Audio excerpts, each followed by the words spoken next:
Hi, this is Nellie H. Steele, Sovereign of Suspense and author of Murder of Pearl. This is an original audiobook written by me, produced by Novel Idea Publishing, and read to you by a real human narrator. Enjoy the story. Murder of Pearl, a Silverman Sisters cozy mystery. Pearl Party Cozy Mysteries, Book 1. Written by Nellie H. Steele. Narrated by Deborah Reeves. Chapter 1. Kelly shoved the knife further into the slit, hitting flesh and tearing it. She grimaced with effort, and her nose scrunched at the smell. Liquid oozed out onto her gloved hands, sopping the towel she'd placed underneath for the mess. "I'm gonna gut you like yesterday's catch," she thought. Aloud she exclaimed, "Oh, this is a tough one. Come on, you!" She glanced up at the camera and offered a tentative smile. The knife finally did its work.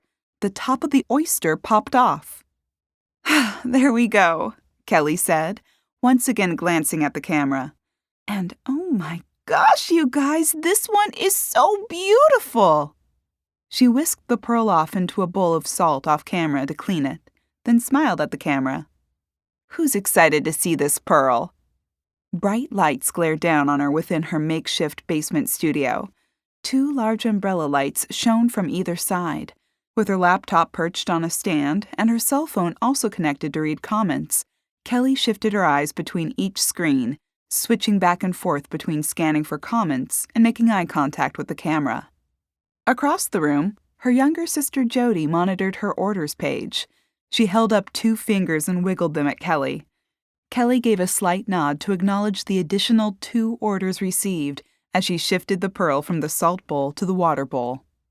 She offered the camera another smile and arched her eyebrows as she swept the pearl under the cover of a towel to dry it before its reveal.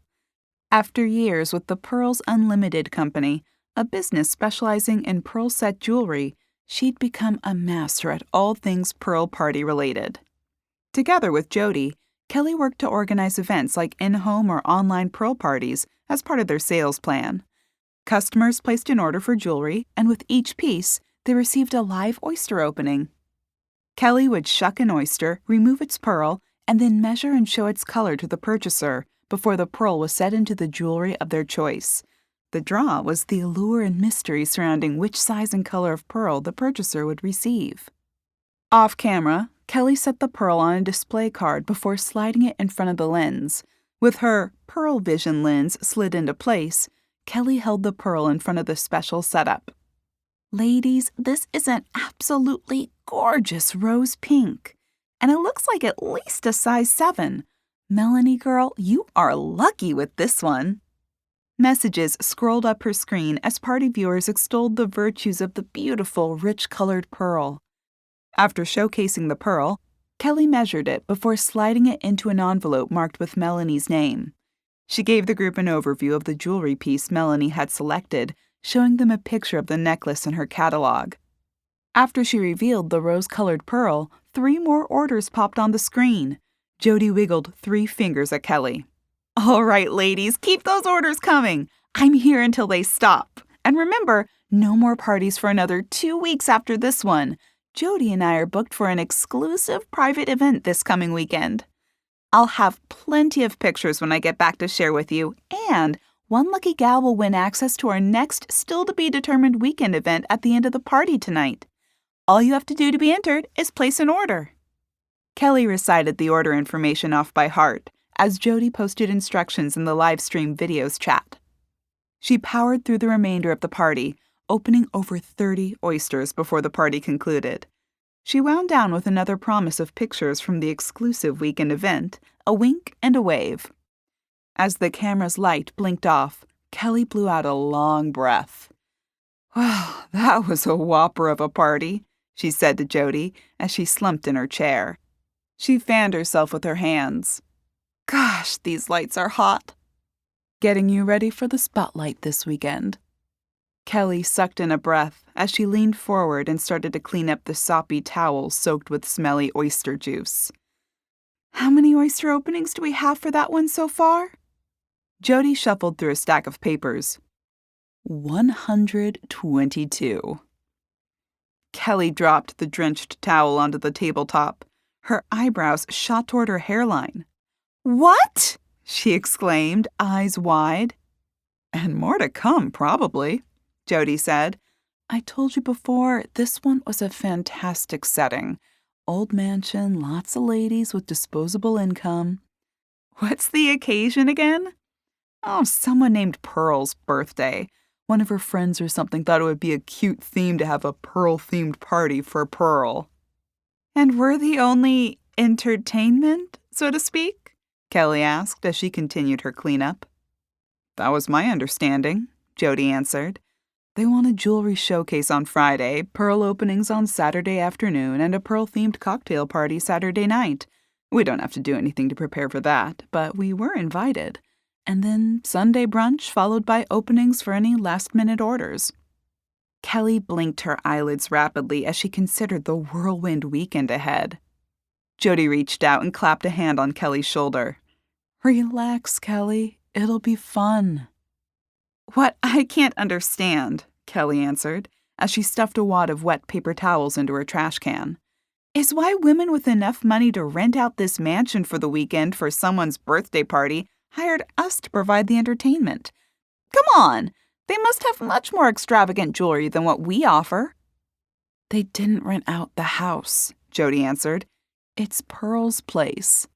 "Wait, I thought this was in a B&B or one of those murder mystery mansions or whatever?" "Nope. Willow Lake Estate belongs to Pearl." Kelly widened her eyes again.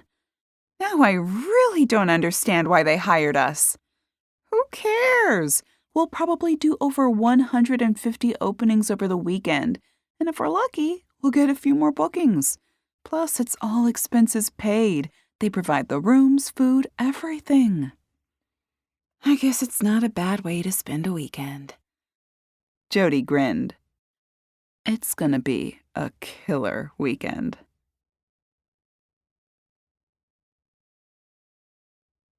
Chapter 2. Kelly leaned forward, closing the gap between her and the windshield. Her white knuckles gripped the steering wheel as she squinted to find the road. Her windshield wipers fought to swish the rain from her soaked windshield. She blinked her eyes repeatedly, as though that would help clear her vision. Her tires splashed through another puddle, sending a spray of water high into the air. "Ugh," Kelly groaned, as rain pounded against their small car's roof.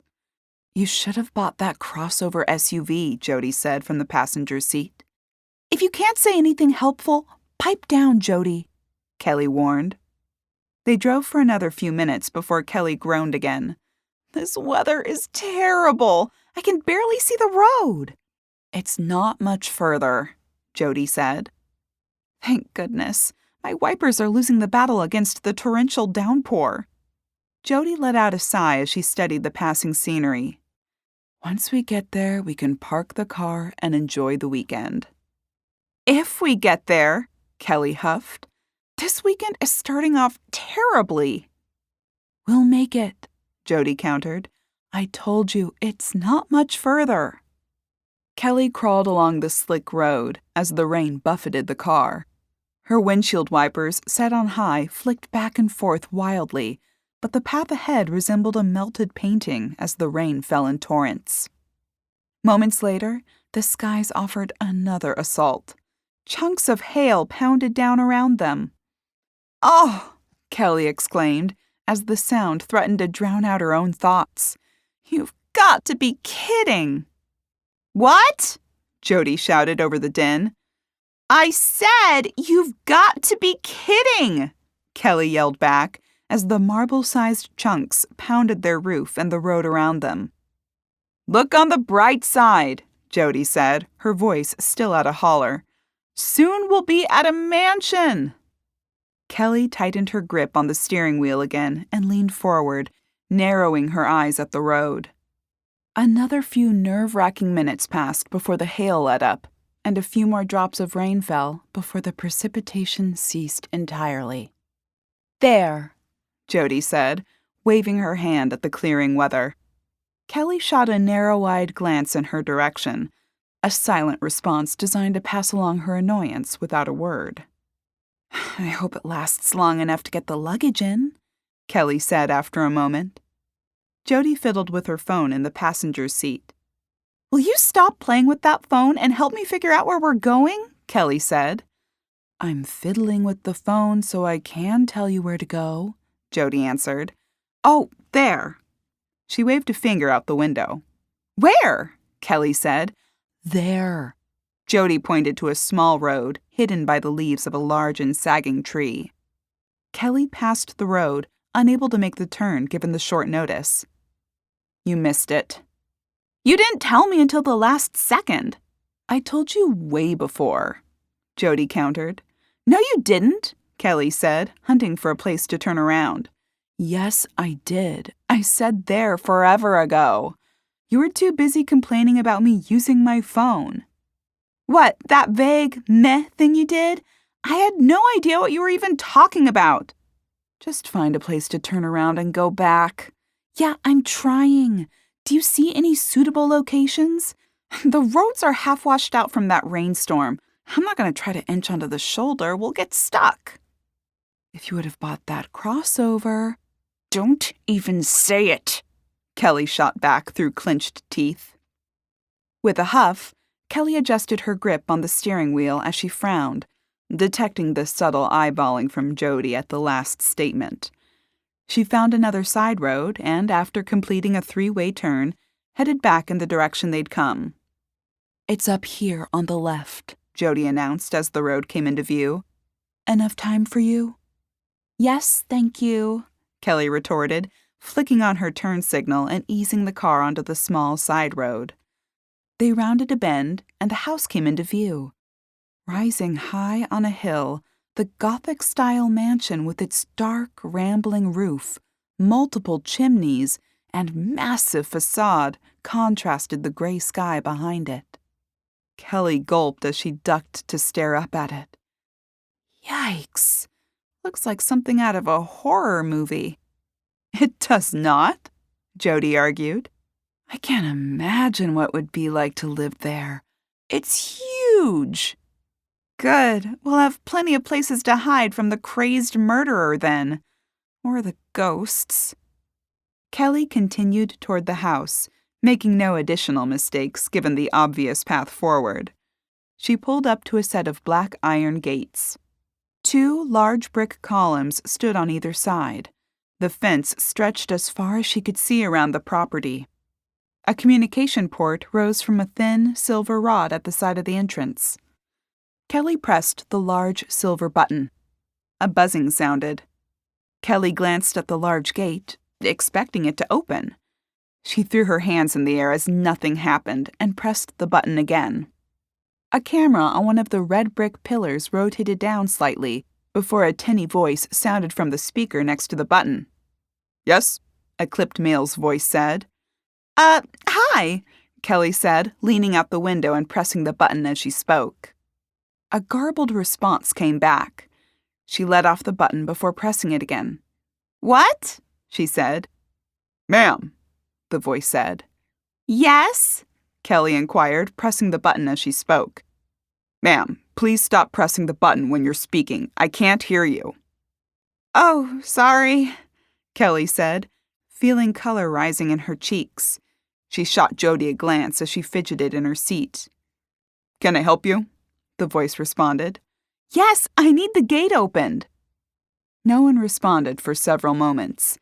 Kelly stared at the small silver box. She screwed up her face and shrugged. "Name?" the voice finally responded. "Oh, Kelly Silverman." "And Jodi," Jodi shouted. "Yes, and Jodi Silverman. We're together. The Silverman sisters." With no further verbal response, a buzzing suddenly sounded, and the gates began to slowly crawl open. "Oh!" Kelly quickly shifted from park to drive. "Thank you!" she shouted as she pulled through the gates. The long, winding drive, lined with large pine trees, hid the house from view at times. The paved driveway's incline turned steep. Kelly pressed her accelerator closer to the floor, urging her little car up the steep hill. The trees cleared at the top, revealing a large circular drive leading to the front door on the opposite side of a massive stone fountain. Water spit from various gargoyles' mouths perched on a raised platform. Below them, 3 women stood with their backs to each other, with robes wrapped around them. They clutched their midriffs with one hand and covered their eyes with the other, their heads hanging in sadness. Kelly winced at it as they circled it. "Well, that's creepy," she muttered. "It's not that bad. It's very artistic," Jodi said. Kelly shot her a glance. "You're reaching. That's horrible. They look sad. Who would want that in front of their house? Just because it's big and ostentatious doesn't mean it's art." Kelly eased the car to a stop and threw the shifter into park. After pulling on the emergency brake, she ducked to glance up at the large structure looming over them. With her foot, she kicked open her car door and stepped out. She spun to steady the house, shielding her eyes from the sunshine peeking through the gray clouds. Her nose wrinkled, and a sour expression formed on her lips. The stone, darkened in several places by dirt and age, rose high in the sky, topped by a peaked roof. The building sprawled in both directions from the centrally placed door. Gargoyles perched on the roof's edge. Jodi climbed from the car and popped open the trunk, unloading her luggage. "Wait!" Kelly called, waving her hand in the air. She hurried to Jodi's side and stuffed her suitcase back in the trunk. "What are you doing?" Jodi demanded. "We're not staying here." "What?" "It's creepy. I've got a terrible, terrible feeling. Let's just go. We'll say we got sick or something. Family emergency, anything. Let's just get out of here."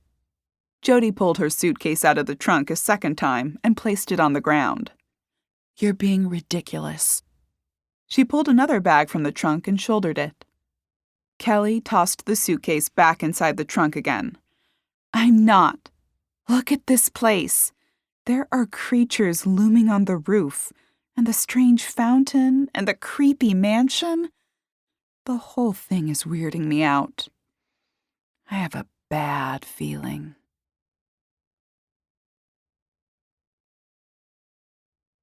Chapter 3. Jodi rolled her eyes and pulled her luggage from the trunk again. "You can do what you want. I'm staying. When will we ever get the chance to stay in a place like this again? I'll bet the inside is amazing." "Hello, ladies!" another woman's voice said, joining the conversation. "Too late to back out now," Jodi whispered with a smile as she pulled another bag from the trunk. She twisted to face the house, her smile broadening. "Hi!" A smartly dressed woman approached, leaving the front door open behind her. She teetered on her spiked red heels. Diagonal gold stripes ran over teal fabric to form breezy pants, topped with a rust-red colored blouse decorated with tiny navy blue horses and a pussycat bow. Jodi stuck her hand out as the woman strutted over to them. "I'm Jodi, and this is my sister, Kelly." Jodi thumbed toward Kelly. "Melissa Barlow," the woman said as she swept a lock of platinum blonde hair over her shoulder and shook Jodi's hand. "I'm Pearl's daughter, and the one who booked you for the party." "Oh, we spoke a few times on the phone then," Jodi said with a nod. Melissa eyed Kelly head to toe as she offered her hand. "Hi," Kelly said with a lopsided smile. "I'm Kelly. I'm the one who actually does the work." Melissa raised her eyebrows at the statement. "Of opening the oysters, I mean. Jodi won't touch them." Kelly stuck her tongue out and made a face like she was gagging. "She thinks they're gross." She gave a nervous chuckle before adding, "Jodi does bugs, though. I don't do bugs. Jodi gets those." She giggled again, clasping her hands in front of her. Melissa stood speechless in front of them, as though she was stunned by the story Kelly babbled to her. After a moment, she waved her hand in the air like she was clearing it and said, "Ah, well, great. Welcome to Willow Lake Estate. I can show you to your rooms if you'd like to dump your bags and..." She paused as she eyed Kelly again. Change? Kelly scrunched her face at the statement as she glanced down at her casual attire, consisting of a pair of leggings and a cozy tunic. Great, Jodi said, grasping the handle of her suitcase and pulling it along behind her. She lifted her makeup case from the trunk as she walked with Melissa to the front entrance. Kelly's jaw dropped as she stared at the remaining pieces of luggage in the trunk. Along with her suitcase and makeup bag, she had all the Pearl party supplies. With a roll of her eyes, she slung one bag over her head, letting it fall to her right hip. She crossed another over the opposite way, and it landed against her left hip. She hoisted her makeup case as far up her arm as she could before tugging the handle of the wheeled suitcase upward. She swung the trunk shut before she grabbed the suitcase and dragged it with her toward the door. As she took her first step, the wheel on her suitcase cracked. Broken pieces skittered across the driveway. Kelly shut her eyes in disgust and frustration. You've got to be kidding me. With a silent prayer for patience, Kelly grasped the leather handle on the top and hefted it up. She began a slow waddle toward the door. Melissa stuck her head outside. Yoo-hoo! Coming? Yep, Kelly wheezed. Just grabbing all the luggage. Great. The well-dressed woman ducked back inside, leaving Kelly to continue her slow toddle toward the entrance. She struggled through the open doorway, banging 3 of the 4 bags off the doorframe as she sidestepped her way into the foyer. There you are, Jodi exclaimed. Isn't this place great? Sorry, my wheel broke, Kelly said as she sucked in air, setting the lopsided luggage down on the dark patterned marble floor. She scanned the massive space, biting her lower lip. Large windows let light into the dark area, but still failed to brighten it. Enormous blood-red pillars rose to the ceiling several stories higher than them. Large doors closed off several other rooms, branching off from the foyer. A wide staircase with more stairs than Kelly wished to count climbed to another floor. At the top of the stairs stood a painting, twice life-sized, of a stern, blonde-haired woman. She clutched a cane, her jaw set, her eyes slightly narrowed. With her lifted chin, she appeared to be glaring down at anyone in the foyer. Massive strands of pearls hung around her neck. 2 large bronze lions sat at each side of the staircase, silent sentinels studying anyone who passed between them. Their mouths hung open, frozen in an endless roar. One front paw on each extended out toward the stairs. The massive feet, stretched open with razor-sharp claws, bared. Kelly swallowed hard as she frowned at the threatening beasts. Jodi seemed to ignore them entirely as her eyes floated around the space, a grin on her lips. This place is amazing, she said to Melissa. I can't imagine growing up here. Melissa lifted a shoulder in nonchalance as they continued to survey the space. You're welcome to look around after I've shown you to your rooms. Anything locked is obviously off limits. And please, keep your roaming to the main floor, since the second has occupied bedrooms. Jodi gave her a giddy smile and a nod. Well, lead away. I can't wait to see my bedroom. She gushed as she hurried to the staircase, seeming oblivious to the bronze threats on either side. Jodi! Kelly exclaimed. What? Jodi hissed as she spun to face Kelly. A little help? Kelly said, shrugging to wiggle the bags at her hips. With a roll of her eyes, Jodi stomped across the marble floor, the heels of her high-heeled boots clicking across the stone and her long necklaces swinging with every step. She yanked Kelly's small makeup case from her forearm and crossed back to Melissa, who waited at the steps. Kelly's shoulders slumped at the underwhelming help. With a roll of her eyes, she shuffled across the ornate floor, dragging her damaged suitcase behind her. It wobbled back and forth as it struggled to stay on one wheel. With a sigh, she shoved the extendable handle back into the suitcase and lifted it by the leather strap as she stepped onto the first stair. Kelly's eyes floated up to the portrait of the older woman. She fluttered her eyelashes at the many steps between her and the massive painting. A wide landing led to a steeper and longer set of stairs. Her eyes roamed up the many steps, taking a mental inventory. She lost count after 20. Jodi, already halfway to the top, chattered away to Melissa, who managed to scale the mountainous stairway with ease despite her 4-inch heels. Even in her flat athletic shoes, Kelly gave a preemptive groan before beginning her ascent. She scrunched her nose and hurried past the lions. Halfway up, she took a break, puffing a few breaths before she continued her climb. 2 more lions awaited her as she reached the top. With a shake of her head, she hurried to the left, trying to catch up with Jodi and Melissa. They wound through a series of hallways. Melissa finally came to a stop outside 2 massive wooden doors. Kelly pitied the person who had to dust the intricate details on each. Melissa grasped hold of a large doorknob, a roaring lion's face imprinted on it, and swung the door open. "Jodi, this is your room. Kelly, yours is the next set of doors. The room's connected through a shared bathroom." Jodi's eyes lit up as she stepped through the door. "Oh, wow," she exclaimed. "Thank you, this is amazing." Melissa gave her a curt nod and a puckered smile as Kelly lumbered through the door, struggling with the 3 bags. "Dinner's at 6:30, Melissa called in from the hall as Jodi wandered around in the room. "Smart, casual dress." She eyed Kelly again as she said this. "Cocktails beginning at 6. Most of the gals should be here by then, so you can meet everyone." "Sounds great," Jodi called. Kelly dropped her suitcase and began to peel the bags off with a groan. She kicked the door shut as she heard Melissa's footsteps pound down the hall, muffled only by the thick runner. With another sigh, Kelly collapsed onto the massive king-sized bed across from the door.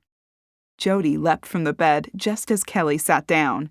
She twirled in the room, her hands thrown out to her sides. She let her head drop back between her shoulders.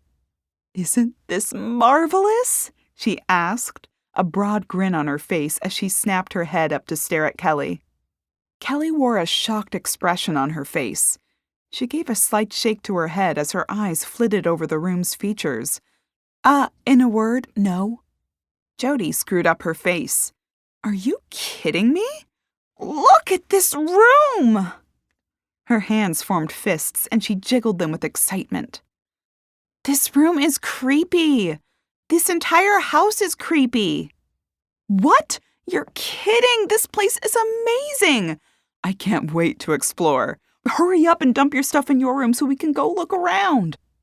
"I don't think I want to look around. I want to leave. This place is spooky. Did you see those giant lions at the top and bottom of the stairs?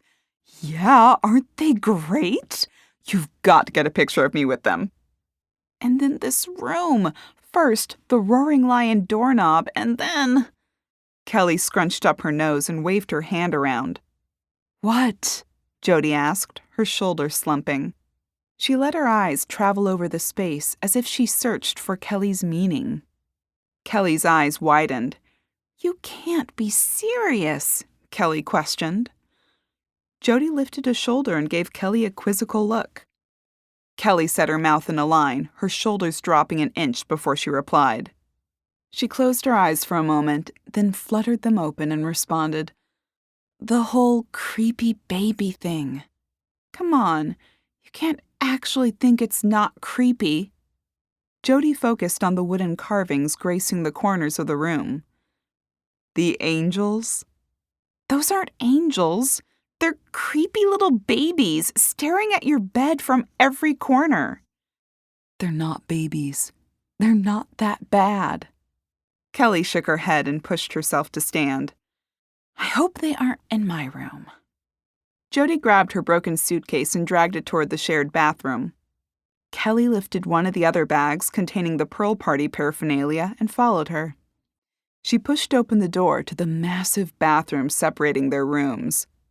"Oh, wow," Jodi exclaimed, running a finger over the claw-footed tub in the middle of the space. "I would love to soak in this." I am not sitting naked in water in this house. No way, Kelly said as she continued through the bathroom. They pushed into Kelly's room, which was decorated in heavy woods and sapphire blue linens. Phew, no creepy babies, Kelly said as she scanned the trim. There, happy? Now hurry up and change so we can explore. Kelly flung her suitcase onto a luggage rack in the room and spun to face Jodi. I am not running around in this huge house in anything but my tennies. She tilted her foot toward Jodi to show off her white Superga sneakers. Jodi opened her mouth to argue when Kelly waved her hands in front of her. I will change before the party tonight, but I'm not running around the house in some ridiculous outfit. My knees will be killing me. Suit yourself. I'm going in this. Fine by me. If you want to traipse around in those heels, that's your business. The grin returned to Jodi's face, and she let out an excited squeak. Let's go! She grabbed Kelly's hand and tugged her to the large double doors leading to the hall. They padded down the wide hallway on the thick red runner before reaching a branch. Jodi looked both ways as though she was about to cross a busy street before she pointed to her right. This way, I think. They wound through several hallways upstairs, backtracking a few times before they found their way to the main staircase. Jodi skipped down the steps while Kelly stamped her way down to the bottom. Take a picture of me with the lion, Jodi requested. She stood on the ball of one foot, a hand on her hip, the other arm wrapped around the lion's neck. Kelly held back a sigh as she lined up her shot with her iPhone and snapped a picture. One more, Jodi said. She extended her fingers like the lion's paw and snarled. Kelly snapped another picture before they moved on. They spent another 2 hours exploring the main floor of the house. A large sitting room stood off the main foyer. The fireplace, a foot taller than Kelly and nearly 10 feet across, boasted 2 life-sized lion statues on each side. The massive bronze beasts stood on all fours, crouched in a strike position, a snarl frozen on their lips. A grand piano tucked into the corner of the room appeared tiny compared to the size of the space. Wow, Jodi whispered, her voice echoing in the room. Can you imagine this being your living room? Can you imagine how much wood it must take to keep a fire going? Kelly eyed the lions again. These people love lions. Come on, let's keep going. An enormous greenhouse area contained an indoor rose garden and a few flowering trees which neither of them could identify. A fountain sat at the center of the space. In the fountain's center, a woman screamed in apparent terror at some unknown threat as water cascaded over her. What's with all the creepy lady fountains? Kelly asked, frowning at it. Dunno, Jodi said as she smelled a few of the roses. Should we move on? Definitely, Kelly said, still frowning at the creepy fountain. They continued to navigate through the floor plan, finding a flowing stream outside the greenhouse, leading down a hall. Stepping stones dotted the moving water every few feet to allow people to traverse the hall without becoming wet. They hopped from stone to stone as they studied the stream. How is this water moving? Kelly inquired. Must be on some kind of system, like a lazy river, Jodi suggested, as she balanced on one stone before leaping to the next. They should put ducks in here and you can play pick-a-duck like at the amusement park. The comment elicited a chuckle from Jodi as they reached the end and stepped onto dry ground. What's through those doors? Jodi asked, pointing to a set of iron doors. 2 large carousel horses decorated each door. Creepy playroom? Kelly ventured. Let's find out. Jodi stalked forward and grabbed one of the giant handles, styled like a carousel pole. Help me! She glanced over her shoulder at Kelly as she pointed to the other handle. Kelly braced herself as she grabbed hold of the massive handle and tugged. With some effort, they inched the doors backward. A grinding noise sounded, and a hidden mechanism whirred. Music filled the air.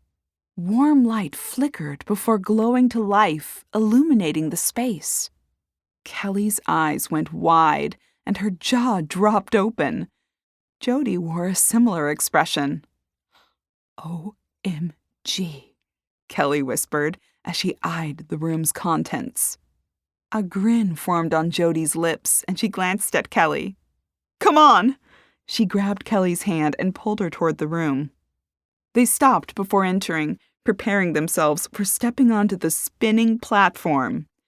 In front of them, carousel horses bobbed up and down, while a calliope belted out a perky tune. Jodi let go of Kelly's hand and stepped onto the platform, spreading her legs and arms out to steady herself. "Come on!" she shouted again. Kelly pushed a lock of hair behind her ear as Jodi circled away from her and bit her lower lip. She studied the floor's spiraling motion before she hopped over the edge and onto the spinning platform. She wavered back and forth as she fought to stay upright on her feet. Jodi giggled as she slipped her foot into the stirrup of a chestnut-colored horse and swung her leg over the top.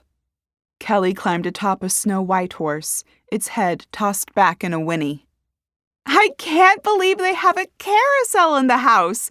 Who has a working carousel?" Kelly shouted as they spun around. Jodi kicked her legs out as she clutched her horse's reins. "I can't believe we get to stay here!" They rode the carousel for another 10 minutes before they climbed off the horses and hopped off the platform, pushing the doors closed behind them. They continued down the hall in a cloud of giggles. "Okay," Kelly said, her arm threaded through Jodi's. "I'll admit that was fun." "No kidding. Who has a carousel room?" "Besides that Hugh Crane guy in The Haunting, I don't know," Kelly said. "Not even he had horses," Jodi corrected. "They just had a room that spun." "The horses were a nice touch, I'll admit." They continued down the hall to the foyer, discussing the other oddities in the house. As they spilled into the massive entryway, their conversation and laughter ground to a halt. A skinny rail of a woman stood dead center in the room. She clutched a cane and stood stick straight. Kelly recognized her immediately as the woman in the oversized painting at the top of the stairs. "Oh!" Kelly said, sobering quickly. "Hi!" She swallowed hard as the woman's gaze traveled up and down her form before she set her mouth in a firm line, corners turning down.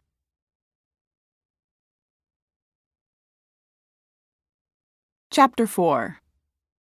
Hello, Kelly repeated. "I'm Kelly Silverman, and this is my sister Jodi. I'm—" "Yes, I know who you are," the older woman said. "The Pearl people." She spat out the words as though the idea disgusted her. "Right," Kelly said. "We're from Pearls Unlimited. Are you Pearl? We're here to provide some fun for your birthday. Happy birthday!" The woman gave them an unimpressed glance. "Yes, I am Pearl Willow Barlow. Melissa hired you, not me. I have no desire to see the pearl pulled from within the oyster." "It can be really fun," Kelly offered, "waiting to see the color you'll get and figuring out which setting you want to place it in." Pearl arched a gray eyebrow at her. "Just try not to ruin the linens." She spun to depart when Kelly said, "Oh, by the way, we just found the carousel room. We had a blast in there. I can't imagine having a carousel in your house." Pearl studied the pair of them up and down again before narrowing her eyes. "Yes, I imagine you would find that amusing." She twisted away from them again and disappeared down the hall, the rapping of her cane announcing every step she took. Overhead, thunder rumbled and lightning flashed, illuminating the space briefly through the floor-to-ceiling windows at the top of the stairs. "Well, she was pleasant," Kelly said, her voice dripping in sarcasm. Jodi winced and side-eyed Kelly. "Melissa seems excited," she said with a shrug. Another blast of thunder boomed overhead. Kelly's eyes slid skyward. "I'm not sure I'm going to enjoy being in this house during a storm." "Well, get used to it. The forecast calls for a stormy weekend." Kelly frowned. "I guess we'd better get ready for the party." "Put on your happy face," It's almost showtime, Jodi said. They made their way back upstairs, finding Melissa milling around outside of their rooms. "Ah, there you are!" she exclaimed. "Sorry, we were exploring," Kelly explained. Melissa gave her a curt smile. "The reason I was looking for you was to ask if you could do a mini party tonight. Maybe before dinner, just to showcase the process and show off a few pearls. Maybe we can do a flash sale. The first 5 women who order get these oysters or something. You're the expert, whatever you think." She waved her hands at Kelly.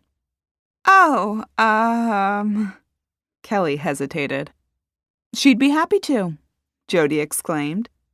Kelly glanced at her and offered a smile as she hid a huff behind a laugh.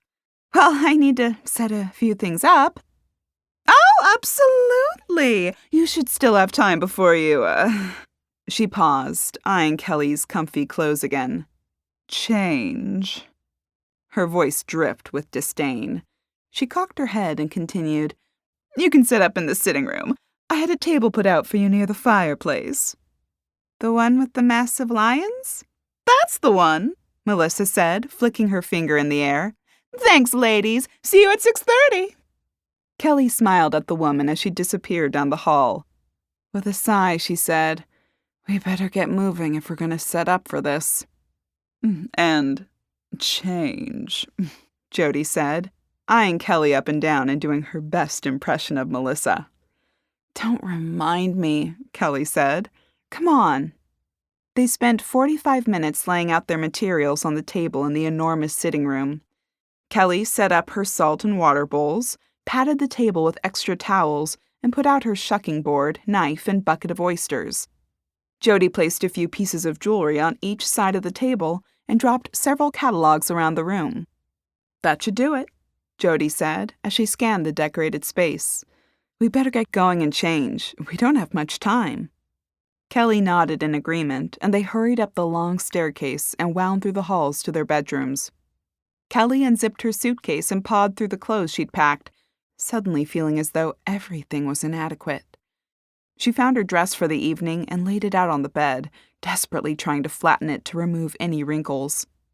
She glanced in the full-length mirror and winced. The trek through the castle had taken a bigger toll than she'd expected. Her hair stuck out at wild angles, and her makeup was smudged. She dug through her makeup bag and quickly fixed her face. She found a pearl-studded hair clip and swept her hair to one side. A check of the time showed she had minutes to finish changing. She ripped off her clothes, tossing them on the bed to deal with later. She tugged on the navy sweater dress, wishing she'd brought something fancier. Hopping around on one foot, she tugged on one gray suede boot, then the other. A bead of sweat formed on her brow as she collapsed on the bed and zipped up the flat boots. She blew out a long breath as she stood and adjusted her dress. "Ready?" Jodi asked from the doorway leading to the bathroom.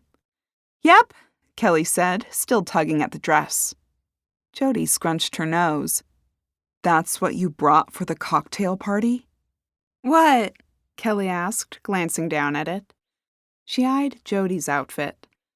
In a gold foil halter dress that fell to her knees and matching spiked heels with an ankle strap, Jodi looked dressed to the nines. Large gold hoops nearly grazed her shoulders, on full display since she'd pulled up her hair into a chic French twist. Kelly narrowed her eyes. "Where did you get that?" "What?" Jodi inquired, playing dumb. "That dress," Kelly said, as though it was obvious. "Oh, Jodi said, screwing up her face and shrugging a shoulder. "I found it on a clearance rack somewhere." Kelly gave her an unimpressed glance. "I may have another one if you want to borrow it." "That you also found on the clearance rack?" Yep. I was going to return it, but you can have it." "Hurry up, we're going to be late," Jodi said as she hurried through the bathroom. "And take off those horrible boots." "What's wrong with these boots? I like these boots." "They're great for a weekend mall run, not a cocktail party at Willow Lake Estate." "Remember, I have to shuck in this," Kelly said. Jodi waved her comment away and rummaged through her suitcase, while Kelly pulled off her boots.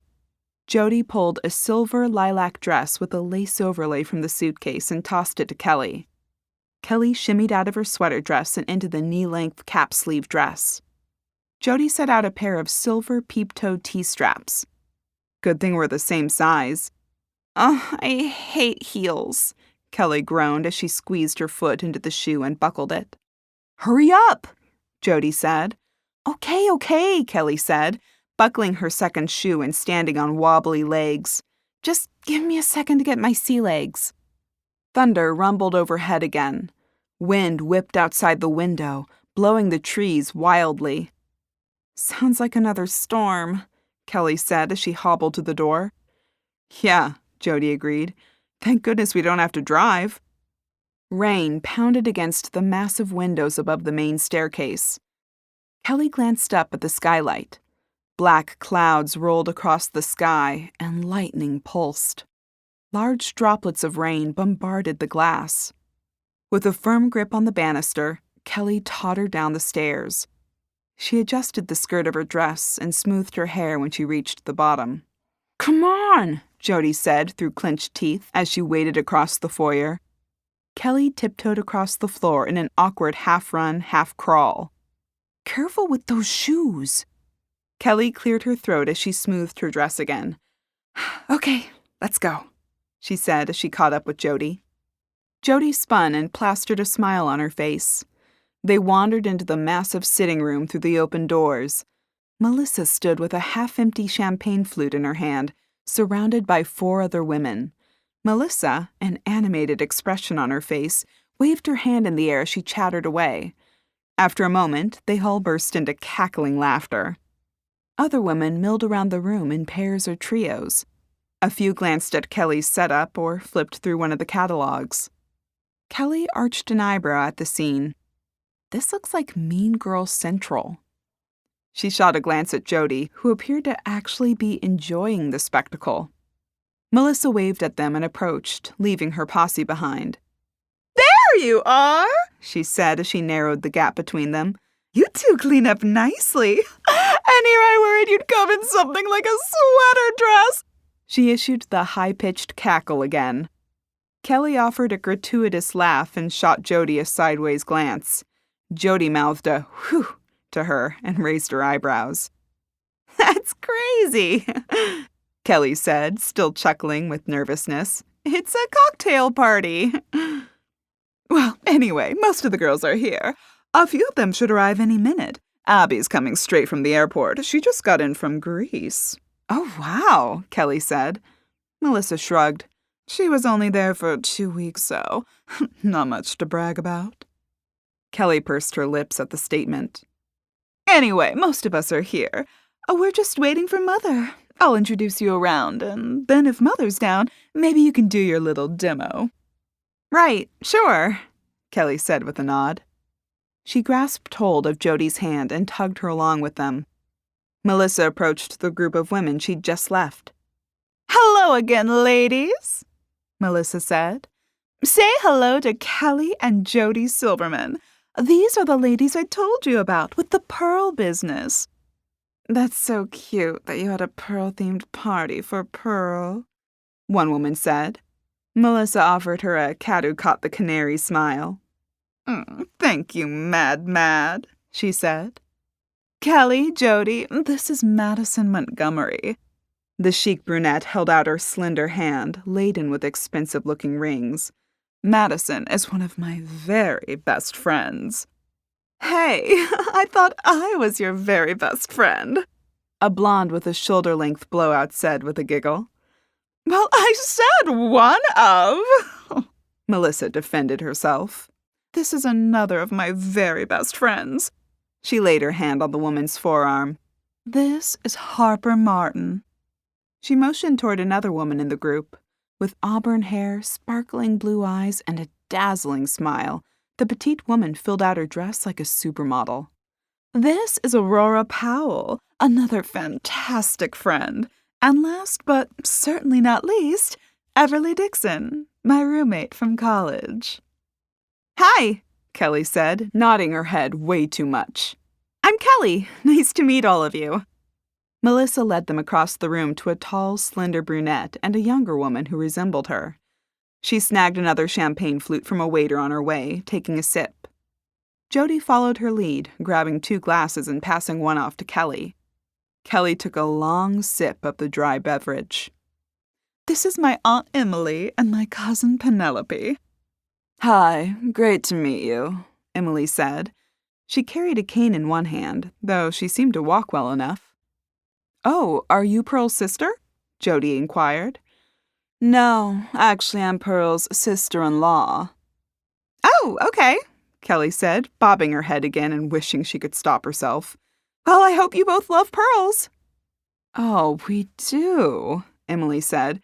"Penny just loves pearl jewelry."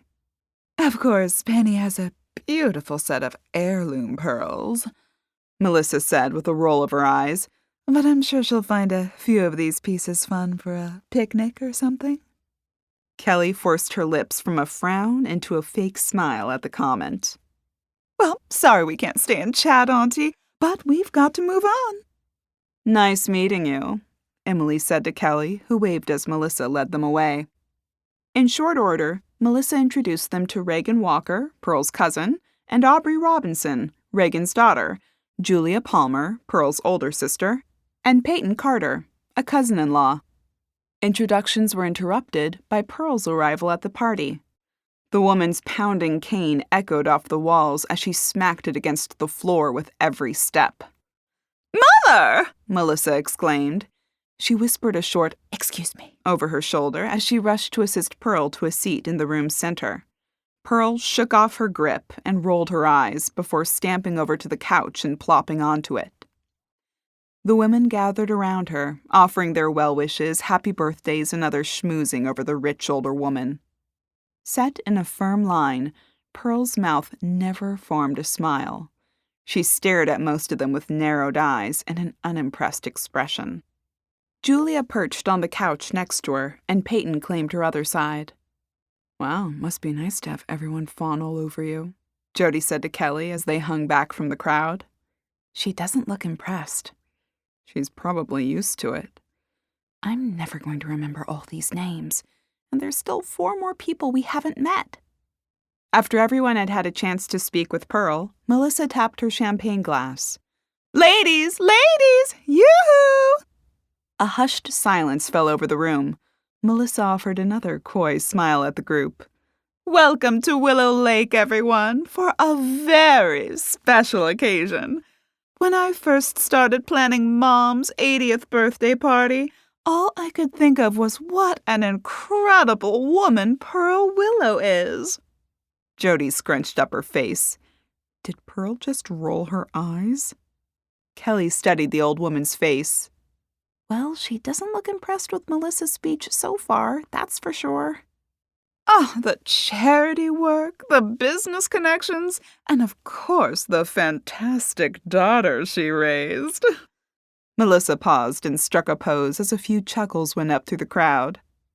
"All of these are testaments to the caliber of woman Pearl Willow is. Businesswoman, philanthropist, sounding board, confidant.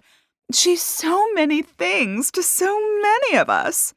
But to me, she's Mom." A few ahs rose from the crowd. "Oh, gag me," Kelly whispered to Jodi. "She's really going for an Emmy with this speech." "And that's why," Melissa continued, "I came up with the theme centered around the woman, the legend, Pearl. What better way to celebrate Pearl than a weekend-long Pearl party?" Melissa paused and grinned. "See what I did there?" Another few chuckles went up through the crowd before Melissa continued. "So without further ado, let's get this party started." A cheer and applause broke out. Once they died down, Melissa continued, motioning toward Kelly and Jodi. "Most of you have met Kelly and Jodi. For the few of you we didn't get to, there's plenty of time. We'll be spending lots of time together." Melissa's eyes shot skyward, and she pointed up. "As you can hear, we're socked in with rain, and it's supposed to continue all weekend. so we'll be cooped up in here together all that time." Kelly offered a nervous laugh as she considered being trapped in this house as a storm raged day and night. "And these two ladies will be providing us with plenty of fun. I asked Kelly to set up a little demo for us before dinner. So, Kelly, why don't you take it away?"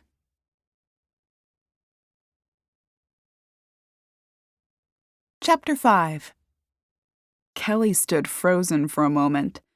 All eyes rested on her. She scanned the room, an awkward smile plastered on her face. After a moment, she jumped. Oh, sure, right, yes, of course. Sorry, I thought you were going for a little more of an intro there," Kelly said with a nervous chuckle as she darted toward her table. "Well, my name is Kelly Silverman, and this is my sister, Jodi. I work with Pearls Unlimited, which is a fun and unique jewelry company." She sank onto the chair behind the table and nervously smoothed the paper towels before reaching for her oyster bucket. "Basically, what I do is shuck the oysters for their pearls, and then we take that pearl and set it in a jewelry piece." Kelly's nerves settled as she continued through her familiar spiel. "Some people pick out the jewelry first, and others wait until they see the pearl's size and color before they pick their piece. We can do it either way. So if you're not sure what you may like, we can shuck for you, and then you can let the pearl lead you." Kelly offered the crowd a smile. Silent faces stared back at her. She offered another nervous chuckle. "Okay, let's get started and shuck a few. I figured the first one could go to Pearl since it's her birthday." She pulled an oyster from the bucket. It dripped its way across the table, moistening the paper towel she laid it on. "Pearl, your first piece of jewelry is on us, as a birthday treat." Pearl stared blankly ahead, as though she couldn't care less about the show. Jodi offered her a catalog, but she waved her away. Kelly bit her lower lip and pressed on. "Okay, here we go." She picked up her shucking knife and slid it into the oyster. The top popped open and she pulled it back, searching the flesh for the pearl. "Oh, this one's lovely. I think you'll be very happy with it." Kelly whisked it off to her salt bowl before washing it in water and wrapping it in a towel to dry it. On her lap, Kelly set the pearl on a display board before raising it for everyone to see. "You've got a beautiful cotton candy pink." Kelly rolled the pearl on the display board. "Nice and round with a tiny dimple here, just a little character." She lifted a shoulder as she grinned. After showing off the pearl, she measured it. "Oh, it's nice and big. It's a 7.5. This would be so pretty in so many of our pieces. With this color, I have a few I can recommend, or you're welcome to look through the catalog for whatever you'd like." Kelly slid the pearl into an envelope marked with Pearl's name and scanned the crowd. "So, who's next? Anyone else want a preview opening tonight before our big party tomorrow?" Crickets. Kelly's nose wrinkled as she attempted to keep the smile frozen on her face. "Oh, I'll take one," Melissa said, raising her hand. "Great," Kelly said as she reached into her bucket and pulled out another oyster. In short order, she had it open. Her eyes bulged as she felt around inside. "OMG, Melissa, you lucky girl! You've got twins!" Kelly pulled 2 pearls from within the oyster and cleaned them before showing them off. "You could get a set of earrings with these. They are very close in color and size. These are a beautiful champagne color, both 7s. "Oh, how fun," Melissa said as she sipped her champagne.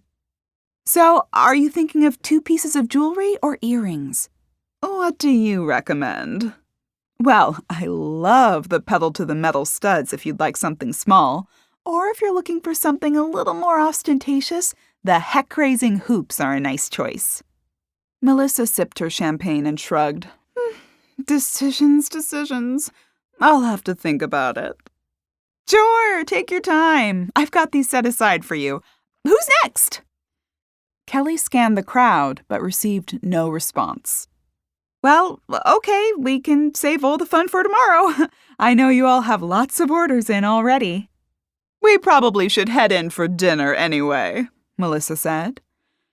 Kelly set her shucking knife down and squashed the wet paper towels into a ball, stuffing them in the trash can she brought with her. She stood and resisted the urge to smooth her skirt with her oyster juice-soaked hands. She held them up as she shuffled across the room to Melissa. "Is there a bathroom close? I'd like to wash my hands."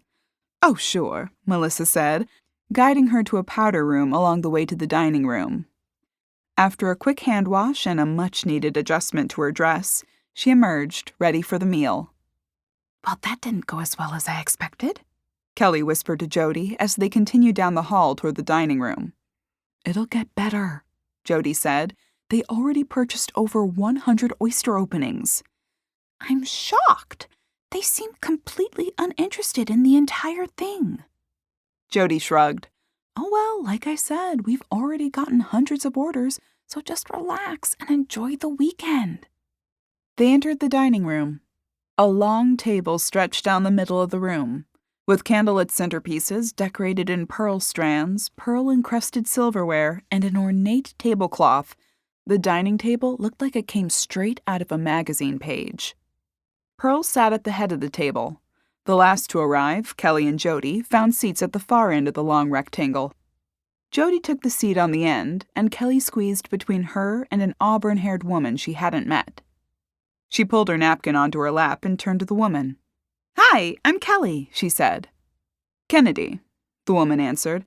"I'm a friend of the family." "Hi, Kennedy. Nice to meet you. This is my sister, Jodi." Kelly turned her attention to the women across the table. She hadn't met any of them yet. "Hi, I'm Kelly," she said with a wave. "Parker Neal," the woman across the table from her said. Her blonde hair was pulled up into a high ponytail. "I'm Pearl's niece and Melissa's cousin." After Jodi said her hellos, the young brunette across from Kennedy introduced herself as Addison, Melissa's cousin and Pearl's niece, explaining her mother, Pearl's sister-in-law, could not attend. Another cousin sat across from Jodi. She glanced up from her phone long enough to say, "I'm Willow, another niece/cousin." "Well, it's nice to meet everyone," Kelly said. "How exciting to be here for this celebration." "Or not," Willow countered. Kelly offered a wide-eyed smile at the others, who seemed to ignore the young woman's bad attitude. "This house is so unique," Jodi said. "We found a room with a carousel in it." "Whoop-de-doo," Willow said, twirling a finger in the air. "Like you didn't enjoy it when you were a kid, Willow," Addison said. "Whenever Aunt Pearl allowed us to grace her with our presence." "She wasn't that bad to you," Parker said. "Let's not get into it," Willow snapped. "What did you come for?" Addison questioned. "Like we had a choice," Willow answered. "Melissa would have blown her top if we didn't show." "And when have you ever cared about that?" Parker questioned, as Melissa stood from a chair positioned near the center of the table's length. She tapped her glass to garner everyone's attention. A hushed silence fell over the room. Melissa waited until she had all eyes on her. She scanned the faces around the table, a coy smile on her face. "Welcome again, everyone," she began, "to what I hope will be a wonderful weekend-long celebration of a remarkable woman, my mother, Pearl." Jodi leaned toward Kelly and whispered, "Didn't she do the speech thing already?" "She'll do it 10 more times before the weekend is out," Willow said. "She loves the limelight." Melissa continued, waving her glass around in the air. "Before we start with the first course, I'd like to offer a few words about my mother." "Oh, Melissa, just sit down," Pearl said. Melissa fluttered her eyelashes at her mother's comment. "Oh, Mother," she said, glancing around with an awkward smile. "Always so reluctant to accept praise.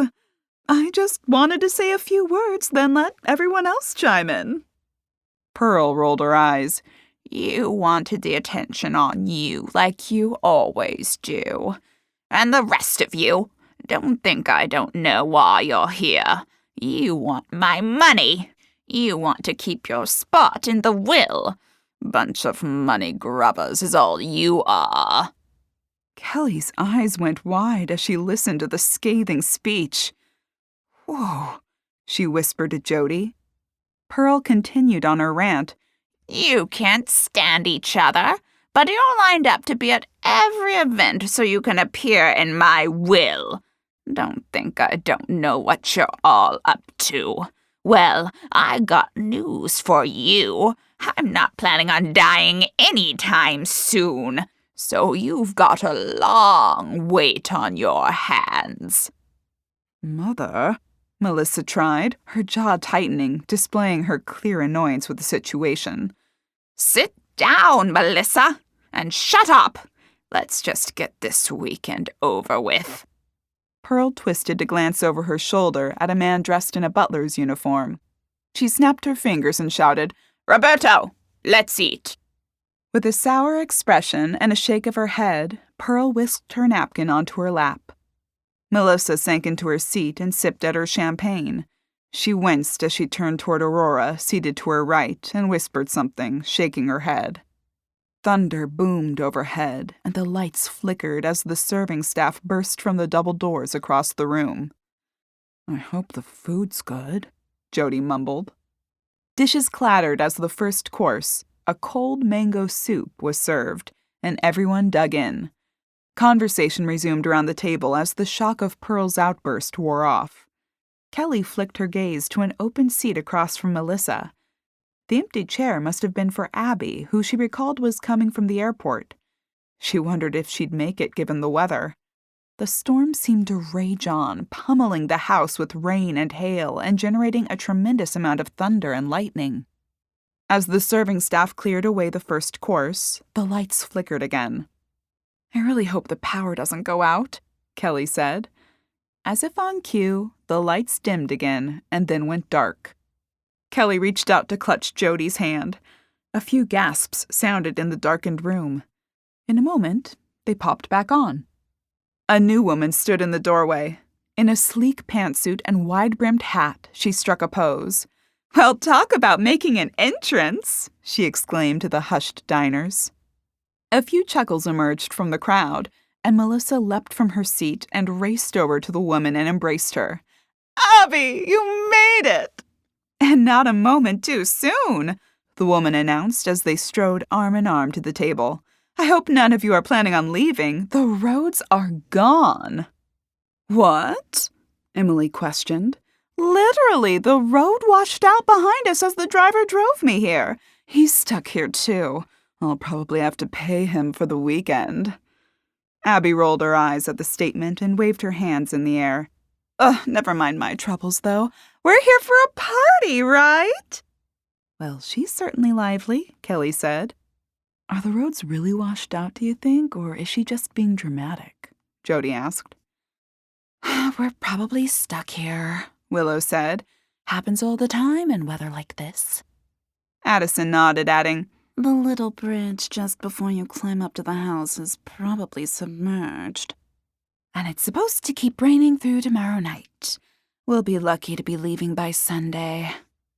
Kelly winced as she considered being stuck in the creepiest house she'd ever stayed in. She swallowed hard, letting her eyes float around the room, taking in all the gothic architecture. "At least we're stuck somewhere nice," Jodi exclaimed next to her. It took all in her for Kelly not to roll her eyes at the statement. The rest of the meal continued without any additional surprises and no further blackouts. The storm continued to pummel the area, giving Kelly a start a few times. As they finished their dessert, a baked Alaska, the lights flickered again. "Is there a generator in this house?" Kelly inquired. "Yes," Parker answered. "Don't worry if the lights go out. They won't be off for long." Kelly smiled and nodded, pleased with the answer. As she swallowed her last bite, Melissa rose. "Another speech?" Jodi questioned.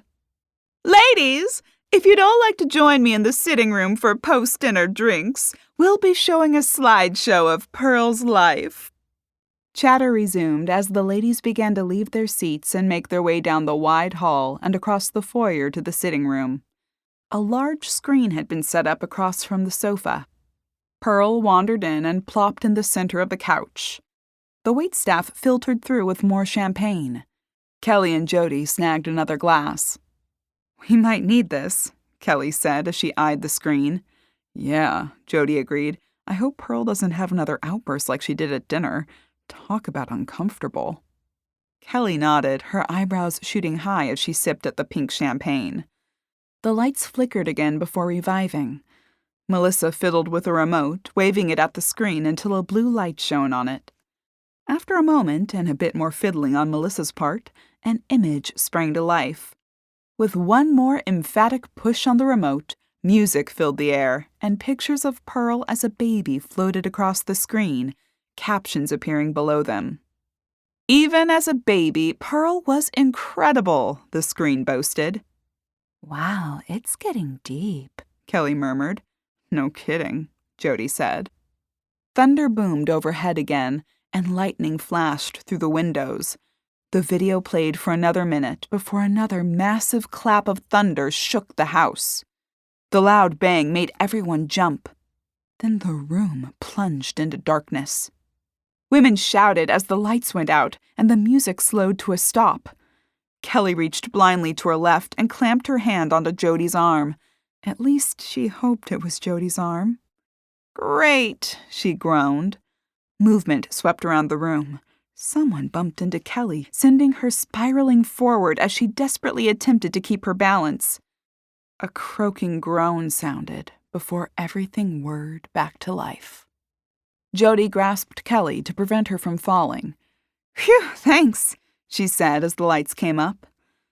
The music resumed, and pictures continued to parade across the now-lit screen. "That was scary," Kelly said, glancing at Jodi. Jodi's jaw hung open, and her face was 2 shades paler than normal. "What's wrong with you?" Jodi's lower lip bobbed up and down, but no noise emerged. A look of panicked terror wrinkled her forehead. Without a word, Jodi pointed toward the sofa. Gasps began to ring out from the group.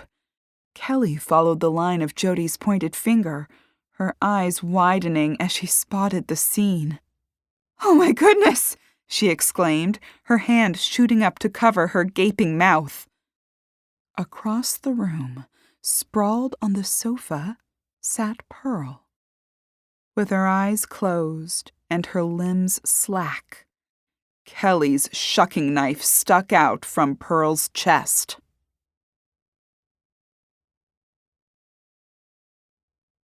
Chapter 6. Gasps rang out across the room as the lights glowed to life.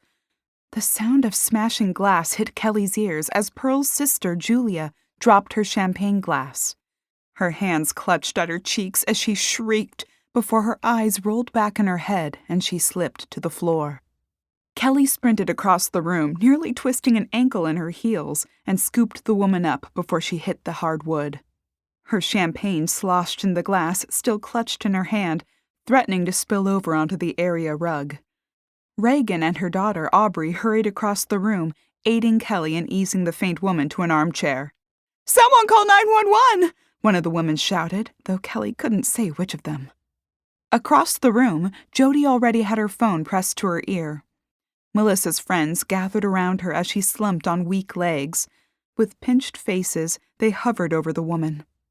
Aurora fanned her with one of Kelly's catalogs while Everly rubbed her arm, and another woman, whose name Kelly had already forgotten, stroked her hair. Confusion reigned as some women attempted to tend to the deceased, while others raced from the room. A few women milled about, biting their fingernails or rubbing their necks in agitation. After a few moments passed, Penelope shook her head. "She's dead," she announced, as the bright red stain on Pearl's light pink dress bloomed into a larger circle. Her mother, Emily, sitting on Pearl's other side, bit her lower lip as she clutched Pearl's lifeless hand. A tear rolled down her cheek. Jodi murmured a few words into the phone, reporting to the 911 operator that Pearl was deceased. After a few moments, she ended the call. The butler hurried into the room, his face white, as one of the women unfurled a blanket and placed it over Pearl's dead form. The knife stuck out, pushing the blanket into a grotesque shape as a constant reminder of what lay beneath. "The police are on their way, but when I told them the location," Jodi announced, "they weren't sure they could make it." "What did they say to do?" Abby questioned. "Sit tight and don't touch anything," Jodi answered. "Sit tight?" Peyton exclaimed. "Are you kidding?" "Pearl's dead!" Parker shouted. "And the police say to sit tight?" Julia moaned and thrashed her head as she came to in the armchair. She stared at the sheet over Pearl before bursting into tears. Sobs racked the woman's shoulders, and she buried her face in her hands. "I'm not sitting tight," Addison said, storming across the room. "I'm leaving." "Ha!" Willow said, a chuckle escaping her lips. "Where are you going to go? The roads are washed out. You can't leave." Jodi's phone rang. She swiped to answer it, murmuring a few words before she nodded and hung up. "Folks," she shouted over the din of the room, "that was the police. The bridge leading here is gone. They are working to get someone up to the house, but it's not going to happen tonight." Everyone in the room stood in stunned silence. "Well, what are we supposed to do?" one of the women shouted. "Are we supposed to just leave Pearl here?" "We can't leave her with a knife stuck in her chest." Julia resumed her wailing at the words. "Might I suggest, Miss Melissa, that we place her in the walk-in freezer?" the butler said, his hands clutched behind his back. Melissa swooned again at the words. No one else made a move to do anything. "Okay, I think that's probably a good idea," Kelly said. "Just keep everything intact and move her." "Oh, I'm so glad the hired help thinks so," Madison retorted. "Hey," Kelly answered. "Someone has to do something," Jodi said in Kelly's defense. "Of course you want to move the body," Harper said. "You probably killed her. Best way to ruin a crime scene is to destroy it." Kelly screwed up her face. "What? Why would I kill her? I just met her." "It's your knife in her chest," Harper accused. "Yes," Kelly answered. "My shucking knife that was out on the table for anyone to grab." She swung her arm to the table, gesturing emphatically. Harper rolled her eyes. "Why would any of us kill Pearl?" She crossed her arms tightly over her chest. Kelly crinkled her forehead as she searched for words. "Well, someone did," Jodi said. "And it wasn't me," Kelly added. "She's right," Willow answered. "One of us is a murderer, and it looks like we're stuck here all weekend long. I wonder how many more bodies will drop before Sunday hits." "Stop being boorish, Willow," Parker snapped. "It's the truth," Willow retorted, raising her eyebrows and cocking her head. "Look, I think we need to move Pearl's body, and everyone needs to go to their neutral corners. Hopefully the police will get here soon and sort this all out," Kelly said. "Until then, I guess we just have to deal with the fact that someone here committed a horrible crime," Harper huffed. Kelly refrained from answering as the butler retrieved 2 servers to move Pearl from her spot on the sofa. As the 2 men lifted her, Pearl's arm slid from its resting spot on the couch, dangling for a moment before making a sickening smack against the coffee table. Screams emerged from several women. Kelly winced, her stomach turning over as they tossed her arm onto her chest before hauling her limp form from the room. The women milled around for a few moments before Aurora and Everly escorted Melissa from the room to lay down. Reagan also suggested Julia return to her bedroom. "Guess we should head up," Kelly said to Jodi. Jodi agreed with a nod, and the 2 women started across the room. "Wait a minute!" someone shouted behind them. "Where are you going?" Kelly spun to face the others. "Up to our rooms." "I don't think so," Harper said. "You've got some explaining to do." "Excuse me?" Kelly answered. "It's your knife in her chest." Kelly's jaw dropped open. "I didn't kill her," she exclaimed. "Then who did?" Harper asked, scanning the room. No one's leaving this room until someone confesses. Someone just killed my best friend's mother, and I'm going to find out who. For Melissa. Willow rolled her eyes as she stalked across the room. Good luck with that. Get back here! Harper shouted. Willow waved over her head as she continued through the doors and into the foyer. No one made you boss, Harper, Madison said.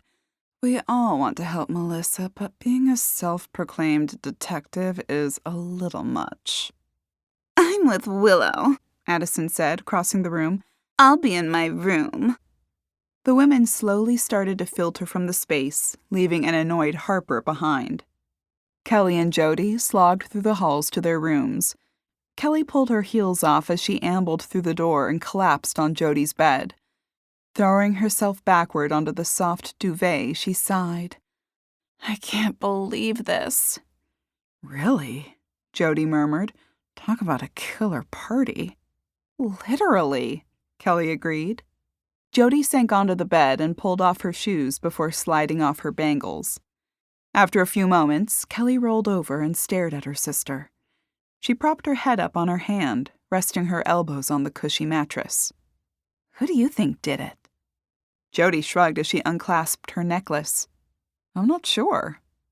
Kelly's brow furrowed, and she grabbed the necklace around her neck, sliding the pendant back and forth on the chain as she pondered their situation. Someone did it, she murmured. Yeah, that's obvious, Jodi said, bouncing off the bed to the floor. She patted across the parquet and dug around in her suitcase before pulling out a robe and pajamas. She tossed them on the bed next to Kelly and then unzipped her dress. With a sigh, Jodi said, I can't believe someone was just murdered. It's really hitting home now that the commotion is over, Kelly agreed. Oh, those look so comfortable. She eyed Jodi's soft pink pajamas. Go change, Jodi answered. Kelly winced and shivered. I don't want to be alone. Jodi shot her a questioning glance. Someone just died in a creepy house, and it's storming out. Just grab your stuff and come back in here. Okay, Kelly said. She slid to the floor and hurried across the room and through the shared bathroom. A loud clap of thunder pealed through the silence as she entered her room. Kelly winced and sprinted to her suitcase, digging through frantically for her pajamas and robe. With the items in hand, she ran back to Jodi's room. Oh, you made it. You're still alive, Jodi said, sarcasm dripping from her voice. Ha ha, Jodi, Kelly said as she stripped off the dress and tossed it at her sister. Here's your dress back. I think it's more than understandable that I'm a little nervous. Someone was just killed and the murderer is still walking around free. She could strike again. She tugged her pajama top over her head. Why would she kill us, though? Killing Pearl seemed personal. Oh, I don't know. She used my knife to do it, so maybe she'll kill me next, Kelly said as she slid on her pajama bottoms. That's a stretch. Oh, right. About as much of a stretch as whatever her name is accusing me of killing Pearl, and she was pretty adamant. Harper. It's Harper who accused you. Oh, right, Kelly said, flinging her arms out before she wrapped her robe around her and tossed herself onto Jodi's bed. How could I forget that? Maybe it's because almost everyone here has a ridiculous name. Who names their child Harper? Same people who named their child Everly, Jodi retorted with a snort. Or Addison. Parker. Peyton. Well, Peyton Manning, Jodi pointed out, who is a man, not a woman, and still it's just as ridiculous for a man. Silence fell between them as they pondered the naming conventions of the Barlow family and friends. Kelly heaved a sigh. We should have brought snacks. Maybe we could raid the kitchen. Oh yeah, great, Kelly said. Maybe we'll run into the murderer and they'll kill us too. We could take a weapon. Did you bring an extra shucking knife? Yeah, I did, Kelly noted. But I'm not sure creeping around in this place with a knife in my hands is going to make me look any less guilty. No one actually thinks you did it except Harper. Well, and the killer, who would love to pin this on me. Kelly's eyebrows shot up. OMG, do you think Harper is the killer? Why would Harper be the killer? I don't know, Kelly said, her shoulders sagging. I just want to know who it is so they stop accusing me, and so we can avoid them so they don't kill us. Kelly's gaze found the door across the room. Maybe we should lock our doors. Jodi climbed off the bed and slid into her slippers. She padded across the room and grabbed the door handle. Where are you going? Didn't you want a snack? Jodi, Kelly said, bolting upright. You can't go wandering around with a murderer on the loose. Then you'd better come with me. Wait, Kelly said, hurrying off the bed. I'll get my knife. Hurry up, Jodi called as Kelly hastened through the shared bathroom, robe flying behind her. She pawed through her Pearl Party paraphernalia in search of her second knife. As she sorted through the duffel bag in search of the item, likely buried at the bottom, a shuffling sound reached her ears. Assuming it was Jodi, she called, Yeah, I'm trying! Huh? She heard Jodi call from the other room. Kelly swiveled her head to glance over her shoulder. Jodi was nowhere in sight. The shuffling sounded again, and Kelly snapped her head in the opposite direction, narrowing her eyes at the door leading to the hallway. The sound came from outside the door. Kelly dropped the materials in her bag and raced across the room, flicking the lights off. Light shined under the door. A shadow darkened a spot outside her room.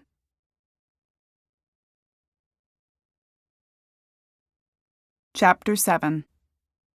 Kelly's eyes went wide.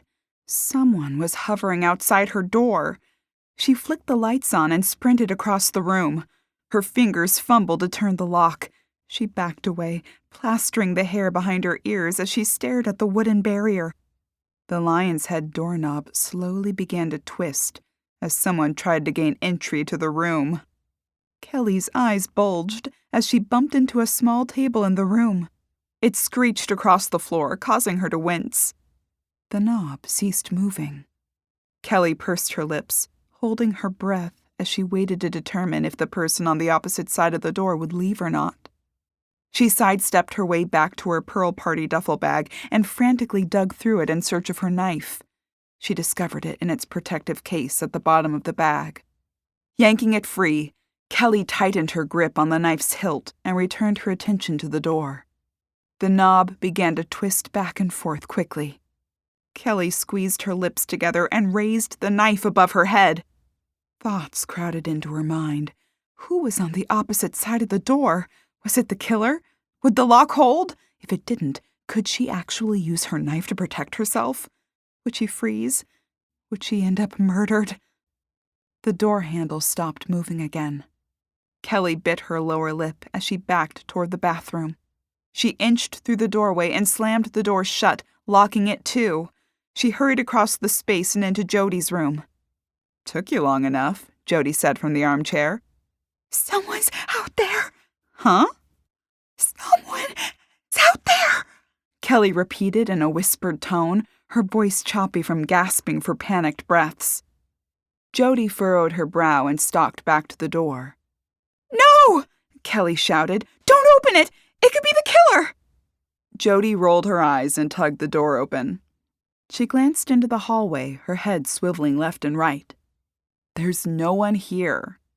What? Kelly questioned, dropping the knife to her side. She stormed across the room and yanked open the second door. She searched the hall outside. Empty. But, she spit out as she swiveled to check the other side of the hall. Someone was there. They were turning that stupid, creepy lion's head doorknob. Jodi's eyebrows shot up to her hairline. I'm serious, Kelly said. I could see their shadow. Then they started messing with the doorknob. Why didn't they just open it? Because I locked the door. Wait, Jodi said, holding her hand up in the air. When did you lock the door? After I saw the person outside. Jodi rolled her eyes. What? Kelly questioned. They waited for you to lock the door before they tried to come in. Kelly lifted a shoulder as she screwed up her face. I guess so. Okay, Jodi said. Come on, let's go get that snack. Jodi began down the hall. Jodi! Kelly exclaimed, hurrying after her. Someone was at my door! I think you're seeing things. Why would someone try to get in after you locked the door? Maybe they were listening at the door and then tried it after I locked it. It's a stretch. It's no more of a stretch than Harper calling you a murderer. I know. Do you think it was Harper? Jodi shrugged as they approached the massive stairs leading to the foyer. Ugh, Kelly groaned. These steps again. They plodded down the 40 or so odd stairs. I'm going to lose 10 pounds before we leave here. Well, that's something to look forward to, right? Yes, I'll be 10 pounds lighter in my casket after we're murdered in our sleep. Where's the kitchen? Kelly asked, her head swiveling around the foyer. I was going to go to the dining room, then through those doors the servers came through to find it. Oh, good thinking, Jodi, Kelly said as they started down the hall. You don't think they keep the ice cream in the walk-in freezer, do you? I don't know. Why? Oh, Kelly said, as realization dawned on her. Yeah, I'd rather not see the body again. Me either, Kelly said with a scrunched-up nose. They pushed through the doors into the dining room and crossed the space to a door. Jodi pushed it open and stared inside. Stairs, she reported. Oh, great, leading to a dungeon where they've stored the body. Price will have to pay for ice cream. We should try to find something else, too, like pretzels or something. Pretzels and ice cream? Jodi questioned as they descended the stairs. No, ice cream for now, pretzels for later. Jodi shot her a look. I don't want to come back down here to Body Central again. Okay, Jodi agreed as they entered the enormous kitchen. Wow, this is huge. It looks like the kitchen from a restaurant, Kelly said, as she swiped her hand over the granite island countertop with rich, dark cabinets below. Ovens lined one piece of the wall from top to bottom. A large stainless steel side-by-side refrigerator stood on the far wall. A stainless steel door with a thick hinge stood next to it. That must be the walk-in freezer, Kelly whispered. Yeah. Kelly stared at it. Should we open it? Why? Jodi asked, incredulous. To see if her body is still there. Where else would it be? And why are you whispering? Oh, I don't know, she said, her voice returning to normal. Maybe the body is roaming around the halls. I wouldn't be shocked in a house like this. Kelly crossed to the door, her fingers lingering on the handle. Don't open it, Jodi said. Why not? Jodi shrugged. Kelly pulled the handle, releasing the seal on the door. She tugged the door open.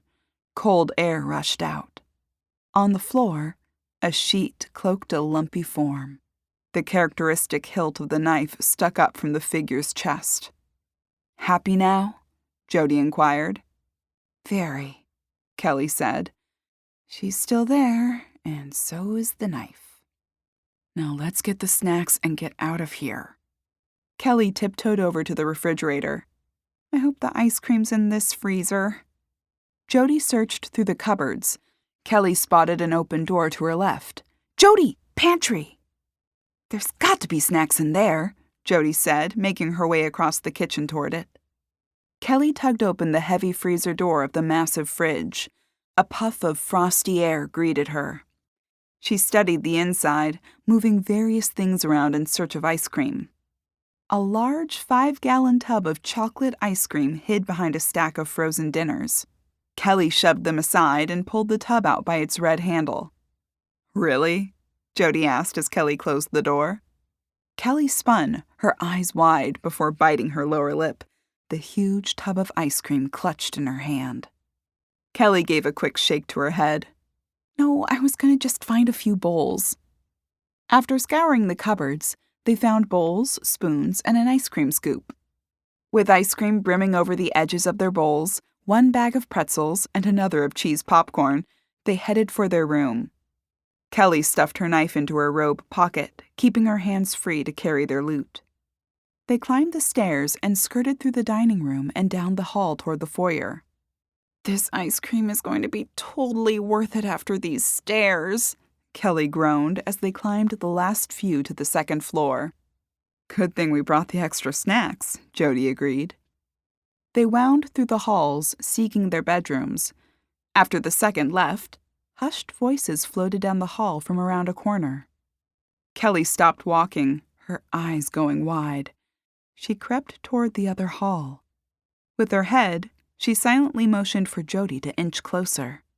She pursed her lips and raised her eyebrows as she pulsed her head in the air toward the sound of the voices. Can't believe she did this. We don't know that. Oh, come on, who else did? Kelly raised her eyebrows at Jodi. Who is it? She mouthed. Jodi shrugged and shook her head. As she moved, the popcorn bag crinkled. Kelly winced and held her hand up to signal Jodi to stay still. Jodi frowned at her in response. The quiet conversation continued down the hall after a brief pause. Just don't jump to conclusions. It couldn't be anyone else. She's wanted the old lady gone for years. I can't believe she actually did it. I'm not convinced. Oh, come off of it, Maddie. We both know Melissa killed her mother.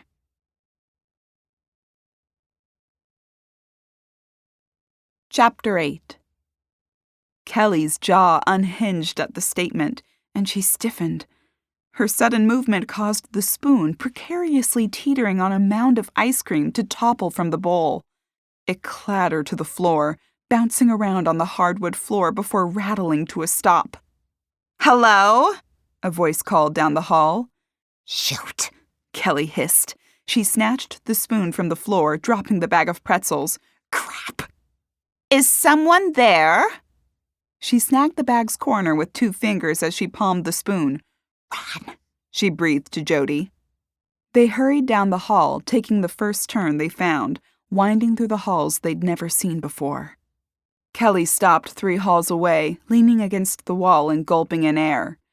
"Who was that?" Jodi shrugged, her chest heaving as she rested against the opposite wall. "Dunno, but she said Maddie, so one of them was Maddie. And they think Melissa did it." "I can't believe that." "Neither could Maddie," Kelly answered. "Who is the other woman? The one who thinks Melissa did it?" "We might have found out if you hadn't dropped your spoon like a big klutz." "Sorry," Kelly said. "You had to have that last scoop." "I said I'm sorry," Kelly exclaimed, readjusting the pretzel bag under her arm as she glanced around. "Where are we, anyway?" "No idea. I got lost 3 halls ago." "We need to find our way to our rooms. We can't go back that way, though." "Why not?" "What if they're still there?" "We act like we just came up from the kitchen and have no idea who that other person could have been." "Except I'm carrying the offending spoon," Kelly said, waving the spoon in the air. "Fine. We'll keep wandering until the ice cream melts." "Well, good," Kelly said, continuing down the hall, "because I like melted ice cream." They meandered down the wide, ornate hall, their slippers padding over the thick red carpet that painted a stripe down the middle of the hall. "It's gotta be back this way," Kelly said, hanging a left. They reached a curved stairway leading up. "This isn't right," Jodi said. "No kidding," Kelly answered, retracing her steps and heading right at the fork in the halls. She turned right again, finding a set of double doors at the end of a hallway. "Nope," Kelly said with a sigh. "We're going to have to go back the way we came," Jodi insisted. "No! I'm not getting us caught." "Okay, we'll keep wandering through halls that won't lead us to our bedroom so we don't get caught." Okay, fine." They retraced their steps to the best of their ability, finding the hall that contained the whispering ladies earlier. Kelly peered around the corner before they entered the hall. "Coast's clear," she whispered. Kelly sidestepped to the hall's entrance. She stared down the length of it, biting her lower lip. After a moment, she raised her chin and rolled her shoulders back. "Let's go," she said with a nod. They sauntered down the hall. As they reached the halfway point, Kelly quickened her pace. "Slow down," Jodi exclaimed. "Just Kelly began when a door swung open. Kelly winced and swung in a circle, hurrying back down the hall. "Kelly? Jodi?" Madison called after them. Kelly scrunched her lips together and squeezed her eyes closed. She plastered a smile onto her face and spun on her heel, facing the brunette. Her smile faltered as she faced her. Madison stepped out into the hall, an ankle-length silk robe fluttering around her, doing little to cover the silky nightie that barely covered her perfectly tanned thighs. High-heeled slippers with feather puffs completed her ensemble. Holding back an eye roll, she widened her grin again. "Maddie, hi!" she exclaimed, her voice 2 octaves higher than normal. Madison gave her a half-chuckle, half-huff, wiggling her eyebrows. "I prefer Madison," she said. "Were you ladies here a few moments ago?" "Us?" Kelly questioned, eyes wide with surprise. She glanced at Jodi before forcing a laugh. "No! Obviously, we were downstairs getting ice cream." Madison eyed their bowls and the bags tucked under each arm. "And then some," she noted. "Why? Did you hear something? Or see something?" Kelly asked. Madison didn't answer for a moment, so Kelly continued to babble nervously. "'Cause I could have sworn that I heard someone at my door right before we went down for the ice cream." "No, nothing like that," Madison said. "Everly and I were talking and thought we heard someone in the hall listening to our conversation." Kelly feigned shock. "Oh, wow! Well, I don't know who that could have been because we were downstairs getting ice cream, so—" Madison crossed her arms over her chest and eyed them, her lips puckered. "Funny, because I could have sworn I heard the sound of a spoon hitting the floor." Kelly lifted her shoulders toward her ears. "So weird. Maybe someone else had a craving for ice cream, too." Madison stared at them for another moment before Kelly excused them. "Well, we'd better get back to our rooms before this melts." She waved her bowl in the air. "Have a good night." Kelly hurried down the hall past the woman, with Jodi trailing behind her. She jetted around the corner and blew out a breath in relief. "Wow, that couldn't have been any more awkward," she said to Jodi as they finally rounded the corner into their hallway. "Well, if you weren't babbling like you were guilty as sin," Jodi said. "I couldn't help it. I was so nervous." "Why? We didn't do anything wrong." "Jodi!" Kelly exclaimed as she wrangled the door handle with the hand clutching her spoon. "One of these people is a killer, and we have no idea who. We can't be too careful." Okay, point taken. But Everly, who we now know was the other woman in the hall, thinks it was Melissa. Jodi kicked the door shut with her foot.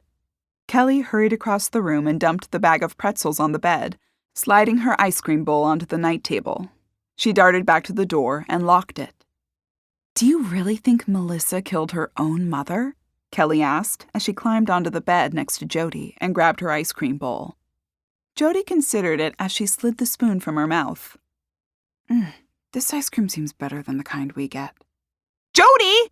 Kelly shouted. "Do you really think Melissa killed her mother?" Jodi puckered her lips and stared at her bowl. "I wonder how much they pay for this. I bet it's more than we pay at the grocery store." Kelly huffed and pushed the half-melted ice cream around in her bowl. Jodi side-eyed her.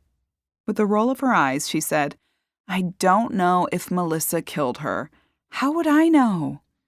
"Make an educated guess." Jodi raised her shoulders to her ears. Her lips bobbed up and down, but no words came out. After a few moments, she said, "No? I don't know. I'm not sure." "Okay, your initial reaction was no, so I'm going to go with that as your gut reaction. We both know I didn't kill Pearl, and Melissa probably didn't kill her own mother. So who did? We barely know any of these people. We can't solve this, Kelly. We should just let the police handle it when they get here. I'd feel more comfortable if we had a direction to point them in. Any evidence is likely compromised now, and everyone's memories will be hazy by the time they arrive, even if it's tomorrow. So, it's their problem.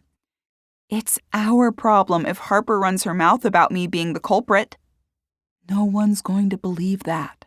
"Oh, really? Really?" Kelly inquired, bouncing around the bed to face Jodi.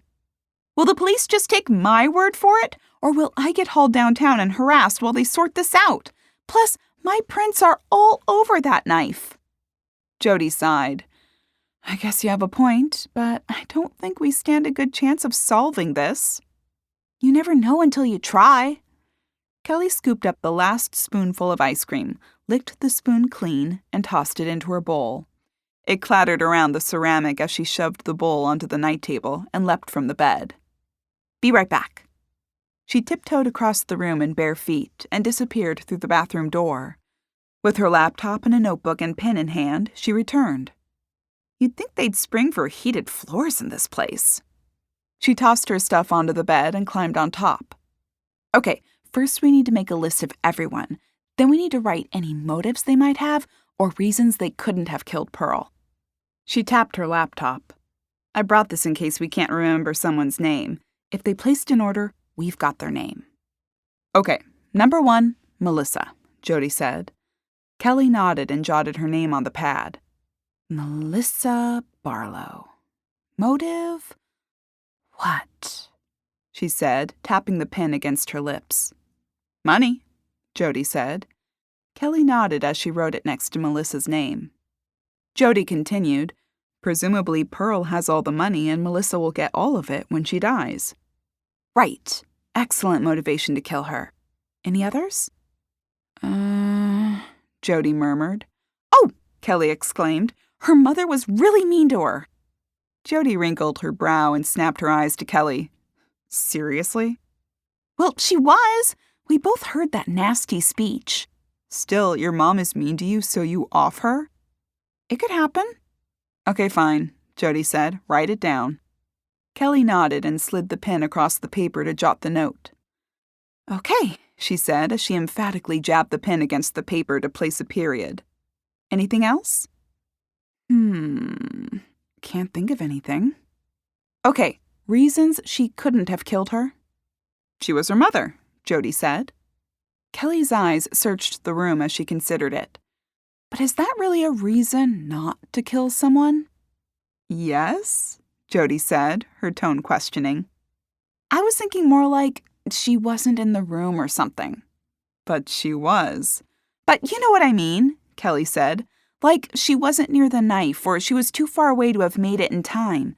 That kind of thing. Oh, opportunity. Yes, Kelly said with a nod, pointing the pen at her. Motive, means, and opportunity. So, the way I see it, everyone had means, but not everyone had motive and opportunity. Jodi scrunched up her face. Or did everyone have opportunity, but not the motive and means? Kelly frowned. Well, not everyone has motive, right? We don't know that, but I get where you're going.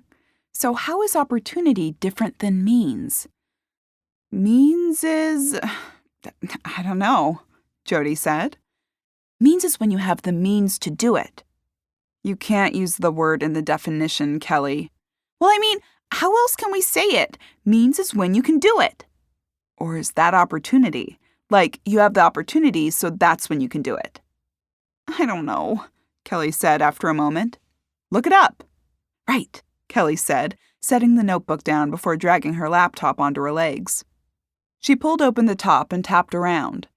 After a moment, she dropped her head between her shoulders with a sigh. No Wi-Fi. What? Oh, Jodi said. You need the password. Yep, Kelly said with a nod. How could I forget to ask Melissa? Probably because I was so busy dragging all the luggage in with no help while you and Melissa ran off ahead of me. Oh, sure, blame me. Well, I can't go ask her now. I'll have to use my phone. Kelly shoved the laptop to the side and climbed off the bed, heading for her room. She made it halfway across when Jodi threw her arms in the air. Wait! She shouted. What is it? Kelly asked, freezing in place, fingers spread and a terrified look on her face. Is someone at the door? No, Jodi said, leaping off the bed and running toward her purse. Oh, wow, this floor is cold. Jodi! Jodi rummaged through her purse and pulled out a folded note. Melissa gave me the Wi-Fi password earlier. She said in case we needed it for the orders. Kelly's shoulders slumped and she rolled her eyes. You couldn't have remembered that before? Sorry, I was busy examining motive and means. Or opportunity. We haven't figured out which yet. They both climbed onto the bed and Kelly opened her laptop again. She swiped the paper from Jodi and input the password. There, she said. We're in. Okay. Means and opportunity. Kelly's fingers clattered across the keyboard as she typed. Okay, here. Means is the ability and tools necessary to commit the crime. Opportunity is the adequate chance to commit the crime. Jodi nodded. After a moment, she said, So what does that mean? Well, Kelly said, pausing before she continued, means would be the ability and tools, so let's see. Everyone had access to the tool, which was the knife. And everyone seemed capable of stabbing her, right? Kelly nodded. Right. No one is physically challenged or anything like that, so everyone had means. Okay, opportunity then, Jodi said. Not everyone had opportunity, right? Well, they did, Jodi answered. They were all in the room. Are we sure? Jodi pursed her lips in thought. I think so. Do you think or do you know? I think, Jodi repeated as she flicked her gaze to Kelly for a moment. She returned her eyes forward and pursed her lips as she continued to think. Okay, wait. Let's make a list of everyone here and go from there. We'll note whether they were in the room, not in the room, or we're not certain. Okay. So we have Melissa. She was definitely there. Yep, Jodi confirmed, because she fainted when she saw her mother. Right, Kelly said, waving her pen in the air. She jotted the note down on her sheet. Who was with her when she fainted? 2 people helped her, right? Jodi murmured. There was a whole group of them. And I never know their names. Write all the names down first. Okay. Kelly waved her hands in the air. Abby, the one coming from Greece. Right, Jodi said, but she only went to Greece for a few weeks. The loser, Kelly added. Yeah, what a waste to go for that short of a time. It's definitely nothing to brag about. The sisters chuckled over the ridiculous conversation. Okay, was Abby in the room? Jodi closed her eyes and squashed her eyebrows together. Yes, she asked me what the police told us to do after I called. Right, Kelly said with a nod. She noted Abby's name and that she had been in the room. Do you remember where she was in the room? She was... Jodi paused as she searched her memory. Near the fireplace. Okay, so she could have means and opportunity. She was near enough to the knife to grab it. But she'd have to dart across the room, stab Pearl, and go back. Easy enough. The lights were off for long enough. Were they, though? How long do you think they were off? Kelly inquired. 2 minutes, Jodi ventured. Kelly scrunched up her lips. That's a long time, though. Like, longer than you think. Jodi tapped around on her phone. What are you doing? Kelly asked. I'm going to time it. Okay. Oh, while you're in there, what time did you place the 911 call? Jodi tapped around again. I placed the call at 8:46 p.m. Okay, Kelly said as she jotted it at the top of the page and circled it 3 times. Jodi frowned at her phone. What? Kelly asked. It's been like 25 seconds. See, I told you, 2 minutes is a really long time. Okay, so the power was off for at least 90 seconds. That just seems like such a short time for someone to grab a knife across the room and kill someone. Which means we may be able to rule some people out based on where they were in the room. It seems like we can rule everyone out in that time frame. Were they running? Kelly's eyebrows shot up and her muscles stiffened. Someone ran past me. They bumped into me. By accident on account of the darkness, or like they were rushing to grab the knife and kill someone? It could have been either. It was pretty forceful. Maybe the latter? Oh, and what if someone pocketed the knife before the lights went out? Oh, that could change everything. I think it's totally possible someone could grab the knife and get to Pearl then retreat to another area of the room in 90 seconds. But if they had the knife already, they could do it easily, Jodi agreed. Right. I'm not convinced 90 seconds is enough time. We need to test it, Kelly said. Seriously? Yes! We need to know if we can rule anyone out based on where they were. I thought you didn't want to leave the room because there's a crazed murderer in the house. I didn't say crazed, Kelly retorted as she hopped off the bed and donned her slippers. And I think we need to establish a time frame. Fine, Jodi said. I'm not the one terrified to leave my room. I didn't say terrified, Kelly answered, wrapping her robe around her and tying it tight. Close enough, Jodi said.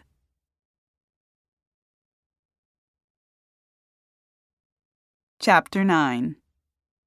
Kelly tugged the door open and glanced up and down the hall. Coast's clear, she whispered. Jodi rolled her eyes as they stepped into the hall.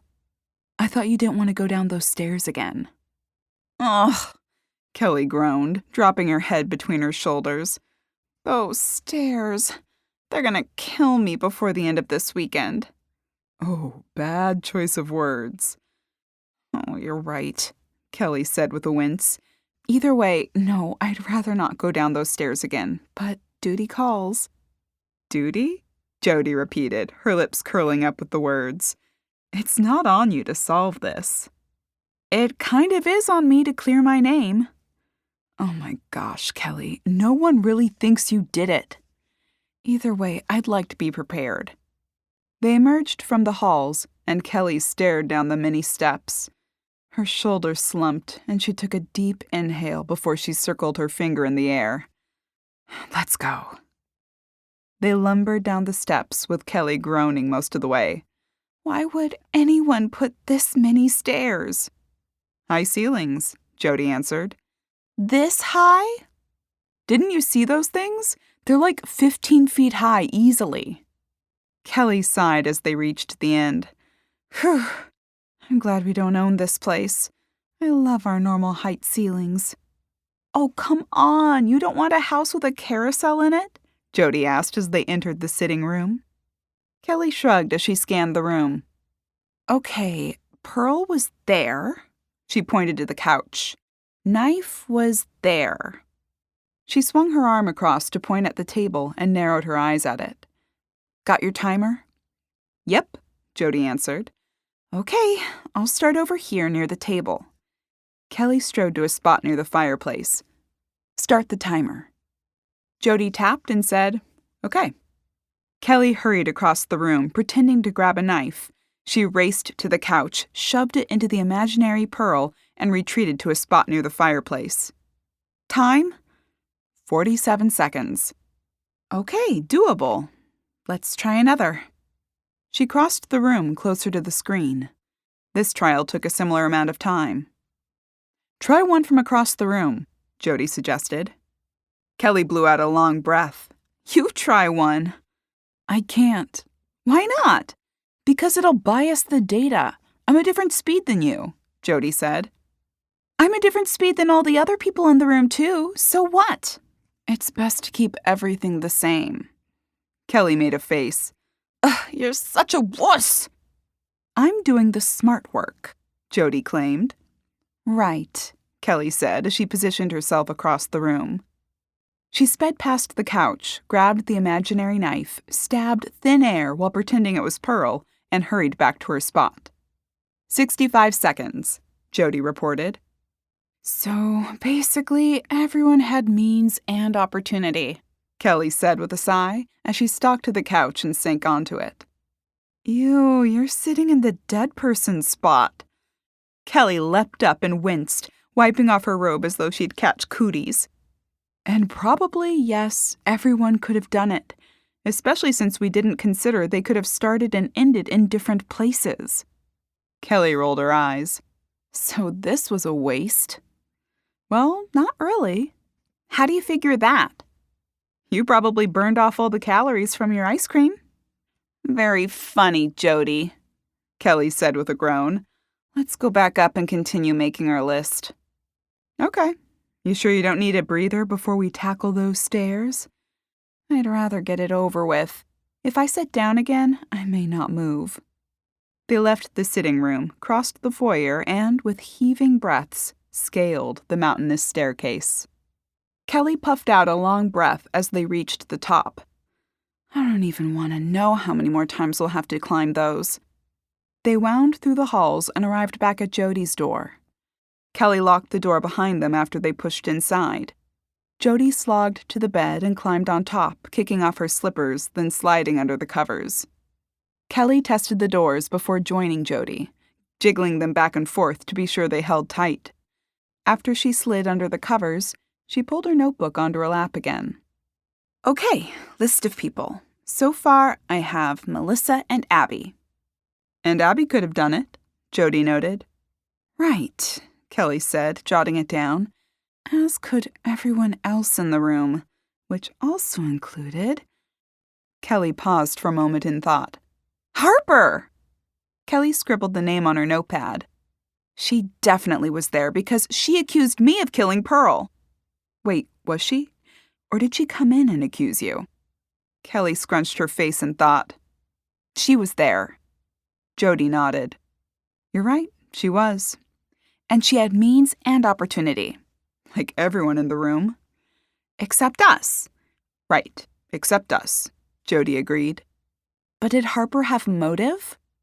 Jodi's lips puckered as she formed a response, her eyes narrowing. No,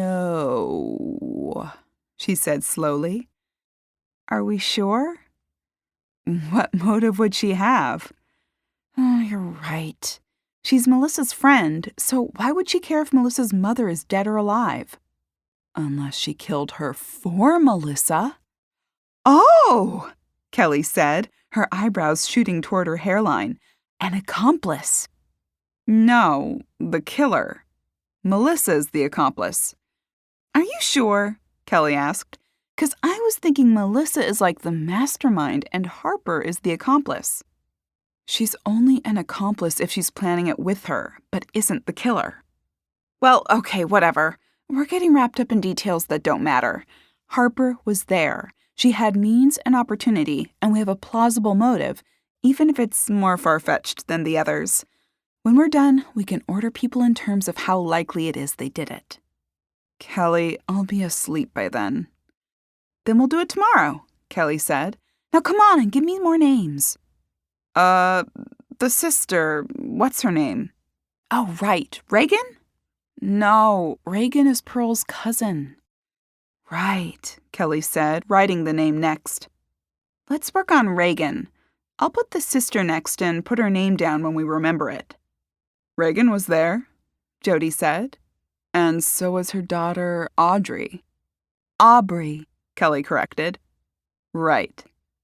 They both helped me with Pearl's sister when she went limp. They came from near the table, Jodi said. Her eyes grew wide. They came from by the table, she repeated, excitement in her voice. Yes, Kelly shouted. Yes, they did.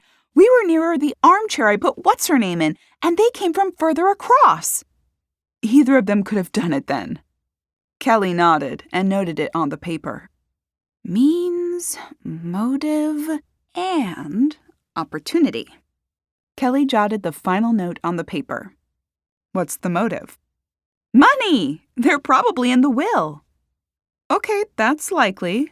Okay, yeah, put that down. Did we ever establish a motive for Harper? Yes. Killed Pearl for Melissa, whose motive is money. So, basically, her motive is friendship and money. Jodi nodded. Right. Okay, next. The sister. What's her name? Kelly balled a fist and clunked it against her forehead. Julia! Right, Julia! How could I forget? She's one of the only ones with a normal name.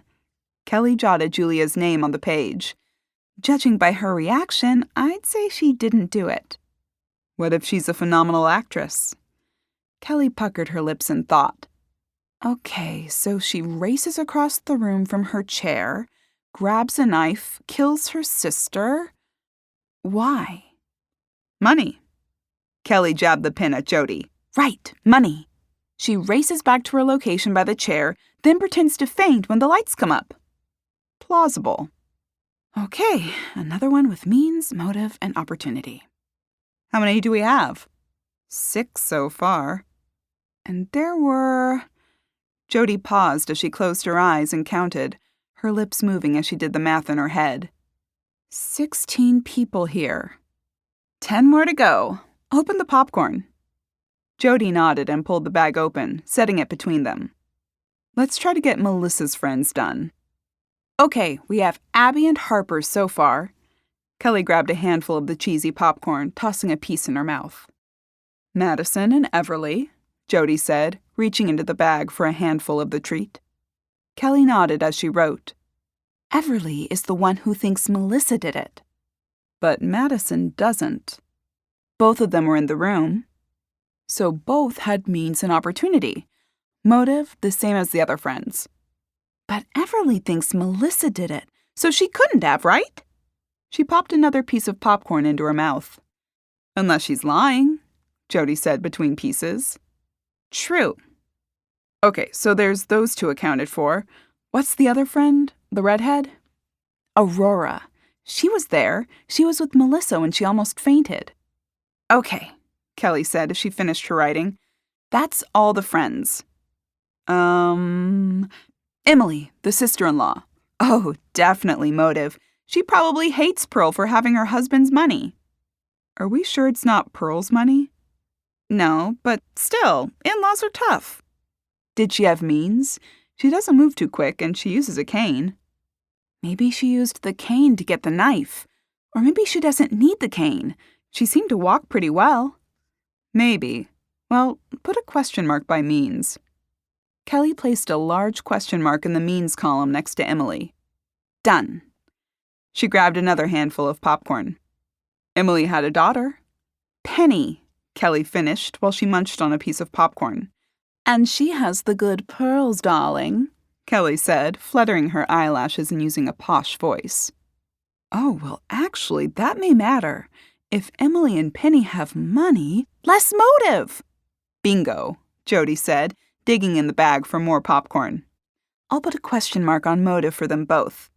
Moving on. There was the girl next to me at the table, Kennedy. Family friend, right? Yep, so she wouldn't get money. And she's not a friend of Melissa's. No motive? None that I can see. Okay, she's low on the list then. Means an opportunity like everyone else, but that's it. Peyton, Pearl's cousin-in-law. Okay, same as any other family member, except she too is older, so maybe not so quick. She was across the room, making her less likely to be able to pull it off. Kelly nodded and noted it on the sheet. 3 to go. The nieces, Parker, Addison, and Willow. Carbon copies except for Willow. Why? Willow had a bad attitude. She seemed to hate it here and hate the family. She could have done it. Good point. Kelly finished her notes and settled back in the pillows, tapping the end of the pen against her lips. What do we have? A house full of people who could have committed murder.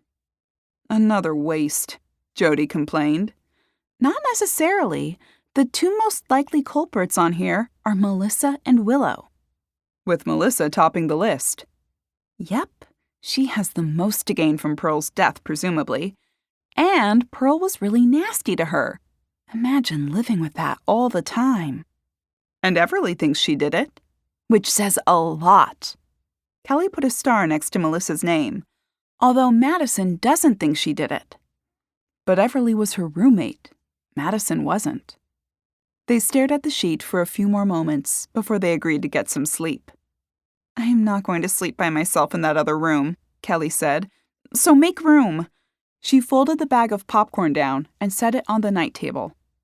Yeah, I figured, Jodi said as she slid down under the covers and switched off her light. Kelly flicked off her light and eased back into the pillows.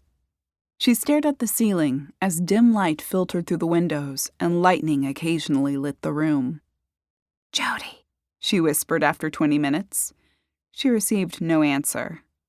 Psst, Jodi, she tried again. What? Are you awake? I am now that you woke me up, Jodi groaned as she rolled onto her back. Who do you really think did it? Jodi flung her arm over her eyes and groaned. I don't know, Kelly. Go to sleep. I can't sleep. I can't believe someone got murdered. I just keep seeing it over and over again. Well, stop thinking about it. I can't. Every time I close my eyes, I see Pearl sitting there with the knife in her chest. Hopefully the cops will show up tomorrow morning and deal with this. Do you think they'll let us go home? Why not? Well, they'll probably question us first, and then what if they hold us all here indefinitely? Why would they hold us indefinitely? Kelly flipped on her side and propped her head up with her hand. I don't know, it could happen. We destroyed evidence. What if we all get charged with obstruction of justice? We couldn't leave the body sitting on the couch until the cops got here. Kelly remained silent for a moment. Who recommended we move the body? Jodi pulled her arm away from her eyes, her brow furrowing as she considered it. That butler guy.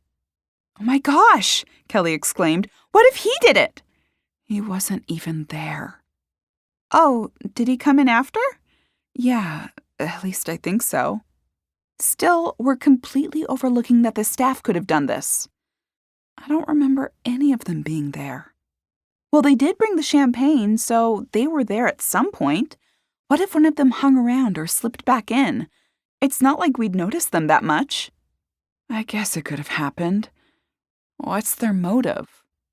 Being mad? Like hating Pearl because she was nasty to them? She seemed really unpleasant. Maybe it was some kind of revenge.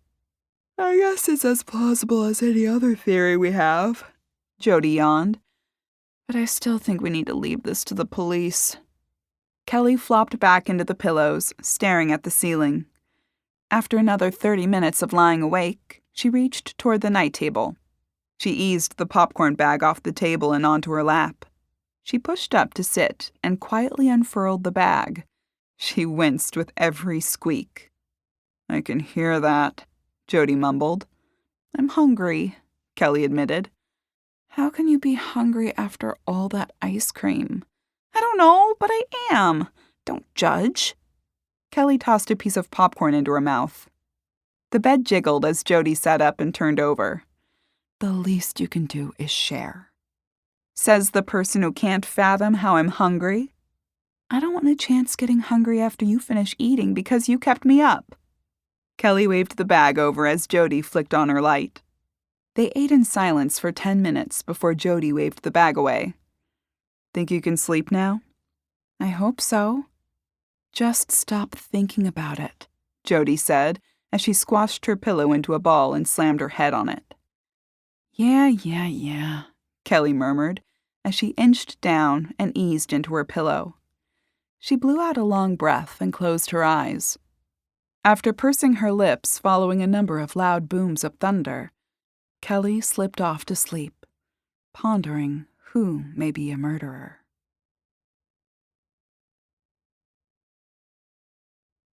Chapter 10. Kelly yawned and stretched the next morning. She rolled over, finding Jodi's side of the bed empty. Rain still pelted the large window to her left.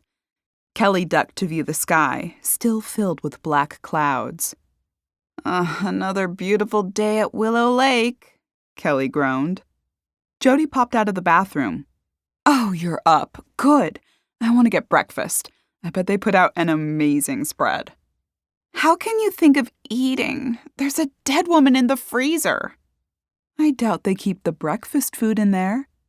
That's not what I meant. Just get dressed. I'm starving. Kelly climbed from the bed with a groan and disappeared into the bathroom, passing through to grab a change of clothes from her bag before she completed her morning routine. She emerged into the bedroom fully dressed. Jodi leapt from the armchair. Let's go! Okay, Jodi. I can't believe you're so interested in eating with these people. One of them is a killer. Maybe breakfast this morning will tell us something, Jodi countered. How? Kelly inquired as they entered the hall. Maybe someone won't show up. And that makes them guilty? No, but it may be telling. Would you come to breakfast if you just killed someone? Maybe, to make it look good. Okay, so maybe the people at breakfast are more suspicious. Kelly wiggled her eyebrows. I guess maybe we'll find something out. They descended the stairs and veered right toward the dining room. Kelly's eyes widened as they entered. Several ladies already milled around, retrieving food or eating. A few spoke quietly to each other, the vibe definitely subdued compared to the night before. Across the room, food filled the 10-foot buffet. Kelly patted Jodi's arm. You were right. Look at all that food. Told you, Jodi whispered. They wandered across the room, grabbing plates from the server. Kelly eyed several of the others in the room, offering a tight-lipped smile as people glanced at the pair of them. No Melissa, Kelly noted to Jodi. She spooned scrambled eggs onto her plate. That's understandable. Her mother's dead, Jodi answered, as she used tongs to load a few pieces of bacon onto her plate. Or she killed her. No Julia either, Jodi noted. Are those donuts? Looks like it. I need another plate. Kelly circled back to grab a second plate for the breakfast pastries. After placing 2 on the plate, she wandered toward the table with Jodi. They found seats alone at the end. Kelly scanned the rest of the women. Abby, Everly, and Madison were seated together, speaking in hushed tones. Kennedy sat with Aubrey and Peyton. Most of Pearl's family members were missing, outside of her in-laws. Kelly finished her food and dug into the glazed donut, calling her name from the second plate. She bit into it, the gooey glaze melting on her tongue. She moaned, with her mouth still full. So good. She shoved the donut in her mouth for a second bite. As she bit down, Harper entered the room. She scanned the space. Her eyebrows shot skyward as she focused on Kelly. You! She shouted as she shoved a finger in Kelly's direction. Kelly's eyebrows inched up as her eyes shot side to side. With the donut still clamped between her lips, she pointed back to herself, her face questioning. Yes, Donut, you! How could you show your face here? All eyes turned to Kelly. Kelly bit off the chunk of donut and chewed as she shook her head. What are you talking about? She asked after swallowing. You killed Pearl, and then you come to breakfast like it's nothing? Kelly's eyes went wide, and she glanced at Jodi before flicking her gaze back to Harper. I didn't kill her. Harper narrowed her eyes and crossed her arms, stamping a high-heeled foot on the floor. Prove it! Kelly's brow furrowed and her jaw dropped open. What? You heard me! Prove you didn't do it! Why would I kill her? I have no motive. Kennedy stood from the table. Ladies, please, let's take it down a notch. I agree, Jodi chimed in. Let's let the police handle this. Kennedy shook her head. I spoke with the police this morning. Since the weather is still bad, they aren't going to make it for several hours, if at all today. But in the meantime, we have other business to take care of here. Yeah, like finding the real killer, Kelly said. Actually, there's something else, Kennedy said.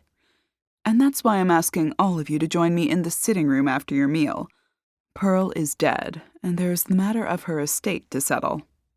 Madison guffawed. Surely that can wait. These are Pearl's wishes. But Melissa will be far too upset to deal with that now, Madison retorted.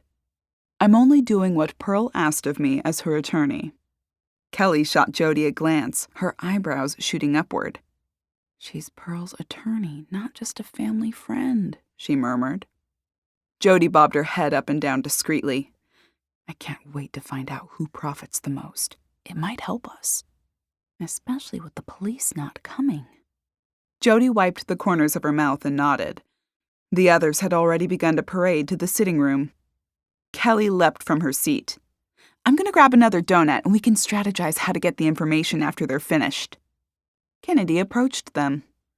Ladies, if you wouldn't mind joining us. Oh, Kelly said as she set a chocolate-filled powdered donut on her plate. I don't think it's our place to be there. It's a private family matter. Actually, it concerns you very much, Kennedy said. Kelly glanced at Jodi and raised her shoulders up. Well, okay. She waved the plate in the air and laughed. Just grabbing one for the road. Kennedy eyed her up and down before spinning on her heel and strutting around the long table and out the door, her high heels clicking off the hard wood. What is that about? Kelly whispered as she grabbed her napkin and stuffed it under her plate. Jodi shrugged. I don't know, but I think I'll grab another donut too. Well, hurry up. I don't want to miss why this somehow concerns us. Jodi waved her comment away as she grabbed a jelly donut.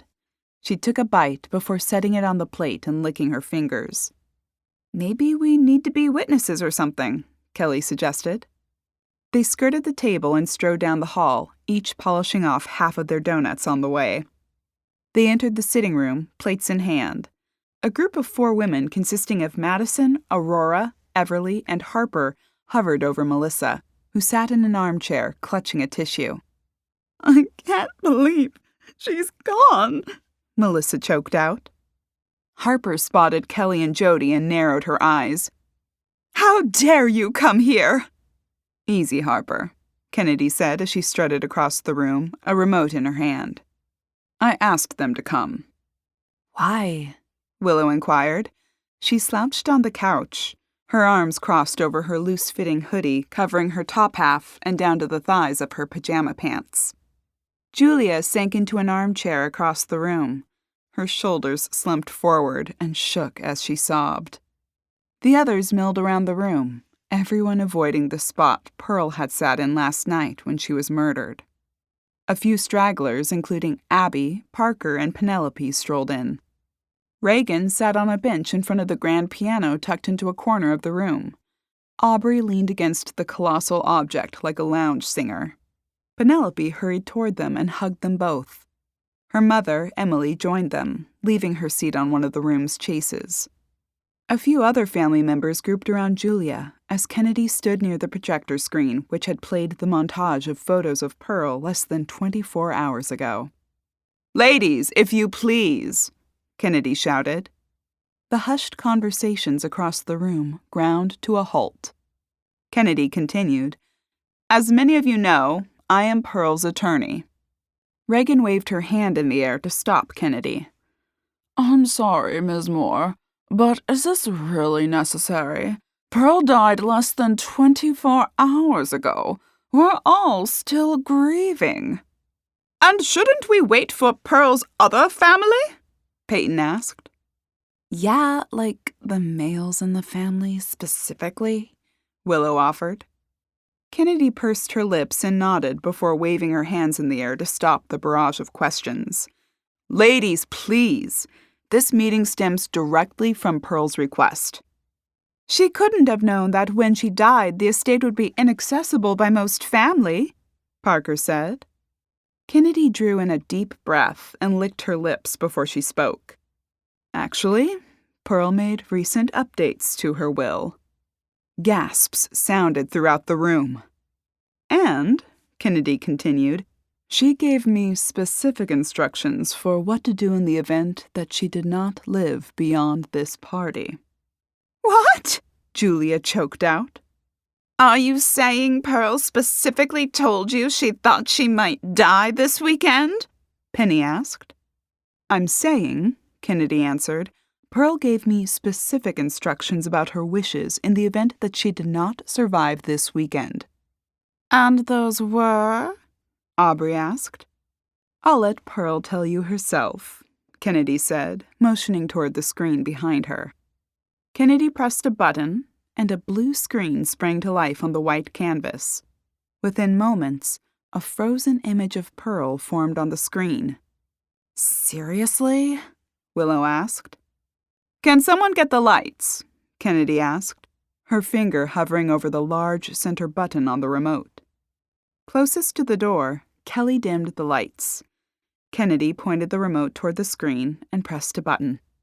Pearl's form sprang to life. Is it ready? She asked someone off camera. An incoherent response sounded off screen, and Pearl nodded, directing her gaze to the camera. She shrugged her shoulders and spoke in her gruff tone. "Well, if you're seeing this, I'm dead." A sob escaped from Melissa, and she leaned forward, sinking her head into her hands. "Is this really necessary?" Everly questioned. As if in response, Pearl continued, "I'm sure you're each all broken up over my death." She let out a harsh cackle. "No, you're not. What you're really wondering is who's going to get all my money. Will it be Melissa? Will I dole it out dollar by dollar to all of you? And I'm sure one of you already complained about having the menfolk here." On screen, Pearl rolled her eyes. "The truth is," she continued, "it doesn't matter. You can play it for them later if you want, though I doubt you'll want to. You'll be busy lawyering up and storming the courts." "What is she talking about?" Parker shouted. Kennedy waved her hand to hush the woman. "Here's the rub. I can't stand any of you, male or female, and since someone at this little shindig just offed me, I hate you women more.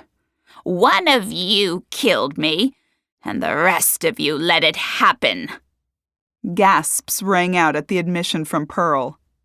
"There's my dear sister Julia, who's probably weeping in an armchair right now. Where were you when I needed your help all those years ago, Julia? Can't answer? I'll bet you can't. Then there are my in-laws. You hated me from the time William married me. And all my lovely nieces. Weak, sniveling little brats. Every last one of you. Spoiled simple. Think the world owes you. Well, I don't. And last but not least, my supposedly loving daughter, Melissa. Don't think I don't know what you're doing, Melissa. With your loving little montages at every party in the hopes of winning every last cent from me. And your little hanger-on friends, hoping to cash in on your gravy train. You all make me sick." Pearl's face formed an ugly frown, and she shook her head. She gritted her teeth, her jaw clenched. She sucked in a deep breath before continuing. "And that's why I'm not leaving my money to any one of you." Pearl shrugged and wobbled her head around. "Well, almost none of you." On screen, Pearl chuckled. Her laughter turned into a full-blown cackle, and she clapped her hands. "So who is she leaving it to?" someone shouted, though Kelly couldn't identify the voice. "Have they started to ask who I'm leaving it to yet, Kennedy?" Pearl inquired. "Has anyone demanded justice?" Pearl waved her fist in the air. "Have they already threatened to have the will overturned?" Pearl continued her chuckling for a few more seconds before the giggles died off. A grin remained on her lips. "And now you're all wondering who the lucky winner is." Kelly took a bite of her donut as Pearl's eyes focused on the camera. "Since I hate all of you, I'm leaving the entire estate, money, and everything to the last person I met. I don't care who it is, a waiter, a maid, someone from the streets. Kennedy's keeping a list. She knows who it is. Good luck to that person. The rest of you can stew in your own juices. And before you start your challenges, I'm of sound mind and body. I know what I'm doing. So you can all go to hell." The video glitched and froze before the final syllable played. "What the hell was that?" a voice said. Again, Kelly didn't see who the speaker was. Penny twisted the knob on the wall, bringing the lights up. Everyone squinted against them as the bickering continued. "She has to be kidding!" another woman shouted. "She's kidding, right?" She was not. The official will was changed and filed over 1 month ago. Kennedy waved a thick set of papers in the air. "This cannot be legal," Emily yelled. "I assure you it is," Kennedy said. Kelly raised her eyebrows at Jodi as she bit into the last quarter of her donut. "Well, who is the last person she met? Who's inheriting everything?" Kennedy licked her lips, her gaze flicking across the room. All eyes followed hers, landing on Kelly.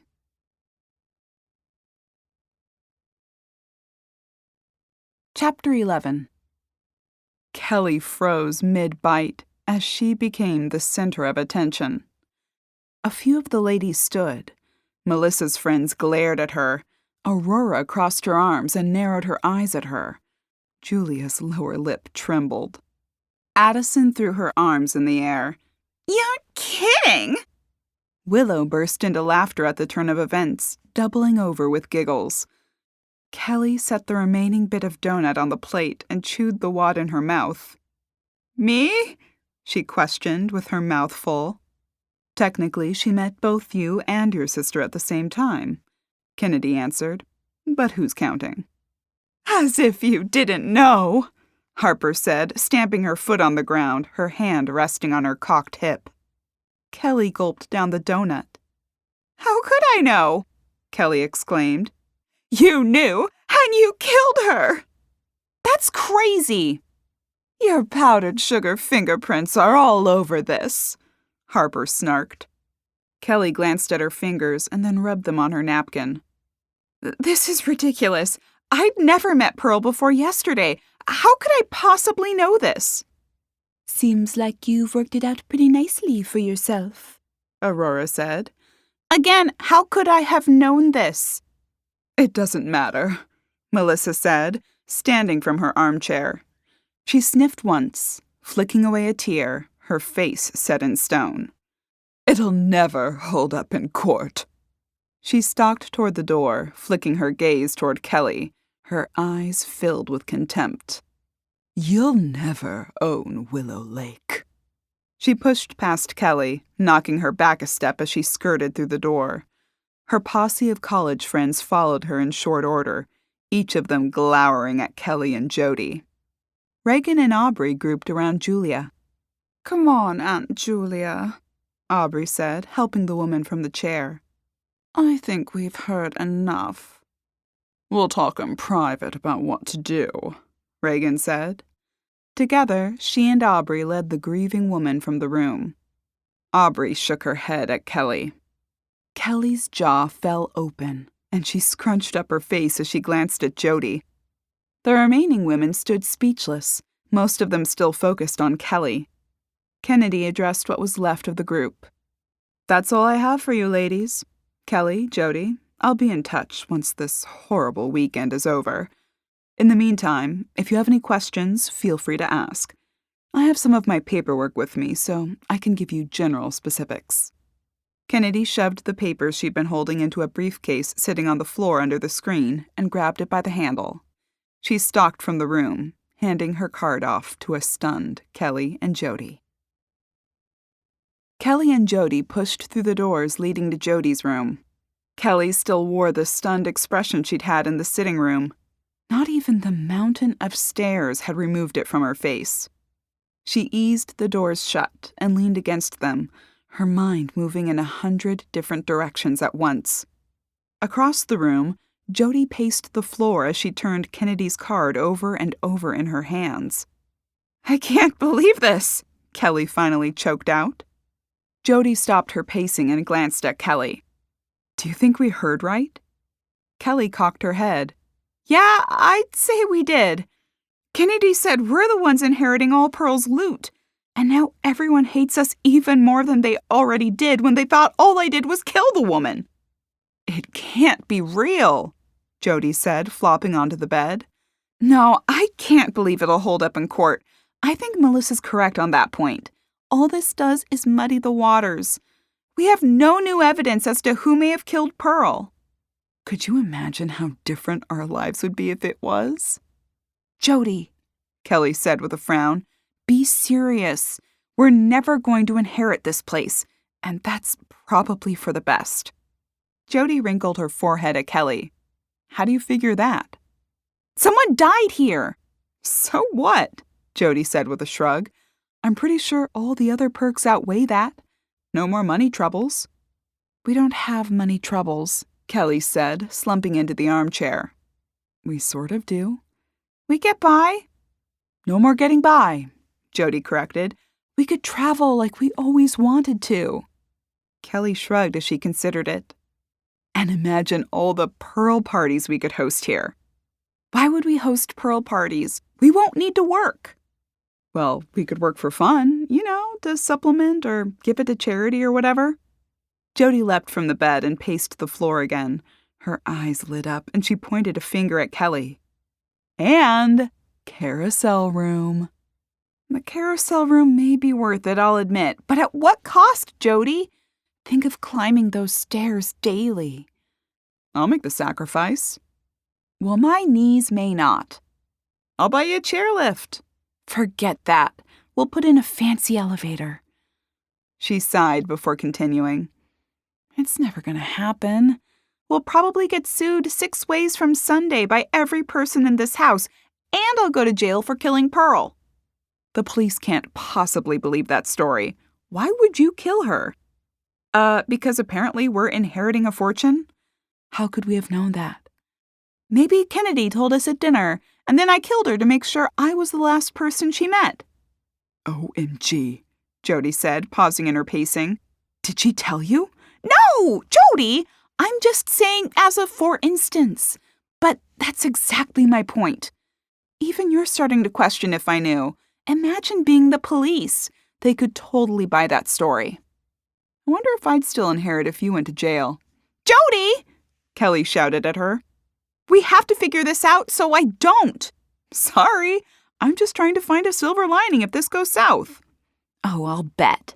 You can just hang out here riding the unicorn in the carousel room while I serve 20 to life. Was there a unicorn? Kelly's shoulders slumped, and she tilted her head, a frown forming on her lips. Okay, sorry, but I don't see how we're going to solve this. We have no new information, and now everyone hates you, so they won't tell us anything. I'm pretty sure everyone hates both of us. They just hate me more because they think I also killed Pearl. Kelly mulled over the information. She stalked across the room, grabbed her notepad, and studied the list they'd made last night. All these motives primarily depend on money. We have to figure out what Pearl's will said before she changed it. Maybe that'll help us. How are we going to do that? Maybe we should ask Kennedy. Do you think she'll tell us? We can try. How are we going to find her? Call her, duh, Kelly said, waving the business card around in the air.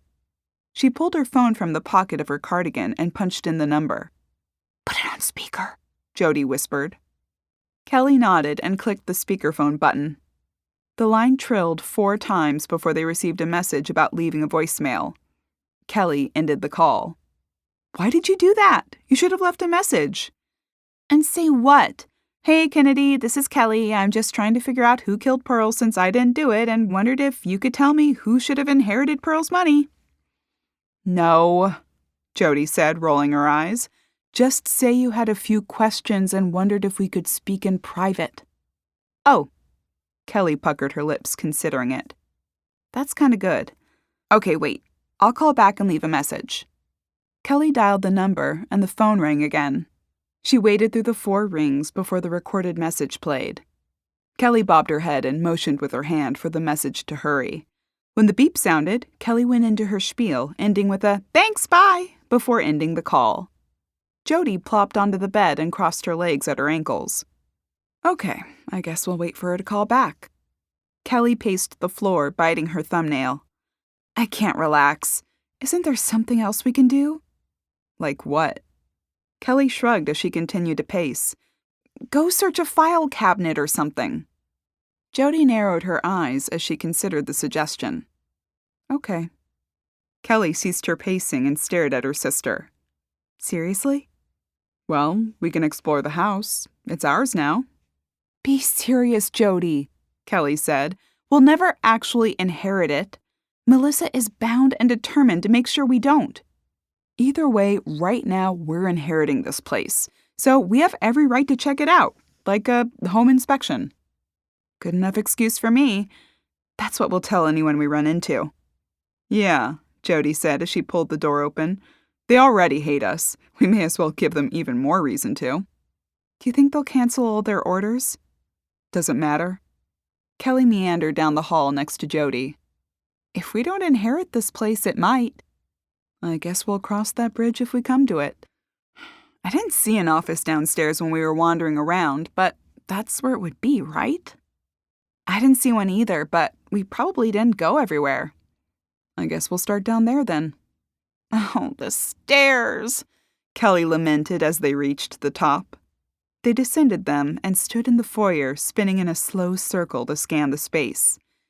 Jodi shoved her hands into the back pockets of her jeggings and scrunched up her face in thought. Well, we know the sitting room is through there, and that doesn't have any file cabinets. The dining room is that way, Kelly said, pointing toward the hall opposite the sitting room. Maybe we can try the hall back there. Jodi pointed to a hallway tucked behind the staircase. Okay, Kelly said. They rounded the staircase and approached the hallway. A voice stopped them in their tracks. Didn't take you too long to start playing Queens up the manor. Kelly slowly spun around to face the speaker. Parker stood in the foyer, her arms folded over her chest and a sour expression on her face. That's not what we're doing, Kelly said. Really? It wasn't enough that Pearl's dead and you've stolen our inheritance, but you've got to rub it in? Why don't you take a spin past the carousel room and take a victory ride? We just might, Jodi said, matching Parker's stance and narrowing her eyes at the woman. Jodi, Kelly warned through clenched teeth. You two are real pieces of work. You won't get away with this. With that statement, Parker spun on her heel and stomped her way across the foyer, disappearing down the hall leading to the dining room. Kelly guffawed, flinging her arms out. Why does everyone act like we had some hand in this? We had nothing to do with this. I'm pretty sure we're not the most popular people in the house right now, under the circumstances. Come on, let's try to find the office. They returned to their plan, turning back toward the back hall and starting down it. Jodi poked her head into the first door in the hallway. She shook her head as she stepped out. Do you think Harper could be guilty? Jodi shrugged. Why her? She's so acrid toward us. She can't let it go. So? So what if she's deflecting? She's pointing the finger at us to take suspicion off of her.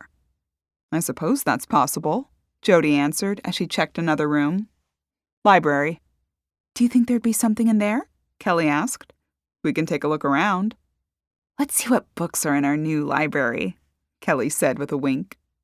They stepped into the large space. 2 floor-to-ceiling windows stood across the room, sandwiched between equally large mahogany bookcases.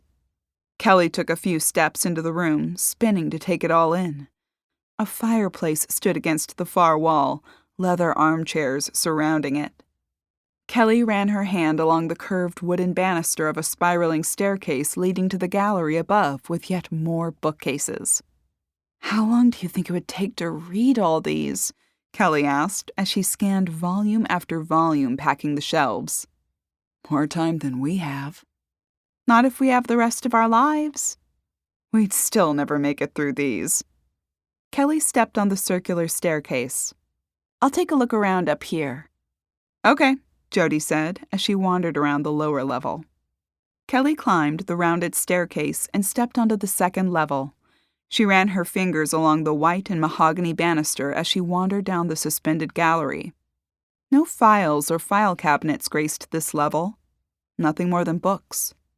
Kelly wrapped her hands around the banister and leaned against it. She stared out the window across from her before scanning the floor below. Jodi stood over a book on a podium in the corner. Can you imagine having this library in your home?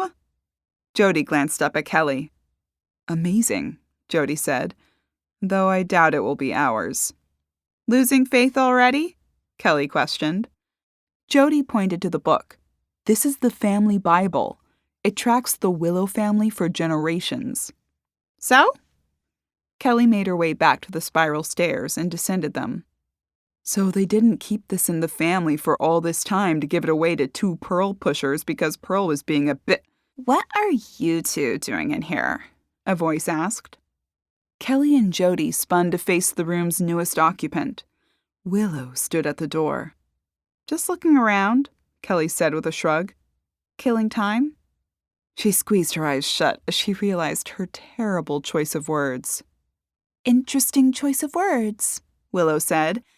Killing time, checking out the house you're about to inherit from a woman killed with your own knife.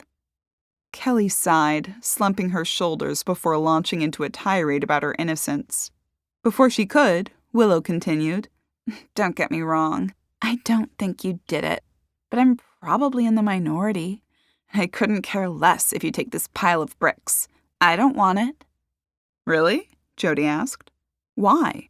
I don't want anything from Pearl Willow Barlow. She turned on a heel and stalked from the room.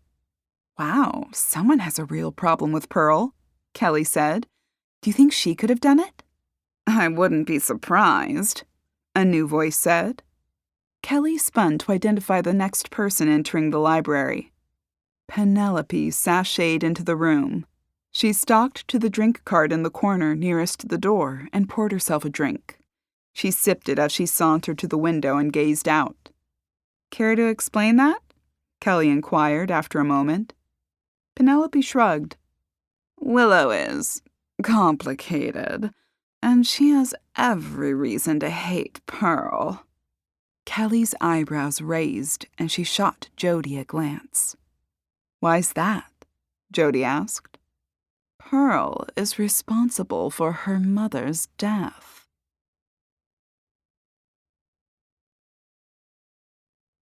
Chapter 12. What? Kelly asked, shock apparent in her voice. Penelope twisted to face them with a coy smile on her lips. How? Jodi added. Yeah, how is Pearl responsible for Willow's mother's death? Kelly echoed. Penny, that's enough, Emily said from the doorway. It's the truth, Penelope said to her mother with a shrug. It's not a subject to be aired at random. Emily flicked her gaze from Kelly to Jodi. Perhaps you ladies should be on your way. Wait a minute. I think we have a right to know what she meant, Kelly argued. Everyone is accusing me of killing Pearl, but I didn't do it. Someone else did, and I think we should figure out who. Penny's said enough. She's spoken out of turn. Willow isn't the guilty party. Now move along. Jodi grabbed hold of Kelly's arm and tugged her toward the door. Come on, Kelly, let's just go. Kelly began to object, but Jodi shot her a glance, warning her otherwise. Kelly gave in, following Jodi into the hall. With a curt smile, Emily closed the doors behind them as they stepped out. Jodi, Kelly said as she continued down the hall, Penny just accused Willow of murder and you thought we should leave it? We have the information we need. We have a new motive, and Willow is a wild card. We should look into it further. That's what I was trying to do when you insisted we leave. No, you were getting Penny's side of the story. That doesn't mean it's true. So what do you propose we do? Ask Willow? Maybe, Jodi said with a shrug. Seriously? Are we supposed to just say, hey, Willow, heard Pearl was responsible for your mom's death. Did you kill her?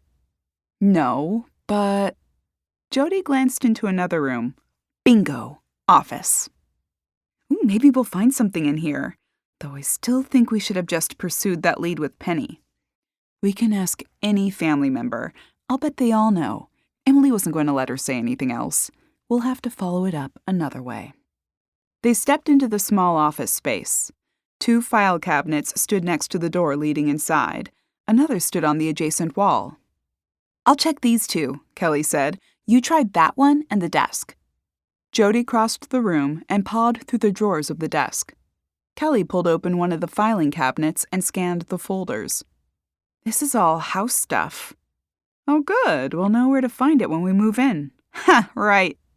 Kelly tried another drawer, finding nothing of interest. She tugged at the bottom drawer. Locked. See if there's a key in the desk. Jodi plopped onto the desk chair with a handful of pictures she'd found in a drawer. Okay. Kelly scanned the next file cabinet, but it contained nothing of interest. Did you find a key? Not yet, Jodi answered, still shuffling through pictures. What did you find? Kelly wandered over and glanced over her shoulder. Are these Melissa? Yeah, they were in the bottom drawer.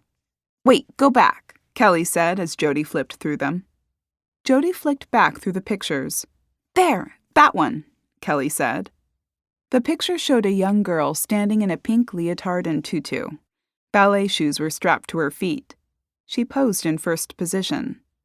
That's not Melissa. No, it's not, Jodi said. She flipped the picture over, but it had no name or identifying marks. Who is that? Doesn't say. And why is that picture mixed in with Melissa's? I don't know. Give it to me. Kelly swiped the picture from the stack and shoved it in her cardigan pocket. Did you find a key yet? No. Jodi rummaged through a few other drawers. She pulled a small key from the bottom of one. Aha! Kelly smiled at her and swiped the key from between her thumb and index finger. She hurried to the file cabinet and unlocked the bottom drawer. Jodi followed her. Is there a will in there? No, Kelly said, her shoulders slumping. Just a few checks and ledgers. Useless, Jodi said, as Kelly slid the drawer closed. They searched through the other two file cabinets, but found nothing of importance.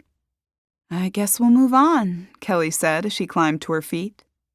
They traversed through the halls, searching for any additional rooms that might contain a copy of the previous will. Unfortunately, they found nothing outside of another few sitting rooms, a movie theater, a bowling alley, a ballroom, and a sunroom with a patio. Rain still fell steadily from the sky, making it impossible for them to enjoy any fresh air outside. Kelly crossed her arms as she stared at the gray clouds above through the floor-to-ceiling windows. What a weekend, she murmured. Let's keep going. Kelly nodded and followed Jodi into the hall. Can you imagine if we did inherit this place? I'll throw a hip out just trying to get to all the rooms we have.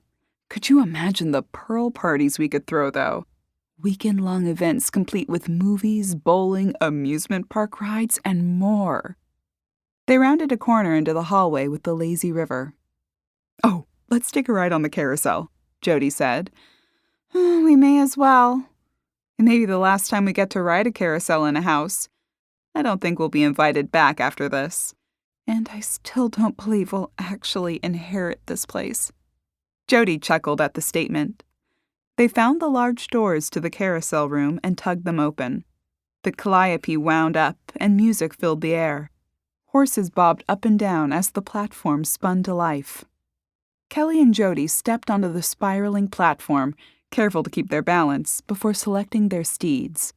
This time, Kelly chose a jet-black horse posed in full gallop, while Jodi climbed onto a gray horse with its black tail flicking in the unseen breeze. They bobbed up and down for a few moments as the music played before Kelly spoke.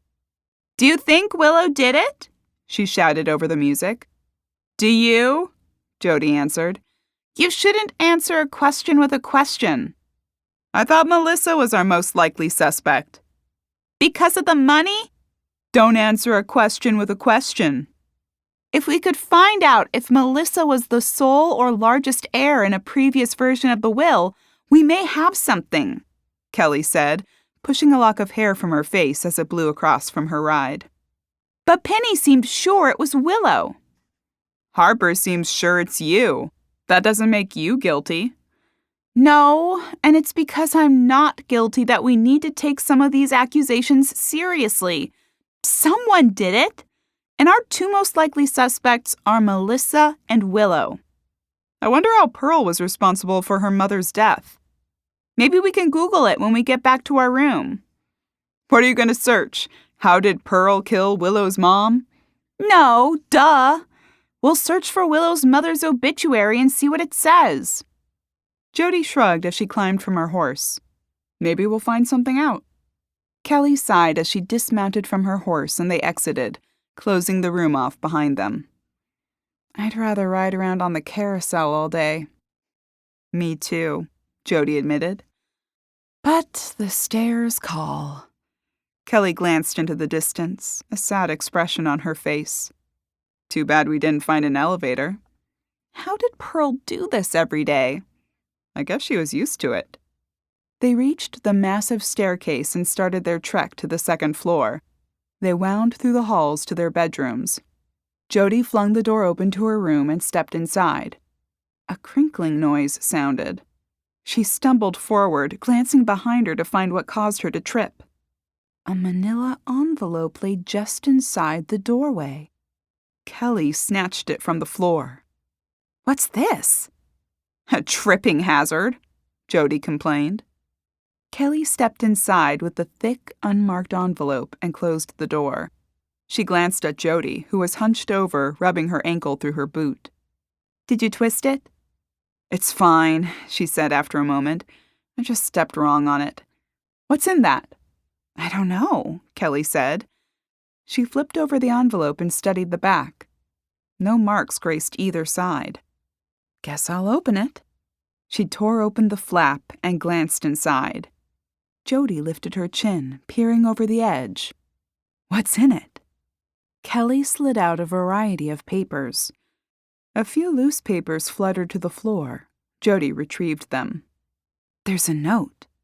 What's it say? Jodi asked, peering over Kelly's shoulder as she read aloud. If you want to help your sister, here's everything you need. Melissa did this. Use the information inside to make sure she pays for it.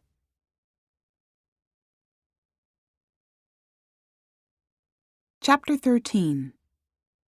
Jodi's jaw dropped as Kelly flipped the note over, but found no signature on either side of the paper scrap. She shuffled through the rest of the papers.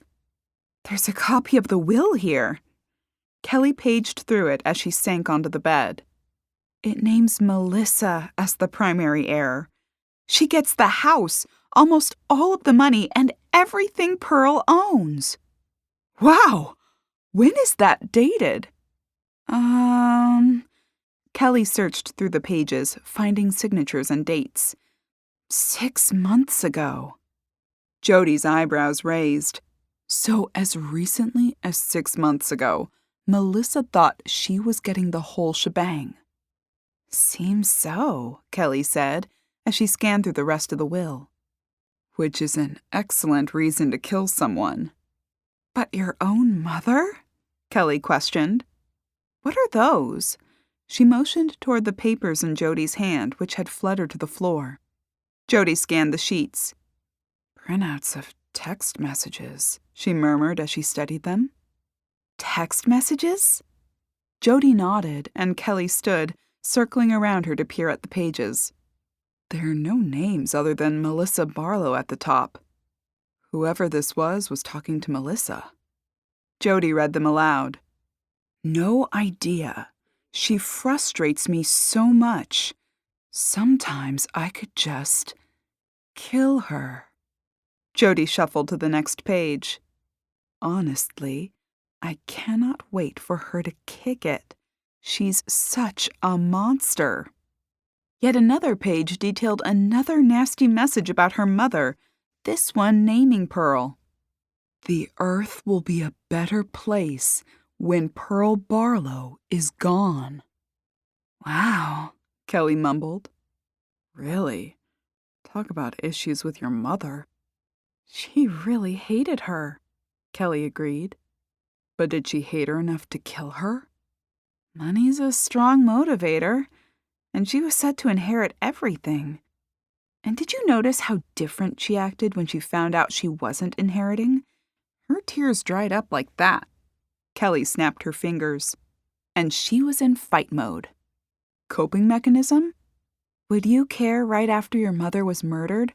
She went from grieving to hostile in 2 seconds flat. Jodi puckered her lips and considered it.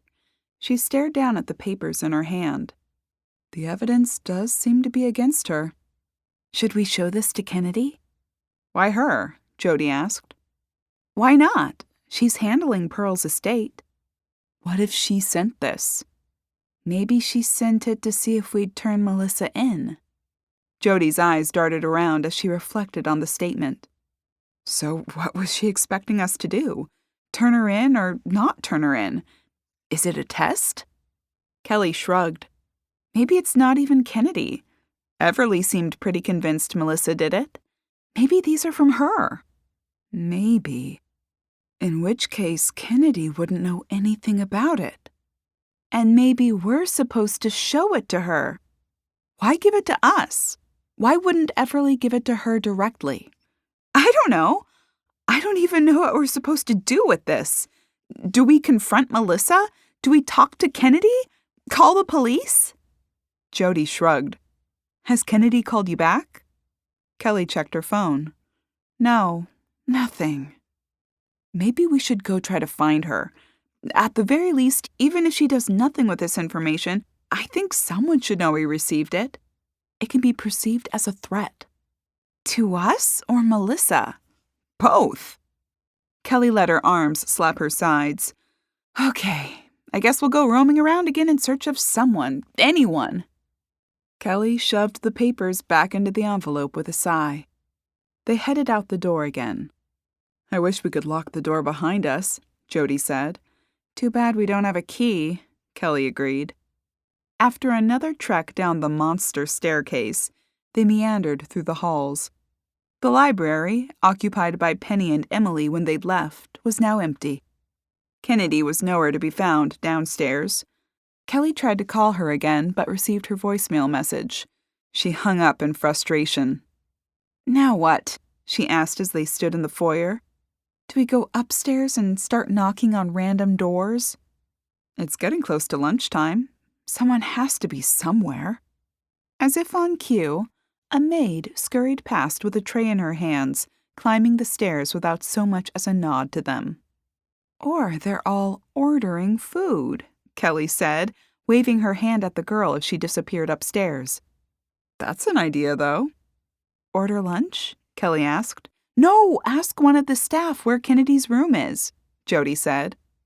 Oh, right. Good idea. Looks like some of them are in the kitchen. Let's head there. Kelly nodded in agreement, and they charged down the hall to the dining room, pushing through the door they'd used to retrieve their snack the night before. They descended to the kitchen, finding staff bustling around to complete lunches for the guests. The butler oversaw the preparation.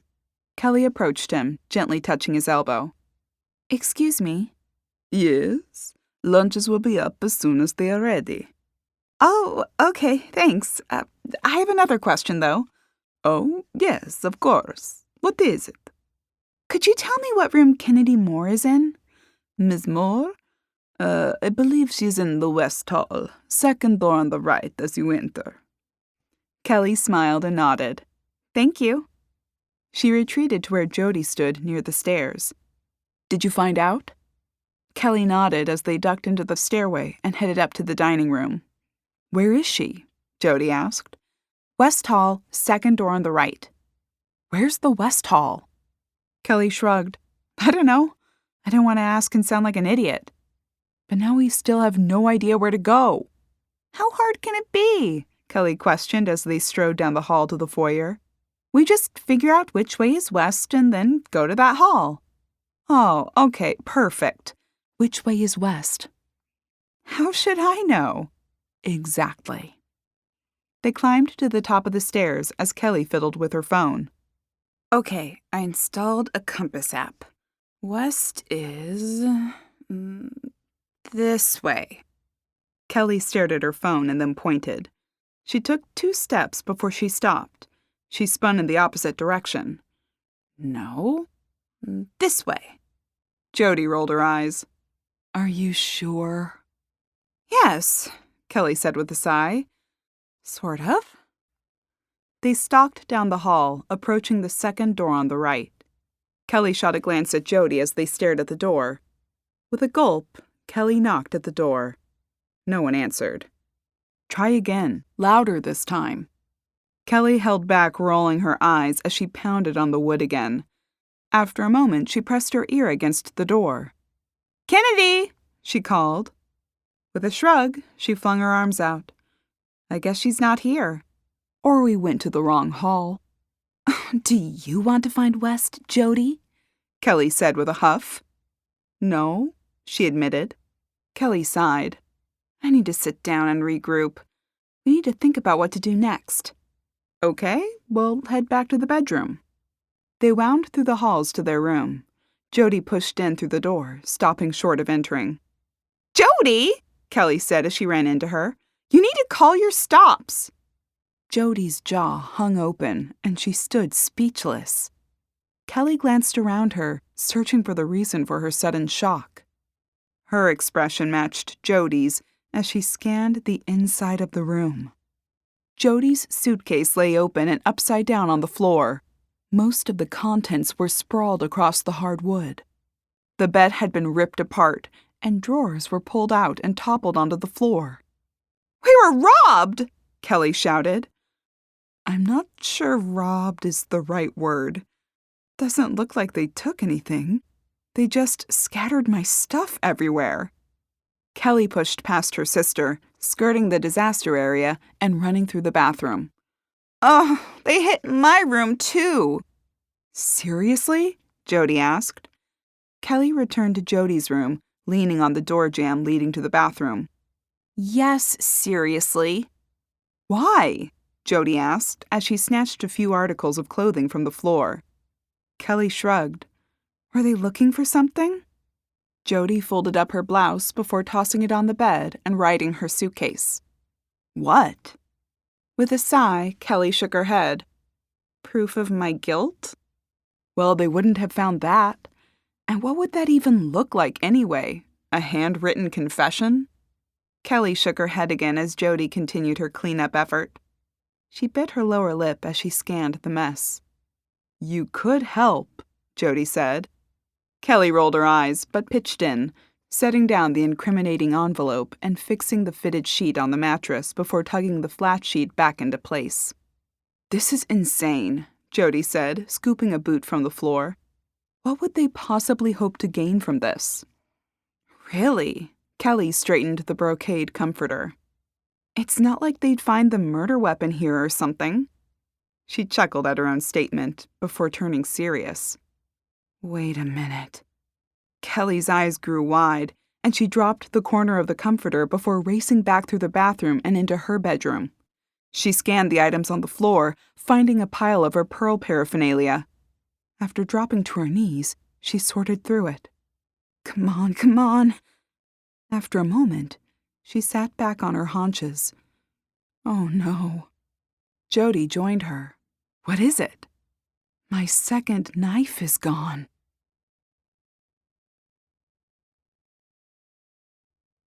Chapter 14. Jodi's forehead wrinkled. Who would break in and steal your knife? Someone looking to frame me for murder? Kelly said. By doing what? Stealing your knife and stabbing Pearl again? Maybe they're going to transfer my fingerprints onto the murder weapon. Jodi paused, her face a mask of surprise. First, I'm not certain that happens in real life. And second, the murder weapon probably already has your fingerprints on it from the shucking you did before dinner. So then why did someone wreck our rooms and steal my knife? I have no idea. But this is getting out of hand. First the information accusing Melissa, and now this? Kelly shook her head and snatched the envelope containing the damning texts and will, and stormed toward the door. Where are you going? Jodi asked. To find someone to sort this out, Kelly hollered over her shoulder. Jodi scrambled to her feet and followed Kelly as she thundered down the hall. Who? She shouted after her. Whoever I come across first, Kelly answered, a determined look on her face. They roamed through the upstairs halls, but ran into no one. Wandering around another corner, they came upon a single set of double doors. Kelly studied them. "Do you think this is anything?" "How should I know?" Jodi asked. "We came across this yesterday. Maybe it was Pearl's room." "Maybe. It's the only room in this hall. Maybe she has an entire apartment or something." "Maybe we'll find something in there," Kelly said, starting toward the door. Jodi grabbed her arm and pulled her back. "Wait a minute. We can't just barge in there and start pawing through her stuff." "Why not? Someone did that to us and stole my knife." "We'll really look guilty if we get caught." "We look guilty anyway." Kelly shook off Jodi's grip on her forearm and trudged down the hall. She wrapped her fingers around the doorknob, but just before she could turn it, a shout startled her. Just what do you two think you're doing? Haven't done enough damage? Kelly spun to face their accuser. "Aurora," she said as she recognized the red-headed woman storming toward her. "Get away from that door!" "Why? We want some answers here. Our room was—" "I don't care what you want. You've caused enough trouble already. Leave poor Melissa alone." Kelly crinkled her brow. "Melissa? We weren't—" "Right, sure. You were just about to burst into Melissa's room, but I'm sure you weren't going to do anything to her, right?" "Melissa's room?" Kelly questioned. "I thought—" "Just stop," Aurora interrupted. "Get out of here. Leave Melissa alone. She doesn't need you badgering her after her mother's murder. Especially you two who are going to rob her blind." "We're not robbing her." "Do you know the meaning of stop? Go away and leave Melissa alone." Aurora pushed past Kelly and stood in front of the doors, crossing her arms over her chest and raising her eyebrows. Kelly opened her mouth to speak, but shook her head, deciding it was a losing battle. "Fine," she said as she stalked back down the hall toward awaiting Jodi. "Good going," Jodi whispered as they scurried down the hall and around the corner. "How was I supposed to know that was Melissa's room?" "Well, maybe that's why you shouldn't—" The balance of Jodi's statement was cut off by a blood-curdling scream. Both women froze, their eyes going wide. Kelly's heart pounded at the sound.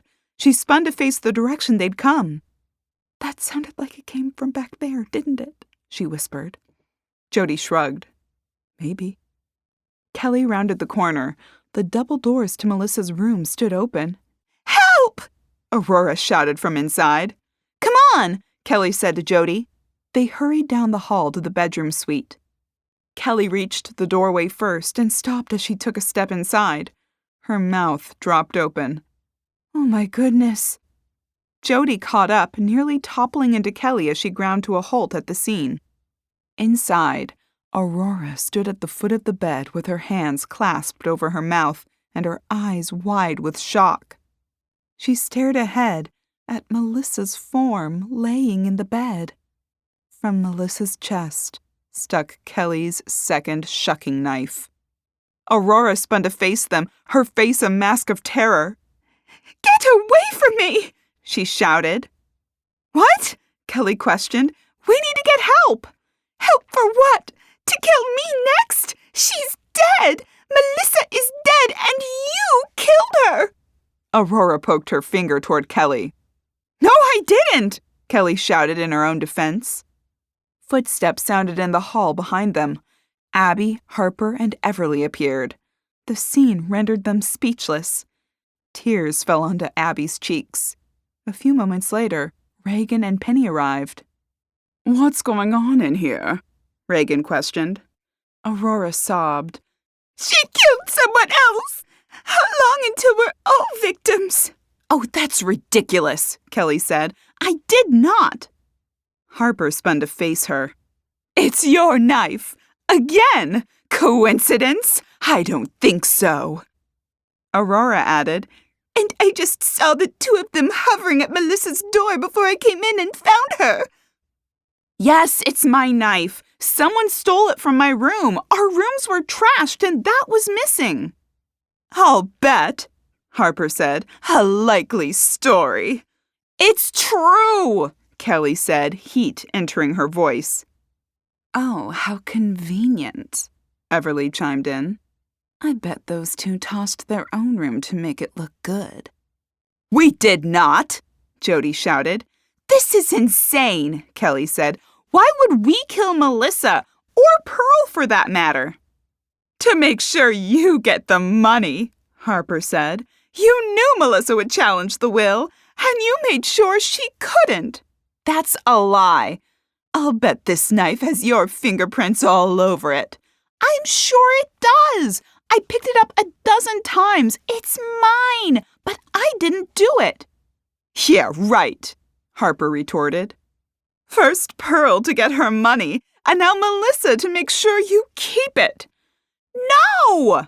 Kelly said. Reagan spoke up. "Ladies, we all need to calm down." "I'm not going to calm down when there are 2 murderers standing feet away from me," Aurora shouted. "We should lock them up before they do any more damage," Harper agreed. "This is crazy. We didn't kill anyone," Kelly shouted. "I agree. Where can we put them?" Everly asked. "This is insane," Jodi said. Peyton and Aubrey entered the room, gasping at the sight. "Reagan, do you know where there's a secure location to put these two?" Harper inquired. "We could lock them in the pantry." "Are you insane?" Kelly asked. "First of all, I for one would like access to a bathroom and a chair." "Kelly's right," Reagan said. "Thank you." "We should lock them in their bedrooms. We can barricade the doors." "What? No, that's not what I meant." "How can we barricade the doors?" "A chair?" "That's never going to work. We need to lock them up where they can't get away." "We could watch them. Take turns." Kelly leaned toward Jodi. "Let's make a run for it. We'll lock ourselves in the bedroom as soon as we get there." Jodi nodded. They slowly backed through the door. When they cleared it, Kelly spun on her heel and dashed down the hall. Jodi trailed behind her, her kitten-heeled boots making running harder. "Hurry!" Kelly shouted as she rounded the corner. Shrieks sounded behind them as the women reacted to their flight. "They're getting away! Someone get them!" They hurried through the halls. Pounding footsteps sounded behind them. Kelly gasped for breath as she rounded the final corner into their hallway. She streaked down the hall and into Jodi's room. With her head poking out the door, she encouraged Jodi to sprint the last leg. "Hurry!" Jodi ground to a halt. "Jodi, run!" Jodi stared straight ahead. Kelly swung her head in the opposite direction. Harper approached from the opposite end. Kelly winced as Aurora rounded the other corner, closing the distance between her and Jodi. With her jaw tensed, Kelly glanced inside the room. She grabbed the small round table from next to the armchair. Kelly stepped to the door and flung the table at Harper, narrowly missing her. Jodi hurried the final few steps and ducked into the room behind Kelly. Kelly stepped back and flung the door shut. It popped open as Aurora's hand reached inside. "Help!" Kelly shouted to a winded Jodi. Together, they pushed the door, trapping Aurora's hand inside. She yelped in pain before withdrawing her fingers. Kelly turned the lock before collapsing against the door and breathing out a long breath. Jodi panted for breath as they heard Aurora curse on the other side. She hurried around Kelly and circled a dresser, shoving at it from one side.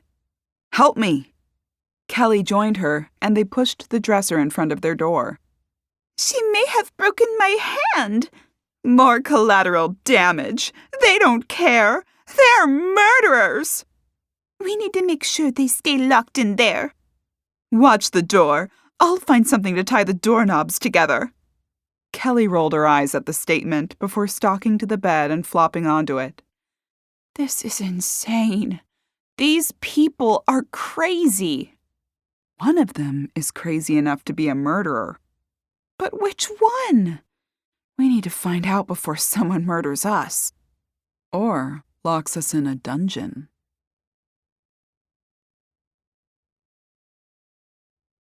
Chapter 15. Kelly sat up and opened the envelope she carried. She pulled the papers from within and tossed the container aside. With the documents spread across the bed, she studied them. "What are you looking for?" "Anything. Some clue. This was sent to us to make Melissa look guilty. Clearly she's not. I doubt she killed Pearl, then stabbed herself." "Maybe she killed Pearl and then someone killed her because of it?" "Maybe, but I doubt it." "Why?" "Well, the murders were pretty similar, which suggests the same person did it." Jodi shrugged. "I guess it's probably pretty likely it was the same killer." "And it wasn't me." "Anybody had access to our room. It could be anyone." Kelly reached over for her list. She crossed Melissa from the top of the list. Clearly, she's not guilty. At least, not of her own murder. Nope, down to 15 suspects. Kelly scanned the list. Okay, let's compare these names to the names in the will. She grabbed the bags of pretzels and popcorn. Good thing we brought snacks last night. I don't think we'll be getting lunch. Jodi dug into the pretzel bag. We'll be lucky to be let out of our rooms, period. Kelly bit into a pretzel as she flipped through pages. Okay, it looks like no one really got much of anything outside of Melissa. Do you think anyone knew that? What happens now with Melissa dead? Kelly shrugged. I'm not sure. I wonder if Melissa had a will. She did, Jodi announced. How do you know? Kelly grabbed a handful of cheesy popcorn and tossed a piece in her mouth. I saw it in those file cabinets we went through. There was a folder called Melissa's Will. Really? Why didn't you say anything? Because we were looking for Pearl's will, not Melissa's. Kelly rolled her eyes. We could have used it right now. Well, sorry, I didn't realize Melissa would be murdered too, and we'd need it. Kelly shook her head as Jodi threw a piece of popcorn at her before grabbing another handful. With a sigh, Kelly scanned her list again. Okay, maybe later we can sneak out and get it. But for now, we need to make some kind of headway on this list. And money has been removed as a motive because, as far as anyone knows, we are inheriting the estate. But no one thinks that's going to stick, especially with my murder charge looming. So this could still be about the money. Who would inherit from Melissa? Wait, Jodi exclaimed as she glanced through the will. What? There's a clause here that discusses what to do in case Pearl survives Melissa. But that doesn't matter, Kelly said. Melissa did survive Pearl. Not for long, but she did. Yes, but it might tell us who may have had some motive of inheriting. Kelly leaned over Jodi's shoulder as they waded through the legalese. Here, Jodi said, pointing to a line. In the event that I survive my daughter, Melissa Barlow, all items listed in clauses C through G shall be passed on to my nieces equally. Then there's a list of them. Penelope, Addison, Parker. Kelly put stars by their names on her list. Okay, Penelope, Addison, and Parker stood to inherit if Melissa was out of the way. But only if Melissa was out of the way first. Jodi flipped the page over and back several times. What are you doing? Kelly asked. Where's Willow? Kelly returned her gaze to her list, munching on another piece of popcorn. How should I know? She's probably hiding out in her room. No, in the will. Why would she be in the will? She's a niece, but her name is missing from the list. Kelly grabbed the paper. Let me see. She read through the clause. Maybe she was named somewhere else. They spent 30 minutes poring over the legal document, but found no mention of Willow. Okay, she was left out entirely. I wonder why, Jodi asked. Penny accused her of murdering Pearl. I wonder if she did it because she was left out of the will. That's pretty extreme, Jodi said. But it makes sense. She's been left out of the will, so you kill the woman who did it, and then you kill the person who stands to inherit everything.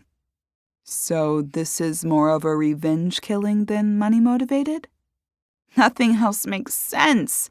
I mean, It did when Melissa was our primary suspect, but not anymore. No one stood to inherit. 6 months ago, Melissa thought she would inherit. Do you think everyone else knew that? It stands to reason. But they know that's not true now, so why kill Melissa? In the event that the current will reverts to this one if challenged. So money could still be a motivator. Which puts Penelope, Addison, and Parker at the top of the list. Assuming the motivator was money. If it was revenge, maybe it's Willow for being left off the list. Kelly glanced down at the page. After a moment, she circled Penelope multiple times. Got a theory? Jodi asked. Penelope's name is on the list. Assuming this is money-motivated and they thought the current will would be overturned, Penelope stands to gain. Jodi crunched on a pretzel. So do Addison and Parker. But Penelope made sure to give us another suspect. Her mother didn't seem too happy about her airing dirty laundry. Didn't she? Or was that part of the plan? So what are you suggesting? I'm suggesting, out of the 3 of them, Penelope tried to shift the blame onto Willow, maybe to deflect it from herself. What if she was telling the truth? Maybe Willow did kill them because she was left out of the will. What did Penelope say was her motive? Something about Pearl killed her mother? Wait, what? That can't be right. Pearl killed her mother? That's what Penelope said. No, she said... Kelly waved her hand in the air. Wait, it'll come to me. She paused, pressing her fingers into her forehead. Pearl was responsible for her mother's death. That's it. Okay, Pearl was responsible, Pearl killed her, same difference. Kelly grabbed her phone and tapped on it. Not really. Killed her is like Pearl shot her or ran her over or something. Responsible for is like Pearl was driving drunk and they were in an accident. Did you find anything? Jodi questioned, leaning over Kelly's shoulder. So far, no. I don't know her name. Try Pearl Willow Barlow sister in the search bar. Kelly typed in the suggested search. There are tons of articles here. Some of them are about Julia. Add obituary. Right. Kelly added the extra word to the search. Bingo! Kelly clicked on the article. Jodi leaned further over her sister's shoulder as she scrolled through the long obituary. She murmured. Not much here. Just basic information. Who she is survived by and so on. Doesn't it say how she died? No, just says unexpectedly passed. Are there any other articles about her death? Try searching her name. Okay. She was Ruby Willow Garner. Wonder what happened with Julia. What do you mean? Kelly asked as she typed in the name in the search bar. Pearl, Ruby, Julia. Did they run out of gemstones or what? Guess they didn't want to continue the trend. Kelly clicked on an article titled, Willow Tragedy Leaves Family Grieving. Okay, let's see what this one says. Kelly scanned the news article detailing Ruby's death. Jodi's eyebrows raised as she spotted the cause of death. She flicked her gaze to Kelly. Kelly's eyes met hers. This says she committed suicide. Jodi screwed up her face. How does that fall on Pearl? Kelly shrugged. I don't know. She put a question mark next to Willow's name and jotted a note about her mother's death. After another long look at the list, Kelly tossed it aside and stood. She paced around the room. So we have some more prominent suspects emerging on the list, but nothing solid. This is impossible. We really need more information. I wonder if Willow would be willing to talk to us. Even if she was, how would we get to her? And what would we ask? Hey, did you happen to kill Pearl and Melissa because Pearl somehow was responsible for your mother's suicide? Kelly paced around for a few more minutes before Jodi pulled the list over and studied it. What about the friends? Melissa's friends killed her? Maybe one of them killed Pearl and then Melissa turned on them. Threw them under the bus. They slip us the evidence against Melissa. And then kill her so we know she didn't do it? Jodi tossed the list aside. I don't know. Kelly raked her fingers through her hair and blew out a long breath. Me either. And I have a sinking feeling I'm going to be arrested whenever the police do get here. I don't know what we can do, Jodi said with a sigh. Nothing. There's nothing we can do. Especially now. We're stuck in this stupid room. Maybe they left and we can get out? And do what? I don't know. Wander around and get more evidence? Talk to the people who don't want to lock us in a dungeon? Kelly wandered to the door and wedged the dresser back enough to slide between it and the door. She eased the lock back, wincing as it clicked. She inched the door back. It barely opened. A rope holding it tight to the other outside. She managed to wrangle it open enough to peer through the crack. Harper paced the hall. Kelly guided the door closed as noiselessly as possible, quickly turning the lock. Nope. Harper the Fierce is out there patrolling the hallway, and they've got the doors tied together with rope. What about your doors? Kelly pointed a finger in the air. I'll check. She hurried from the room through the bathroom and eased her lock back. One tug told her these doors too were tied with rope. With a shake of her head, she clicked the lock back in place. She shuffled back into Jodi's room, shaking her head. Jodi slumped her shoulders, flinging herself back into the pillows. Stuck. Kelly resumed her marching around the room. After 20 minutes of nervous pacing, she settled on staring at the details on the walls. Could you imagine how much it would take to carve all these details? Her fingers caressed a wooden rose in the corner of the room. They don't build them like they used to, Jodi agreed. Kelly studied the detail on a golden sconce before moving on to a painting hanging on the wall. She crossed her arms and stared at it. Who do you think this was? An ancient willow? Jodi shrugged, still flopped back in the pillows and staring at the ceiling. Is there a name tag on it? No, Kelly reported. She cocked her head. It's crooked, though. Someone must have messed it up when they dusted it. She reached out to touch the intricately carved wooden frame. With her thumb and forefinger wrapped around the corner, she inched it back to being straight. It stuck for a second before it snapped into place. A loud bang sounded. What'd you do? Jodi asked, pulling herself up to sit. Nothing! Kelly's brow crinkled as she stared at the painting. A breeze wafted across her skin. She glanced in the direction as she touched her cheek. Her jaw dropped open and she spun to face Jodi. Look! In the corner, the wall had fallen away, and a dark, gaping hole stood in its place. Jodi raised her eyebrows as she slid off the bed. She crept across the room, staring into the darkness.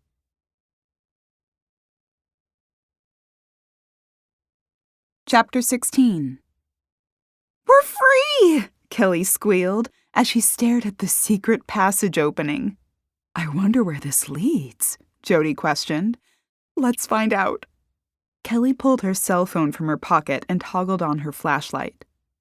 Wait, Jodi said, grabbing Kelly's arm and stopping her. What? Maybe we shouldn't go in there? Why?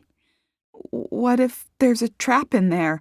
What if we get lost or stuck? We can just backtrack and come here. What if we can't find our way back? Kelly hurried across the room and grabbed the bag of popcorn. We'll leave a trail of popcorn. She waved the bag. Jodi considered it. Okay, let me grab my phone in case your battery dies. She crossed the room and swiped her phone from the night table. This is so exciting, Kelly said as she crept into the darkened passage. If we actually inherited this house, we'd have a house with a secret passage. Yeah, and we could spy on the people we put in your bedroom. Ew, that's kind of creepy. But it could be fun, Kelly said. They inched down the passage as darkness closed in around them. Kelly's cell phone shined its meager light ahead, but illuminated little. Jodi ran her hand along the wood beams, creating the walls. I wonder where this is leading. Oh, give me the popcorn. I'll throw some down. Wait, Kelly said, pulling the bag closer to her. This is a straight shot so far.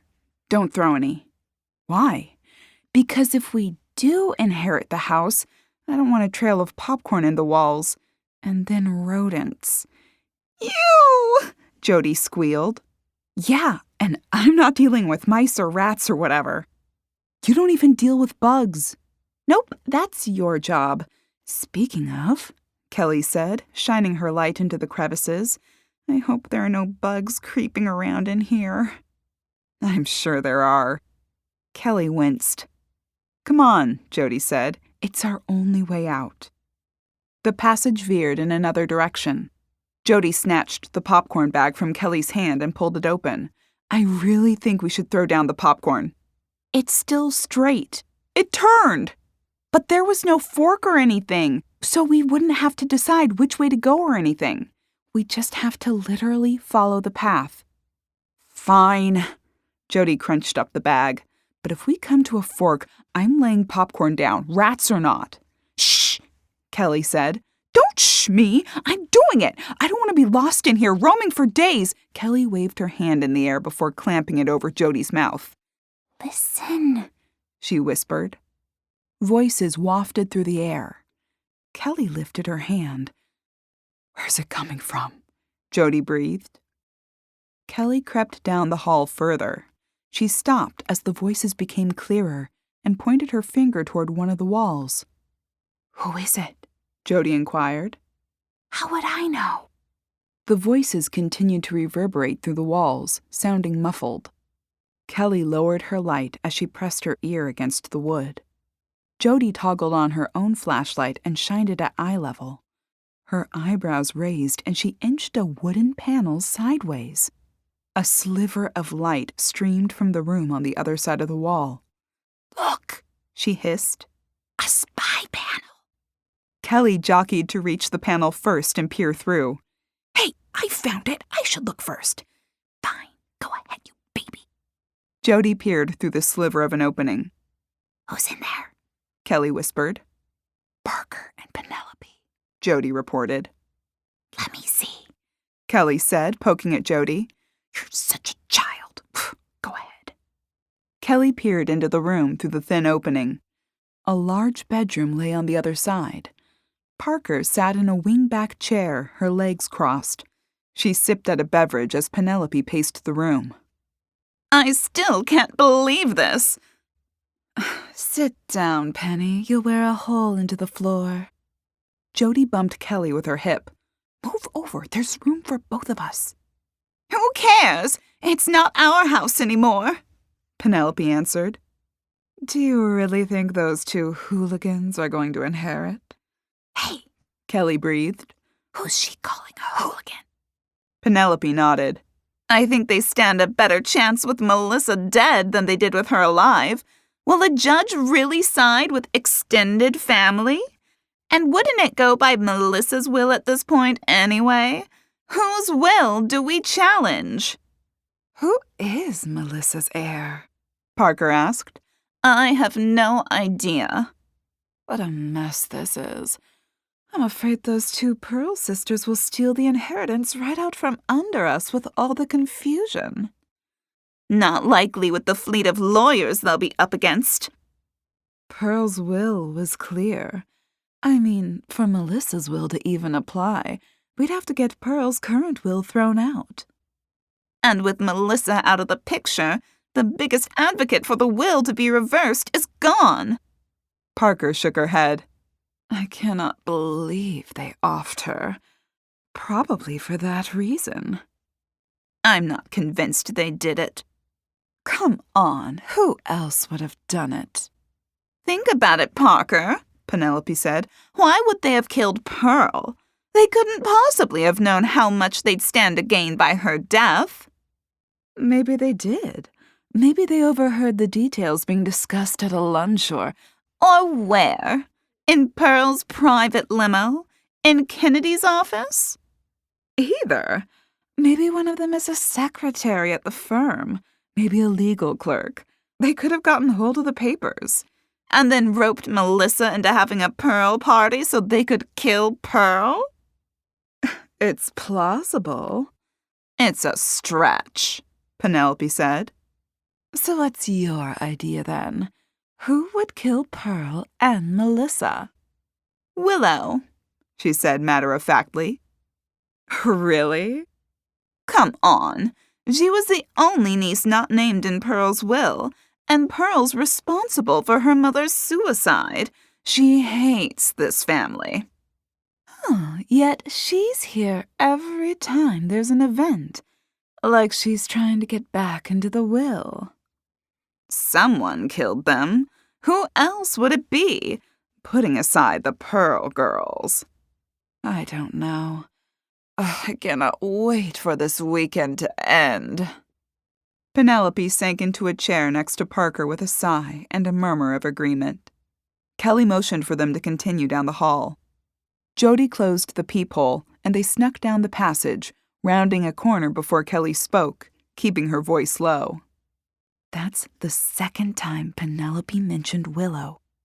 Yeah, but Parker didn't agree. Maybe Parker did it. But why? She's the one who said it wouldn't help them unless the current will is thrown out, and it would mean they have a path to inherit through Melissa's will.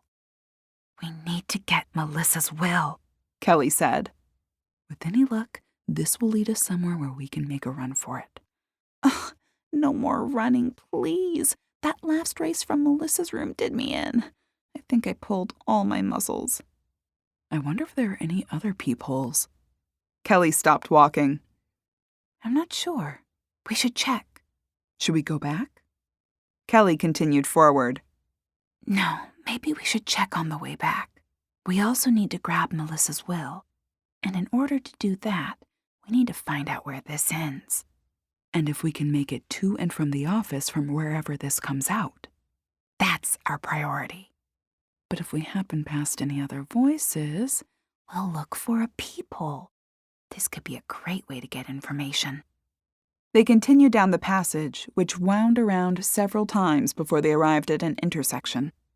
Should we go straight or right? Kelly asked, flicking her flashlight's beam down each passage. Jodi hesitated as she snapped her gaze back and forth between them. Straight. Are you sure? No! Sure of what? I have no idea where these go. Okay, we'll go straight. Should I put down some popcorn? No, this is pretty obvious, I think. If we end up lost, You'll be glad we didn't waste the popcorn.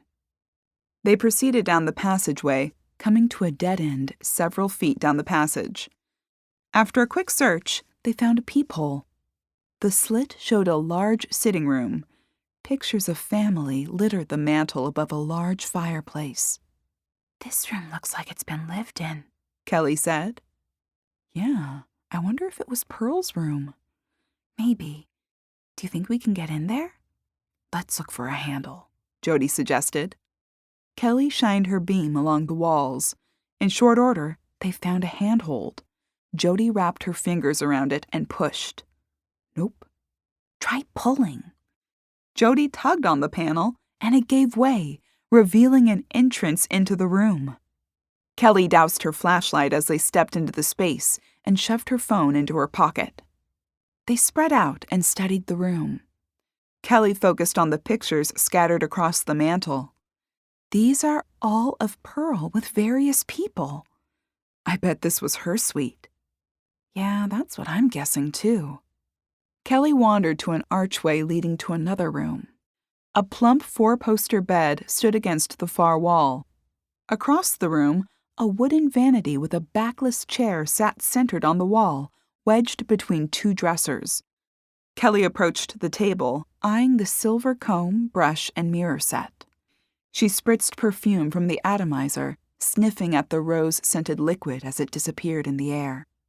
She wandered to the dresser and peeked in the top drawer. Seriously?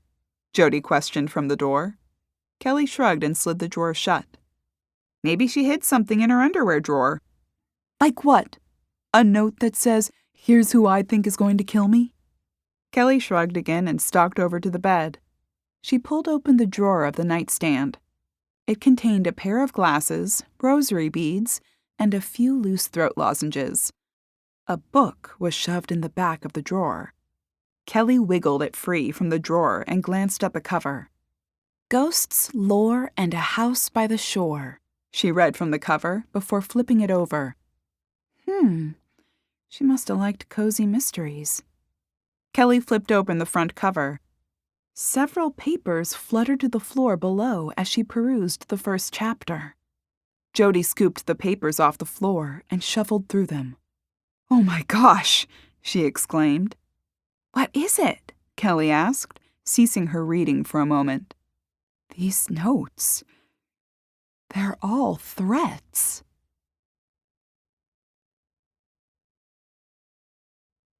Chapter 17. Kelly studied Jodi, who clutched the notes in her hand, a stunned expression on her face. "What? Does it say who they are from?"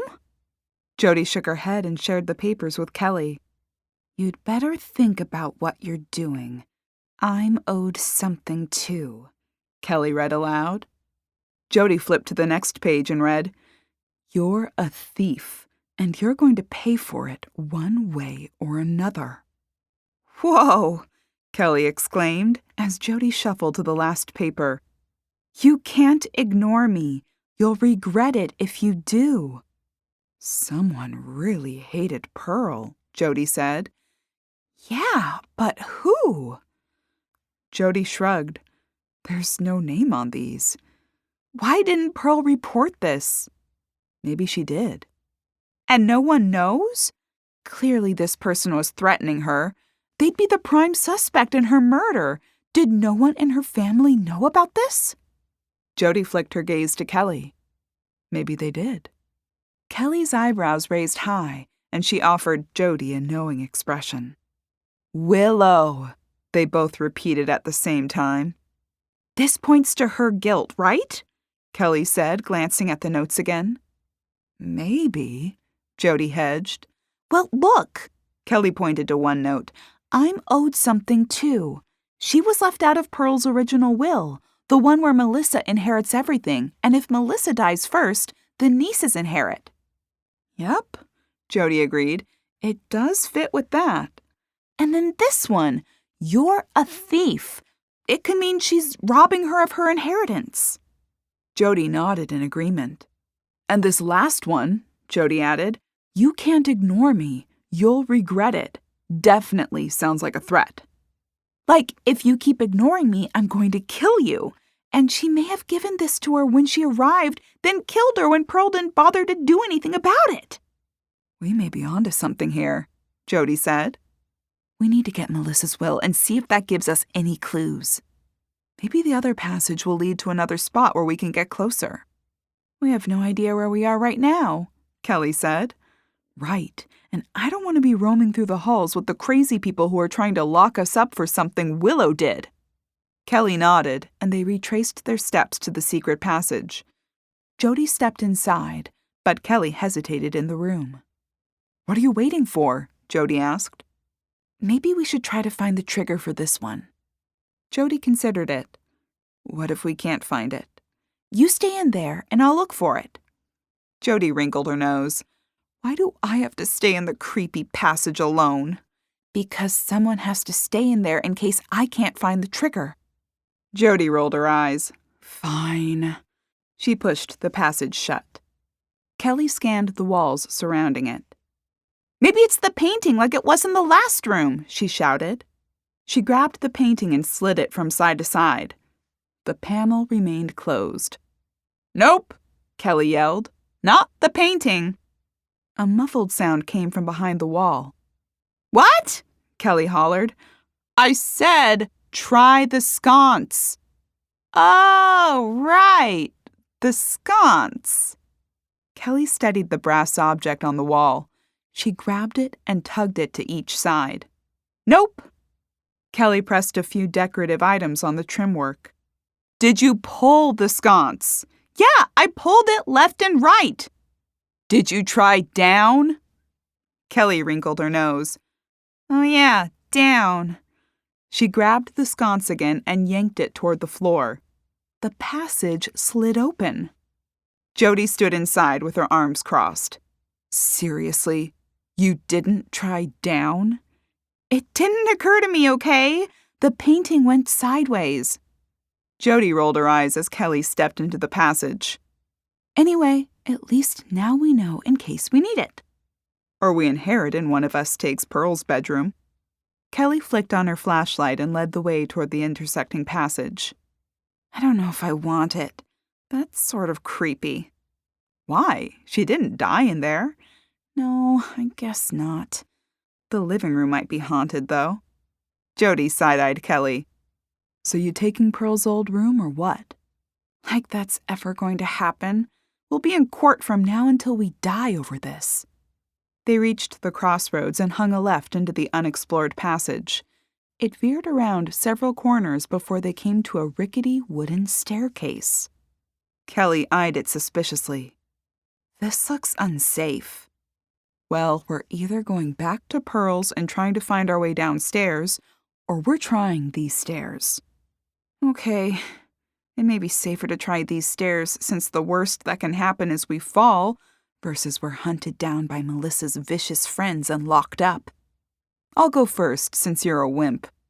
Jodi placed her foot gingerly on the top step. She tested the pressure, transferring her weight bit by bit. After a moment, she brought her other foot down onto the step. She bounced around a bit. Seems sturdy. I'll wait until you're down at the bottom. Suit yourself.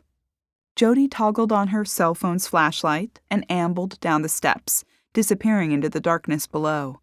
Kelly only spotted the bobbling light at the bottom, waving an all clear. She descended the stairs, hanging onto the walls in case the wood gave way. After making it safely to the bottom, she glanced around for Jodi, who was nowhere to be found. Jodi! She whispered into the darkness. A bobbling light turned toward her. Here. What are you doing? Looking for a peephole to see where we are. Oh, smart. Did you find one? Not yet. They continued down the passage, each keeping their flashlight on and searching the walls as they went. They stumbled upon one a few feet down the passage. It looked into one of the back sitting rooms, though the space was empty. No eavesdropping here, Kelly said. Nope. Do you think there's an opening into there? They spent a few minutes searching, not finding anything. Guess there's no entry into that room. I hope there's a way out down here, Jodi said. Yeah, and it's close to the office with Melissa's will. After another few moments of walking, they arrived at a dead end. Let's hope there's an exit here. Otherwise, we're going to be backtracking and searching the walls, Jodi said. She set the popcorn bag down and fumbled around until her fingers caught in a crevice, and the wall inched back toward her. Success! Kelly exclaimed. Yeah, but no peephole to see if anyone is there. We're going to have to fix that if we own this place, Kelly said, as she peered through the crack into the room beyond. Where are we? Jodi whispered. The garden room. Looks empty. Jodi pulled the panel back further, and they scanned the space before stepping inside, hidden behind a tall bush. At least they hid the entrance behind something, Jodi said. Yeah. Wait, should we figure out how to open this? Kelly said. We'd better. We'll have to come back this way. This time, you go in the scary secret passage and wait. Okay, Kelly said, ducking back inside the passage. She toggled on her flashlight as she pushed the panel closed, plunging the space into darkness. Within moments, a sliver of light filtered in, and Jodi pushed the panel open. How'd you get that so fast? I'm smart, Jodi said. No, really, how'd you do it? That's kind of rude. I can't believe you don't think I'm smart. I didn't say that. Come on, how'd you figure it out? There's not many options to try here. I figured it was this hanging flower pot thing, Jodi said. Oh, right. Good. so we can come back this way. Yep, Jodi confirmed. Now let's see if we can get to the office and grab that will. Kelly nodded in agreement, and they wound through the flowering bushes to the entrance. They backtracked through the empty hall toward the back of the house. As they rounded the corner, voices wafted from one of the rooms down the hall. Kelly held up a finger, signaling to halt their progress. She motioned toward the room with the door partially ajar. Jodi nodded, and together they crept down the hall, approaching the open door. They peered in through the opening. Reagan and Peyton stood inside. "Should do?" Reagan asked. "Nothing," Peyton answered with a shrug. Reagan's brow furrowed. "Why would we do anything?" Peyton questioned. "I never agreed with the original will. I could care less if this one stands." "So you're willing to let this all go outside of the family?" Peyton crossed her arms. "It wasn't staying in my family anyway. And why do you care? Neither you nor your daughter was named. It all went to Melissa. And now that she's dead, we have no idea who it would go to if the will is reversed. Who was Melissa's heir?" "I don't know. And like you said, it would only matter if we had the current will revoked and the old will put in place. And as I already stated, I have no desire to help do that. Pearl is a thief. I'd just as soon let the property go to a stranger off the street than back to the Willows only." "That's a little harsh, Peyton. Do you really hate our family that much?" "I hate the fact that the Willows were broke until Pearl married my cousin, and he dumped all his money into their accounts to save this place. And now she's cut off the Barlows entirely. She took all that money, kept this house, and then promised it to Willows only." "Not all the Willows. Plus, Melissa is a Barlow." "No, she notoriously left Willow out of the mix, didn't she? First, she drives her mother to suicide, then she cuts her out of the will for being born to a weak-willed woman. Pearl was full of herself, and Melissa was even worse. Besides, Melissa is dead, so she's not getting it, is she?" "Penelope was named in the will. Emily." "Only in the event Melissa was dead. And that was more about slapping Willow in the face than anything." "I think it's a travesty if it goes to those two." "I don't. Someone here murdered Pearl and Melissa. And it wasn't those dim-witted Pearl slingers." "Who's she calling dim-witted?" Jodi hissed. Kelly waved her hand to signal her silence. "Then who?" "Willow certainly had enough reason." "So you think Willow did it?" Peyton shrugged. "I certainly couldn't blame her if she did it. But Pearl made a lot of enemies. It could have been any one of them." Reagan furrowed her brow. "Who else was her enemy here?" Peyton smirked and waved her hand in the air. "Take your pick, Reagan. The house is full of people who hated Pearl for one reason or another this weekend." Kelly shifted her weight to get a better look in the room. In the process, her hip nudged the door. A loud creak split the silence. Kelly winced as the door's groaning announced their presence. Both women inside snapped their head in the direction of the slightly ajar doors. Peyton narrowed her eyes at the entrance. "What was that?" "I'm not sure." Peyton stepped around Reagan and headed for the door. "Run!" Kelly whispered.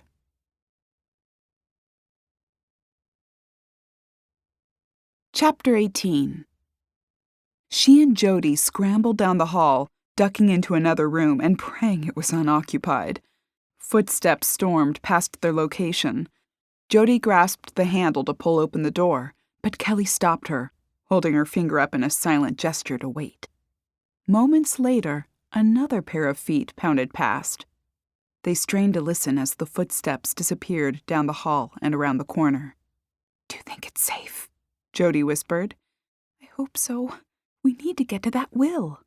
And then back to our room to discuss what we just heard." "Yeah," Kelly said with a nod. "Okay, let's make a run for the office." "No running, remember?" "Okay, Let's make a reasonably quick walk to the office. Jodi agreed, and they inched the door open, peering up and down the hall. Nothing. After ensuring it was clear, they ducked out of the door and hurried to the corner. Kelly and Jodi peered around it and found that hall empty too. They hurried halfway down to the office door and slipped inside. "Quick," Kelly breathed. "Grab the will." Jodi darted to the file cabinet she'd searched earlier and yanked open the drawer.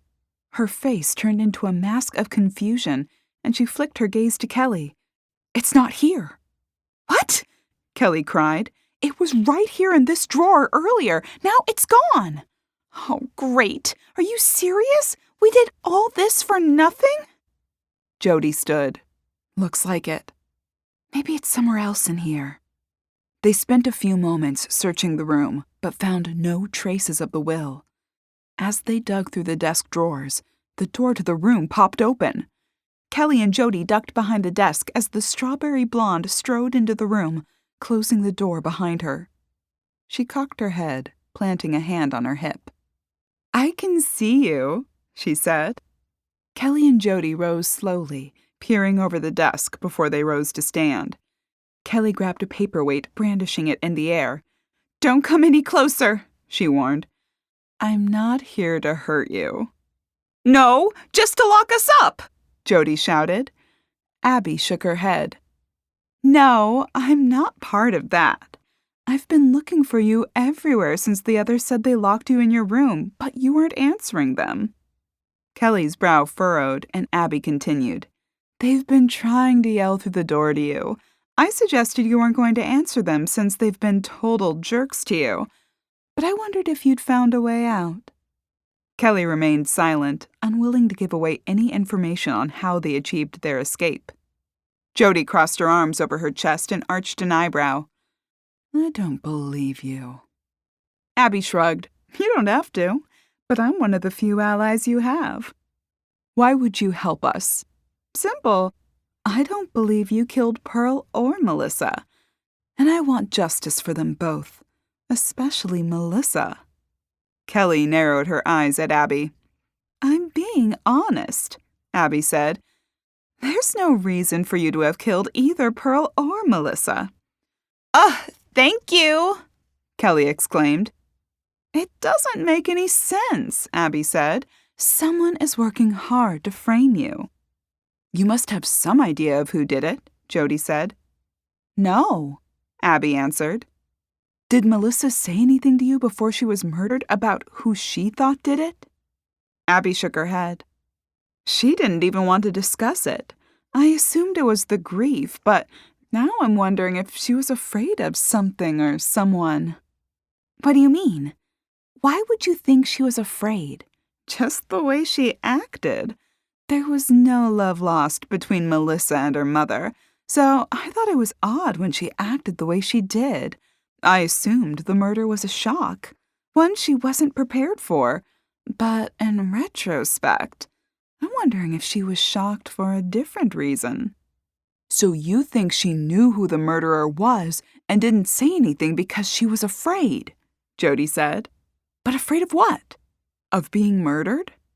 "Maybe that, or maybe afraid of something else. Some family secret getting out? She mentioned something to me a few months ago about her family having more secrets than anyone knew." "Do you have any idea who would profit from this? Assuming the Willows could get Pearl's original will reinstated, Melissa would inherit, and since Melissa is dead, it would be whoever she named who would profit. Do you know who she'd named?" "No," Abby answered, "but I do know she made a recent change to her will. She didn't tell me what it was, but she did it right around the time she told me her family had secrets." "Did she say why?" Jodi asked. "She said she had to do it." "Because of her mother or what?" Kelly inquired. "No, she didn't blame it on Pearl, but it seemed to be related to whatever this family secret was. She wasn't happy about it, but she said she had to do it until she could figure out how to handle the situation. She said it was sensitive." Abby flung her arms out to the side. That's all I know. Someone removed the will from this drawer for a reason, Jodi said. I'd say so. Likely the guilty party, Abby said. We need to find that will, Kelly said. I'll work on finding a copy of the will. Maybe Kennedy has one, Abby said. We haven't been able to get a hold of her. She's been tied up with the police and dealing with Pearl's will. And now with Melissa dead, well, she has her hands full. I'll bet, Kelly said. And our hands are tied. We can only sneak around because people are out for our blood. I know. They won't listen to reason. Do you think one of them is guilty? Jodi asked. One of our group? Melissa's friends? I don't see why they would have done it. What would they stand to gain? Maybe it was simple jealousy, Kelly suggested. Stranger things have happened, but this doesn't seem like jealousy. Someone had a plan.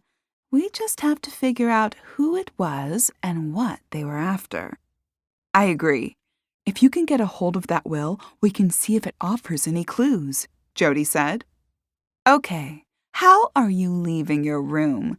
So I can get back to you once I've tracked down information on my end. Kelly said. We are not telling you that. Abby arched an eyebrow. How do you propose we meet? Kelly held up her cell phone. I'll give you my number. Text us when you have something and we'll set up a place to meet. Okay, Abby agreed. They exchanged numbers before they parted ways. Kelly and Jodi insisted Abby leave first. She obliged, disappearing down the hall with a flick of her strawberry blonde curls. Wow, Kelly said as they waited. What was that about? I'm not sure, but I'm glad she didn't turn us in. Me too. Maybe she can help. Let's get back to the bedroom where we can talk about what she told us and what we overheard between Reagan and Peyton. Okay, straight to the garden. Jodi nodded, and Kelly eased the door open, peeking up and down the hall. Clear, Kelly whispered. They slipped out the door, hurrying down the hall and around the corner. As they rounded the bend, Willow stood in the middle of the hall. Jodi and Kelly twisted away from her, hoping to escape, but she caught sight of them. I wouldn't do that if I was you. Kelly winced as she turned back to face the woman. Hi, Willow, she said, forcing a smile onto her face. How'd you two escape protective custody? It was less protective and more wrongful imprisonment, Jodi countered. Willow chuckled at the statement. Alyssa's friends are idiots. Kelly narrowed her eyes at the woman. I guess they're concerned about having a killer running around, she said. Willow shrugged. It's obviously not you two. Why would you kill Melissa? Why would they think we'd kill Pearl? All they think of is money. Someone here probably killed for it, so they think everyone will. But you couldn't know you were inheriting. That would be obvious if they took 2 seconds to think, instead of just freaking out that they weren't getting the money. Right! We had no idea. Neither did they. And that's what gets their goat. So it was really a surprise? No one knew Pearl had changed her will? Nope, Willow answered. Last we knew, Melissa got it all. And if Melissa was dead, then what? The nieces inherited. Oh, all the nieces except yours truly. She waved her hand toward herself. Didn't that make you mad? Kelly asked. Willow rolled her eyes. Seriously? Well, being left out of the will while all your cousins are mentioned seems like a real slap in the face. No one could blame you. I'd be mad, Jodi said. I told you before, I don't want anything from Pearl Willow Barlow. Why? Kelly inquired. My business, not yours. Oh, come on, Kelly coaxed. You're left out of the will. There's obviously some animosity between you and Pearl or the entire family. Maybe enough to warrant you to kill someone? Jodi suggested. Seriously? Willow said with an unimpressed stare. I could have screamed the second I saw you and had you locked up by Melissa's merry band of whack jobs. But I didn't. And also you could accuse me of murder? No one's accusing you of murder, Willow, Kelly assured her. But after they finally realize it wasn't me, they're going to accuse someone. And you seem to be at the top of the list. Even we think you look guilty. Well, I'm not, she snapped. But you have every reason to hate Pearl. So what happened between you? Why leave you out of the will? Willow grimaced and drew in a deep breath. Pearl killed my mother. I thought your mother committed suicide. Willow's frown deepened. Yes, thank you for bringing up one of the most painful memories of my life. I'm sorry, but everyone else keeps bringing it up. We've heard it at least 3 times being discussed amongst the family. It's only a matter of time until they stop accusing us and start accusing you. They're already lining up to do it, Kelly said. And you never answered, Jodi said. If your mother committed suicide, how did Pearl kill her? Simple, Willow said. She badgered at her until she finally couldn't take anymore. She needled at my mother about being a failure, about how weak she was, and how any problems we had were her fault. My mother struggled with depression, and at one low point, Pearl stopped by our house. She spent over an hour basically torturing her with comments. After Pearl left, my mother walked into her bathroom and slit her wrists. After that, Pearl disinherited me because I came from weak stock. She thought because she had all the money, it made her better than she was. That it gave her some kind of power over the rest of us. The real irony is, it wasn't even her money. I'm really sorry, Willow, Kelly said. Me too. But the last thing I do is kill Pearl.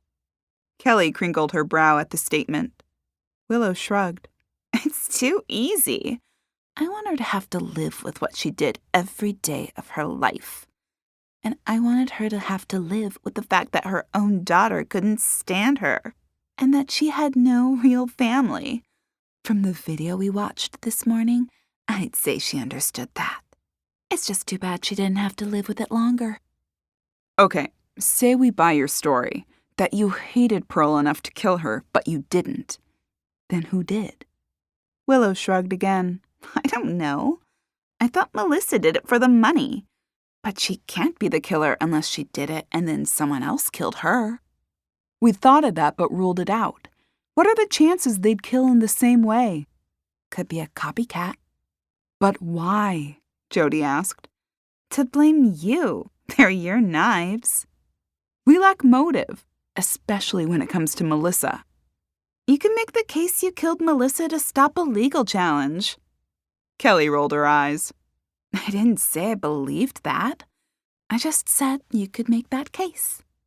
Well, we didn't do it. So who did? I have no idea, Willow said. I just can't wait to be out of this house. She took a few steps down the hall. But you may want to work faster to find out before they string you 2 up. At the very least, you may want to scurry back to your bedroom. She began to circle around them when she stopped and cocked her head, staring at Kelly's pocket. Why do you have a picture of Everly in your pocket? Kelly glanced down at it. Oh, I found it on the floor while we were exploring. I stuck it in my pocket and forgot about it. I would have left a picture of any of Melissa's despicable friends on the floor and kept on going. Willow continued down the hall. Good luck, she called behind her. She disappeared around the corner, and Kelly glanced at Jodi. Well, that was weird. Par for the course in this house. So Pearl badgered her mother literally to death. According to Willow, Jodi said. Yeah, but Kelly's response was cut off by a shrill shriek. You! Aurora shouted. How did you 2 get out? Kelly's eyes went wide, and her muscles tensed. Run! She shouted at Jodi, grasping her arm.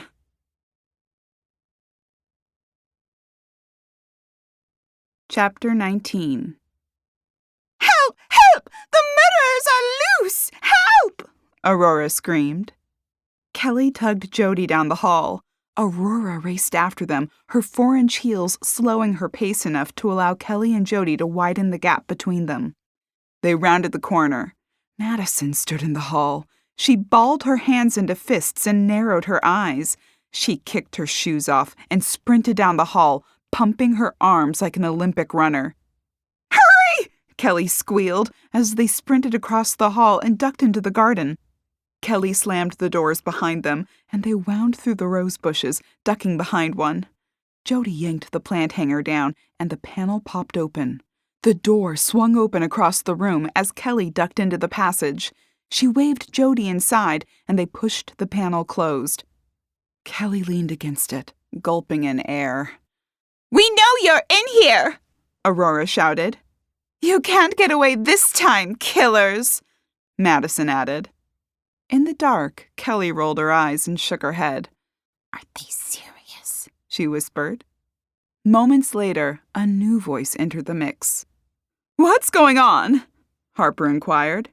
The killers escaped from their room. We chased them in here. Spread out and search for them. They can't have gone far, Harper said. Kelly and Jodi waited a few moments as the women searched the garden. They're not here, Madison shouted. They must have gone outside, Harper answered. In the rain? Aurora questioned. We need to call the police. They're trying to get away, Harper said. I'll call 911 and tell them there are 2 murderers on the loose, Madison answered. Kelly toggled on her flashlight. I've heard enough. Let's get out of here. Jodi nodded and grabbed the bag of popcorn. It crinkled loudly. Jodi froze. What was that? Aurora asked. Shh, Kelly warned. I heard something crinkling. Sorry, Jodi hissed. If you're in here, we're going to find you, Harper shouted. Let's go, Kelly breathed. Jodi nodded, causing the bag to crinkle again. Kelly slumped her shoulders and huffed as they hurried down the passage. They proceeded past the sitting room before they reached the rickety stairs. One after the other, they climbed up and wound through the halls and back to their bedroom. Kelly blew out a sigh of relief as they stepped back into Jodi's bedroom. You almost got us caught. Sorry, but I didn't want to leave the popcorn behind. It might be the only food we get for the rest of the day. I hope they don't find the secret passage. They didn't seem to know about it. Kelly plopped onto the bed. What is going on here? They're still foaming at the mouths to rip us to shreds. Not that. I mean, who killed Pearl and Melissa? Oh, Jodi said, crossing the room and flinging herself onto the other side of the bed. That. Yeah, that, Kelly said. The reason we're hiding in our room and creeping around secret passages? I don't know. Willow insisted she didn't do it. Do you really think she'd admit to it if she did? Kelly considered it. No. So she's still our top suspect. Only because she hated Pearl. But did she hate Melissa? Maybe. She seems to have hated the whole family. What if it was one of the Barlows? They seemed pretty mad about being cut out of the will, Jodi said, grabbing Kelly's suspect list. Kelly glanced over her shoulder. But why kill Pearl? It didn't help them. It just ensured no Barlow got their money.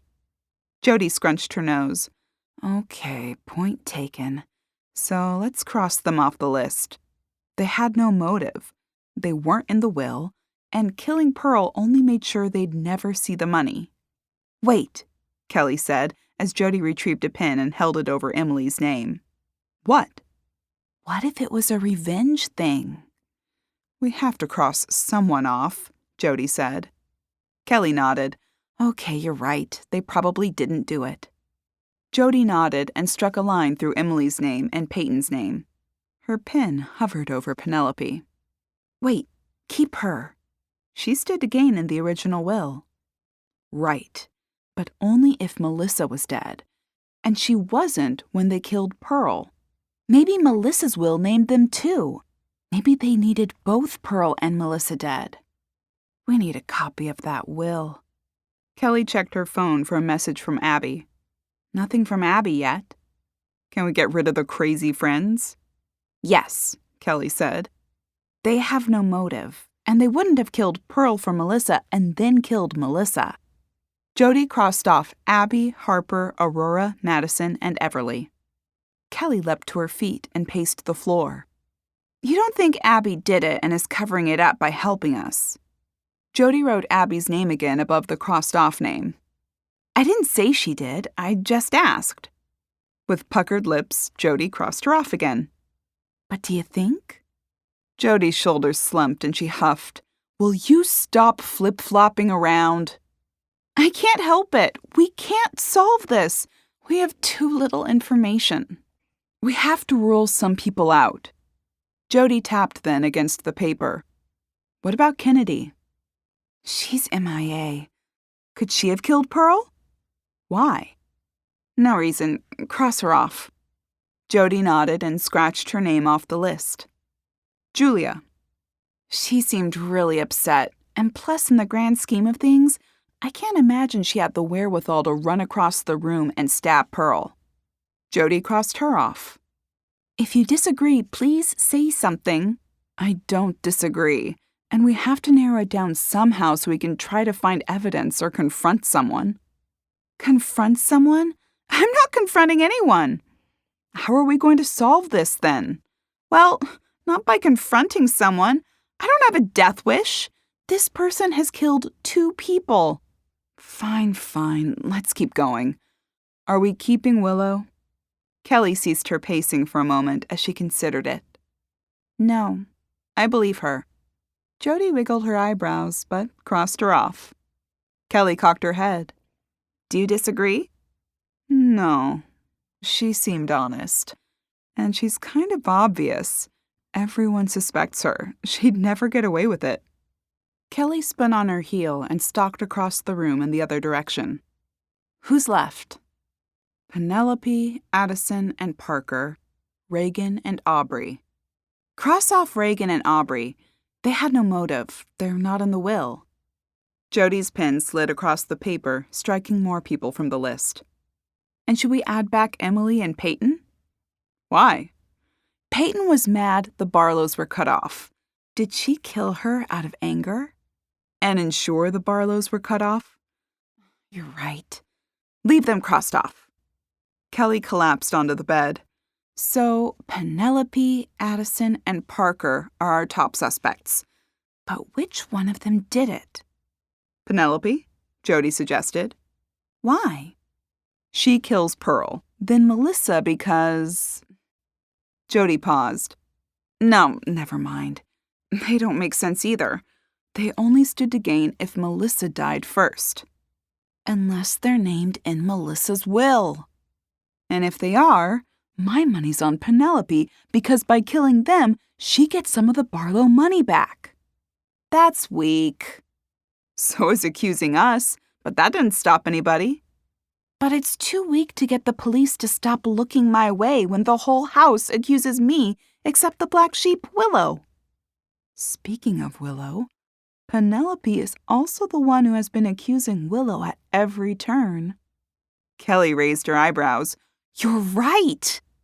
And how better to get the attention off yourself than to accuse someone else? Right! Kelly agreed.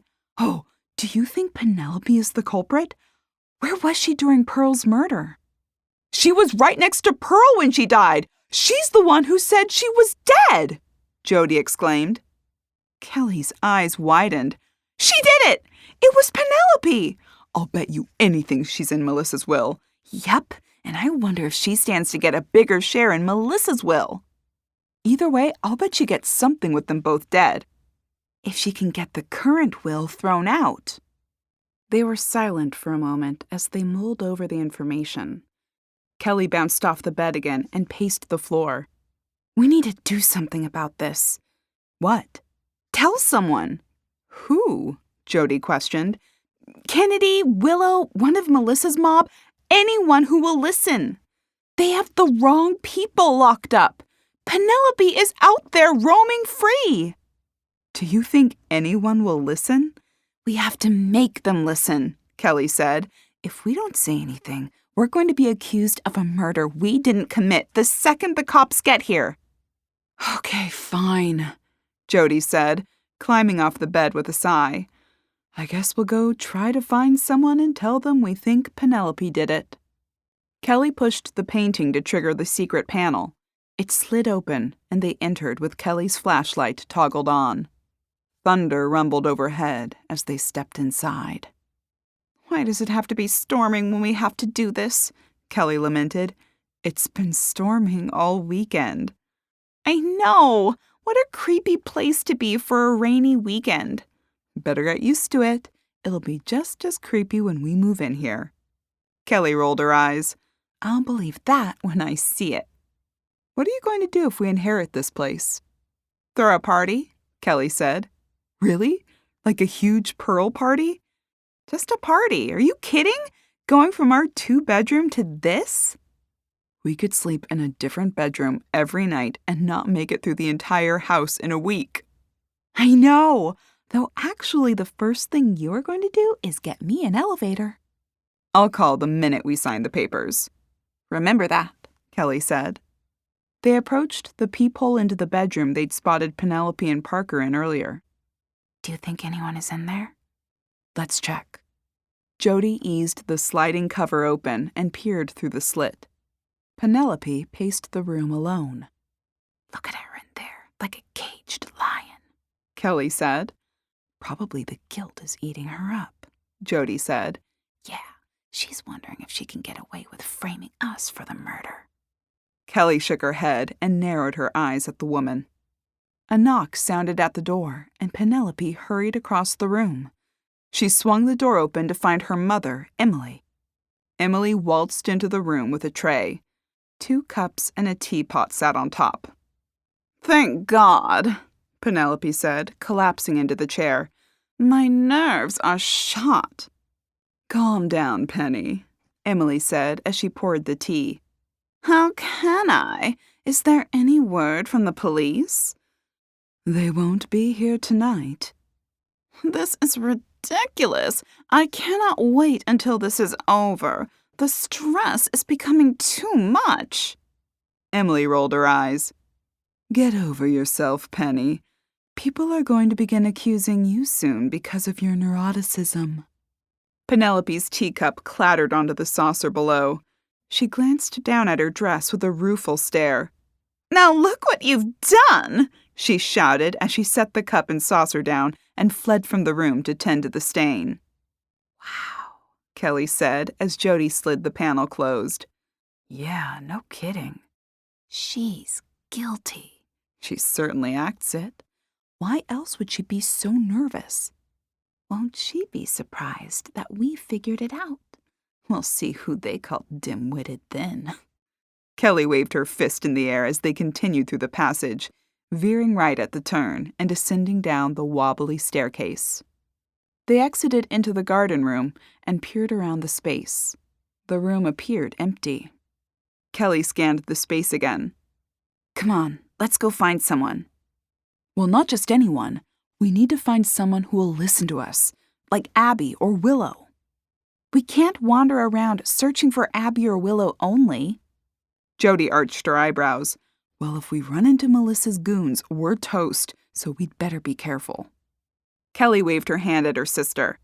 Okay, fine. We'll sneak around and try to avoid any unfriendlies. Jodi's features curled in amusement. Unfriendlies?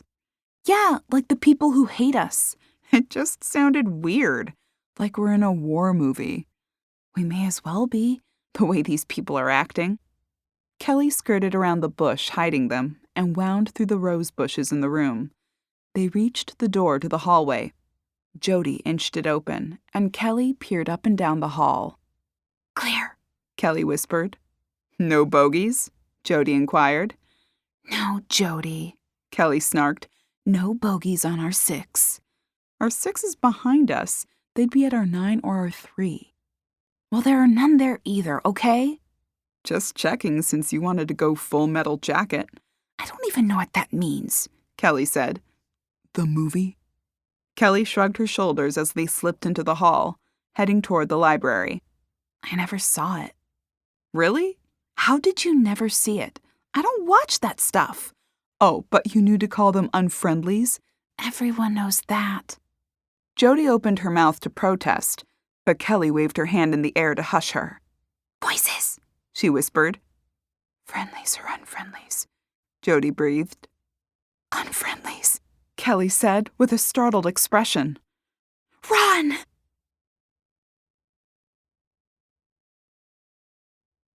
Chapter 20. They spun in the opposite direction and raced down the hall. As they neared the corner, a shout erupted behind them. Faster! Kelly urged. Hey, stop! Madison shouted from behind them. Kelly and Jodi whipped around the corner and ran headlong into the stepping stone hallway. They hopped from stone to stone as fast as they could. Into the carousel room, Jodi shouted. We'll be trapped! Hopefully they won't see us. Kelly nodded as she hopped to dry land. She raced to the door and tugged it open, glancing over her shoulder as Jodi hopped onto the floor and joined her. The door creaked open, and Jodi darted inside. Kelly slipped through the small opening and tugged the door shut behind her. With the doors closed, the mechanism for the merry-go-round failed to start. Jodi toggled on her flashlight to cut through the blackness. Wow, it's creepy in here, Kelly whispered. She stared at the darkened lumps around the room. In the light, the horses didn't appear quite as frightening as in the meager light from Jodi's cell phone. In that light, they looked almost sinister. Did they see us, do you think? No, we made it inside before they reached the corner. Good. Turn off the light, Kelly said as a shout sounded down the hall. Moments later, footsteps rushed past their location. Did they go? I don't know. I thought they rounded the corner, but maybe they ducked.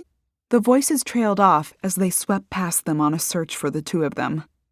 We should sneak out and go back the way we came while they search for us, Kelly said. Shouldn't we wait until they stop searching for us? We could be in here all night, Kelly said. Plus, we know they went past that way. She pointed in the direction they'd been running before they slipped into the carousel room. We're going to have to room hop to avoid them until we run into someone who will listen to us. I hope we don't run into the ones who won't listen first, Kelly lamented as she put her hand on the large door handle. You're the one who wants to go. We have to. We can't keep hiding. Okay. Now, out and to the right as fast as you can and into the first doors we find. Jodi shoved her cell phone into her pocket as Kelly inched the doors open. The floor chugged under their feet, trying to start, but failing as the doors were not open far enough. Clear, Kelly said.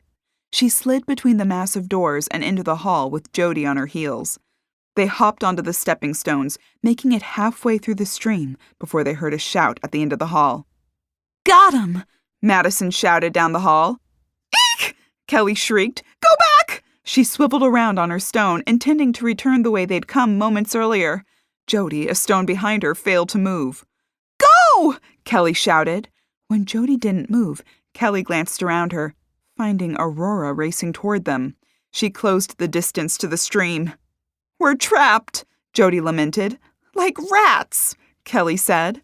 She glanced behind her. Madison had started to pick her way across the stepping stones toward them. She flailed her arms as she attempted to step from stone to stone in her heels. Get ready to run the way we were going, Kelly said under her breath to Jodi. Jodi nodded, keeping her eyes trained on Aurora. As Madison approached, Kelly jumped a stone closer to her. She reached out and shoved the woman as she hopped closer. On the wet, slippery stones, she struggled to keep her balance. Help! She shouted to Aurora. Aurora's eyes went wide, and she stepped onto a stone. With as much speed as she could muster, Jodi hopped toward her and shoved her too. Both women toppled into the cold, flowing water. Shrieks filled the air as Kelly and Jodi hopscotched over the remaining stones and fled around the corner. They raced through a set of double doors and into a darkened space. The scent of chlorine filled the air, and light filtered from skylights above. "A pool!" Kelly exclaimed. "This room was locked before," Jodi said. "Someone must have wanted to swim." A noise sounded outside the room. "Hide!" Jodi breathed.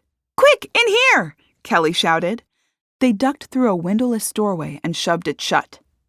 "Oh, great," Jodi bemoaned as she toggled on her flashlight. "It's a sauna." "Whew," Kelly breathed. "It's hot in here.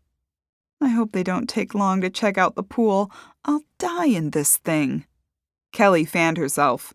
"Maybe we should hide behind one of these benches." "Good idea." They skirted around the cedar bench and ducked down behind it. Jodi doused her light. After a few moments, Kelly groaned. "It's even hotter back here." "I'm sweating." "Me too." The door popped open and lights flickered to life overhead. Kelly winced, squeezing her eyes shut as though it would make her invisible. The door began to ease shut, and they heard Aurora's voice call, "Clear!" Kelly blew out the breath she'd been holding. "Let's go," Jodi said. "Wait! They could still be in the pool room. We should wait a few minutes." "I hope I can last that long." "You and me both. It's hotter than Hades in here." Kelly sat up and fanned herself again. "If we inherit this place, I'm never using this room." "Me either. I feel like my lungs are going to explode with this hot air. Who would want to sit in here and roast to death like a peanut?" "Peanuts aren't alive." "You know what I mean," Kelly said. "I feel like I'm a pig being roasted on a spit." They waited a few more moments. "I can't take any more," Jodi said. "I have to get out of here." "Let's listen at the door." Kelly tiptoed across the room and pressed her ear against the hot cedar slabs decorating the door. After a listen, she inched the door open a crack. "Looks clear." Jodi yanked the door out of her hands and burst into the room beyond. She gulped in air as she doubled over. Kelly followed after her, collapsing onto a chase and covering her face. "Whew," she said, blowing out a long breath. "Worst hiding place ever." "Okay, next time the crazies come after us, I'll let you pick the hiding spot." "It's not going to be a sauna." "No kidding," Kelly said. "We already found the sauna, unless they have two." "Come on, let's keep going," Jodi said, wiping a bead of sweat from her brow and tugging at her shirt to cool off. They crept to the doors and peeked into the hall. Kelly eased it shut, shaking her head. She signaled the number 2 with her fingers and pointed. "Huh?" Jodi questioned. Kelly puckered her lips and shook her head. "The 2 harpies are down the hall." "Oh," Jodi said with a nod. "What else would I have meant?" "I don't know. Run to the second door?" "That's the worst signal for run to the second door ever." "Oh, how would you do it then?" "Like this." Kelly flipped her hand over, toggling her 2 first fingers back and forth to indicate running, then flashed a 2 sign. "That's run to the second door." "Whatever," Jodi said. "See if they're gone." Kelly glanced into the hallway. She nodded. "Gone," she mouthed. "Let's go. Across the hall and down to the first door." Jodi nodded, and they hurried out of the pool room, making a diagonal line across the hall to the next room. They ducked inside the billiards room, pressing the doors closed behind them. Kelly leaned her back against them and squeezed her eyes shut. The cracking of 2 billiards balls caused her to snap them open again. She stared wide-eyed into the room. Aubrey rose to stand from her crouch over the table, pool cue in hand.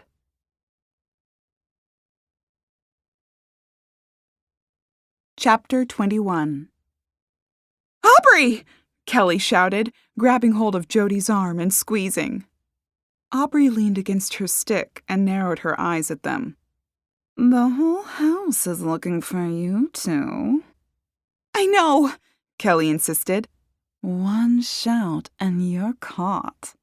Please don't, Kelly said. Why not? We didn't do anything wrong. We didn't kill Pearl or Melissa. Says you. Everyone else thinks you did it. That's not true, Jodi said. Your mother doesn't think we did it. How would you know that? We overheard her earlier, Kelly explained. Oh, so you are eavesdropping? Yes. Interesting. We're eavesdroppers, not murderers, Kelly said. There's a huge difference. Voices sounded in the hall again. Kelly shot Aubrey a pleading glance. Get behind the curtains, she answered. Thanks. Kelly and Jodi hurried across the room and hid behind the thick red velvet drapes. Aubrey leaned over the pool table, hitting another ball into a side pocket. The door popped open. Kelly barely heard what was said over the blood rushing through her ears. Aubrey didn't answer for a moment, instead lining up another shot and cracking the white ball into a purple striped ball. She stood and chalked her cue before she glanced at the door. I haven't seen them. The door closed and Kelly blew out a breath. You're welcome, Aubrey said. Thanks, Kelly said as she stepped from behind the curtain. This doesn't mean I think you're innocent, you know. Kelly's shoulders slumped. We didn't do it. But we think we know who did, Jodi said. Really? Aubrey questioned. Yes. Who? Penelope, Kelly and Jodi said at the same time. Aubrey's forehead crinkled. Seriously? You think Penelope killed Pearl and Melissa? Yes, Kelly said again. We went through all the information, and she's the one who would stand to gain. Aubrey shook her head and returned to her pool game. Whatever. Good luck with proving that. Have you seen Willow or Abby? Kelly inquired.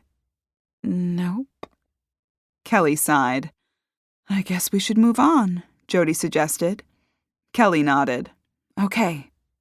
Good luck, Aubrey called as they strode to the door. Kelly held back, rolling her eyes at the unhelpful comment. After a glance into the hall, they slipped out and around the corner. They pushed into the library, coming face to face with Peyton. She arched her eyebrows high at them. Well, well, well, if it isn't the two most popular women in the house. We can explain, Kelly said, holding her hands out in front of her. Save it, Peyton answered. No, really, we can, Jodi started, when Peyton interrupted her. I couldn't really care less. But we didn't do it, Kelly shouted. Maybe you did and maybe you didn't, but I don't really care. I just want to get out of this house. Peyton pushed between them and threw open the doors, wandering into the hall. Kelly heard a shout from down the hall as she shoved the doors closed. Have you seen? Nope, Peyton interrupted and continued her saunter down the hall. Why won't anyone help us? Kelly huffed. I'll help you, a voice piped up from a wing-backed chair near the fireplace. Kelly and Jodi snapped their heads toward the voice. Julia rose from the chair and eyed them. Julia, Kelly said, thank goodness someone is willing to help us. We didn't do this. Who did? She asked. We think it was Penelope, Kelly answered. Julia cocked her head at the statement. She's nervous, and she stood to gain if Pearl and Melissa were out of the way, and she's determined to pin it on Willow. Why would she point the finger at someone else like that unless she was guilty? Jodi added. Maybe because she thinks Willow is guilty. Either way, it's not us. You have to help us convince Melissa's friends. They're literally hunting us down, and we're innocent. Julia considered it before she spoke. All right, I'll help you. Kelly breathed out a sigh of relief. Thank you. Wait here, Julia said. Kelly nodded as she skirted past them and out the door. Do you think we can trust her? Jodi asked. Gosh, I hope so, because I am getting sick and tired of this. She sank into the armchair and let her chin fall into her palm. Jodi joined her. They waited for a few minutes before Kelly leapt up from her chair and paced the floor. Where did she go for help? The moon? It's only been a few minutes, Jodi said. Seems like it's been an hour. She paced around in front of the fireplace for another few moments before the doors opened. Julia appeared, and Kelly smiled at her. We were starting to wonder if you...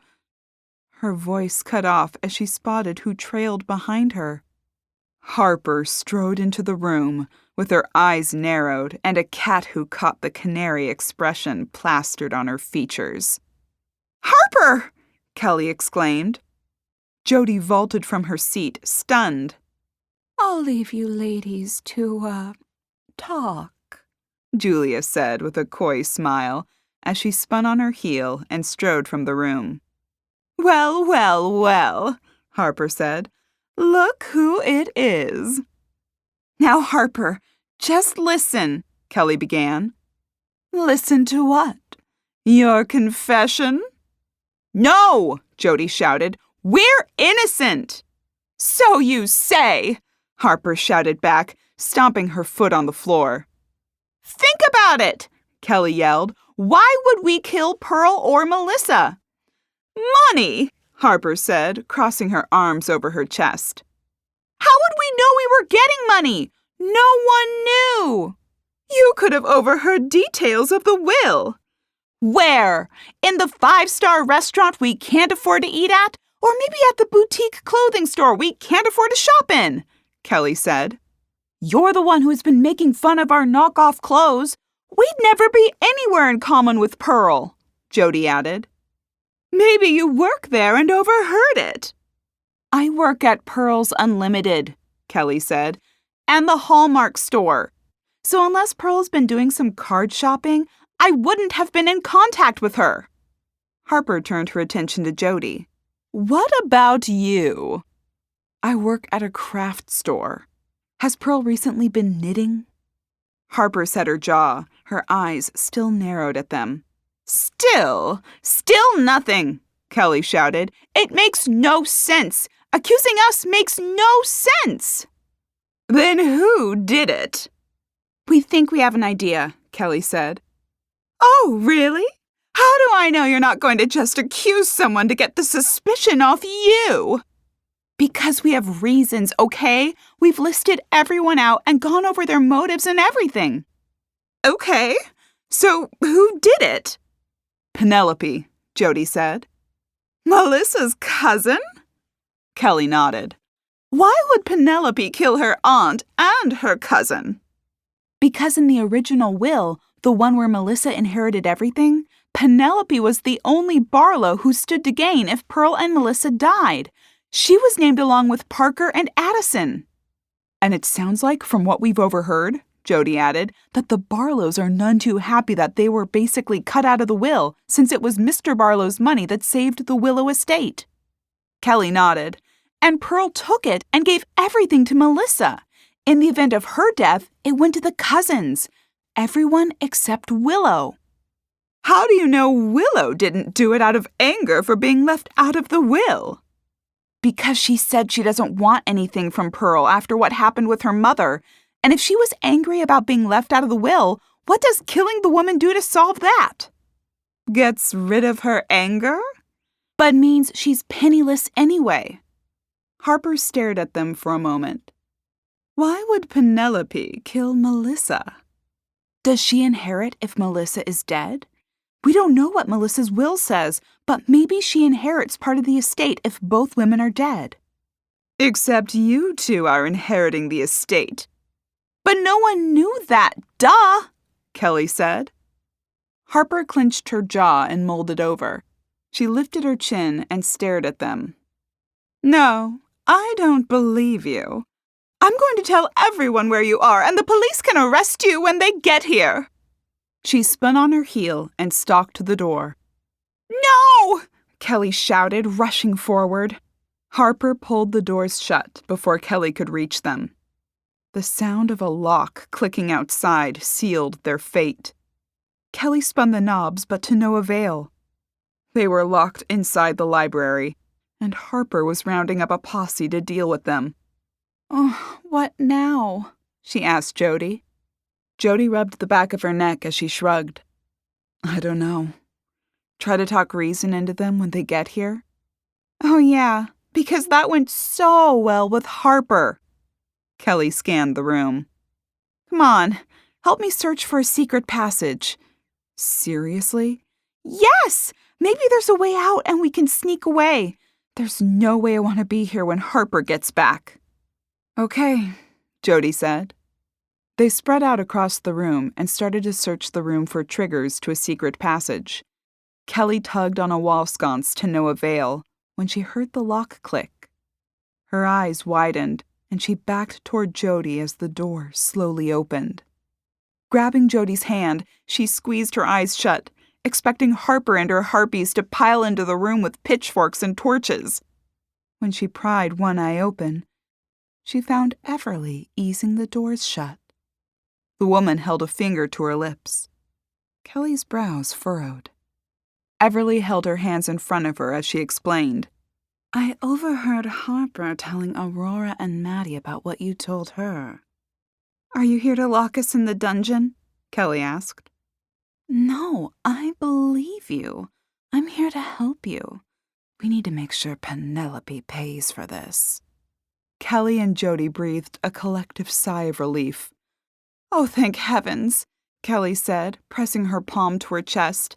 "Finally, someone believes us. We didn't do this." "But we think Penelope did," Jodi said. "Tell me what you know," Everly said. Her eyes fell to the photo peeking from Kelly's cardigan pocket as Kelly yammered through their theory. "Okay, everyone here was working from the premise that Pearl didn't change her will. The original will, which we have a copy of," Jodi added, "gave everything to Melissa," Kelly said. "But if Melissa was dead, the estate was divided between Penelope, Addison, and Parker. So we started to think of who would benefit if both Pearl and Melissa were dead," Jodi continued, "and we figured it was one of the three nieces, after we ruled out Willow since she was left out of the will." Jodi nodded and continued with the explanation. "Out of those three, the ones most angry with Pearl, and probably Melissa," Kelly added, "were the Barlows, of which Penelope is one. So she's the most likely culprit," Jodi finished. "We're just waiting on confirmation that she benefits from Melissa's will, and then we'll have all the information we need." "You don't have a copy of Melissa's will?" "No," Kelly said. "It was in the office, and now it's missing." "But you've seen a copy of it and know what's in it." "No, I found it earlier but didn't look at it," Jodi said. "Abby's checking on it for us," Kelly said. Her phone chimed. "Oh, maybe that's her now." Kelly glanced at her phone. A message from Abby showed on her screen. Her brows wrinkled as she read it, and she swallowed hard. Her stomach turned over, and her palms turned sweaty. She read the message a second time to be sure of what it said. But there it was, in black text framed in a bright blue bubble. Melissa's will names Everly Dixon as her sole heir. Weird. I can't figure out why. Need to discuss? She licked her lips as she shoved the phone into her pocket. "Was it her?" Everly questioned. "Yeah," Kelly said. "What did she say?" Jodi asked. "Nothing. She hasn't found anything yet. Told us to sit tight." Kelly pulled her lips into a line. "Well, I guess we'll just do that then. Maybe best to do that in our room, though, before Harper gets back." Kelly grabbed Jodi's arm and tugged her toward Everly, who stood between them and the door. "Thanks for your help," she said. "Sorry," Everly said before they reached the door. "I can't let you leave." Kelly glanced up to argue, finding the business end of a handgun pointed at them. Everly's face had turned cold, her features settling into a scowl.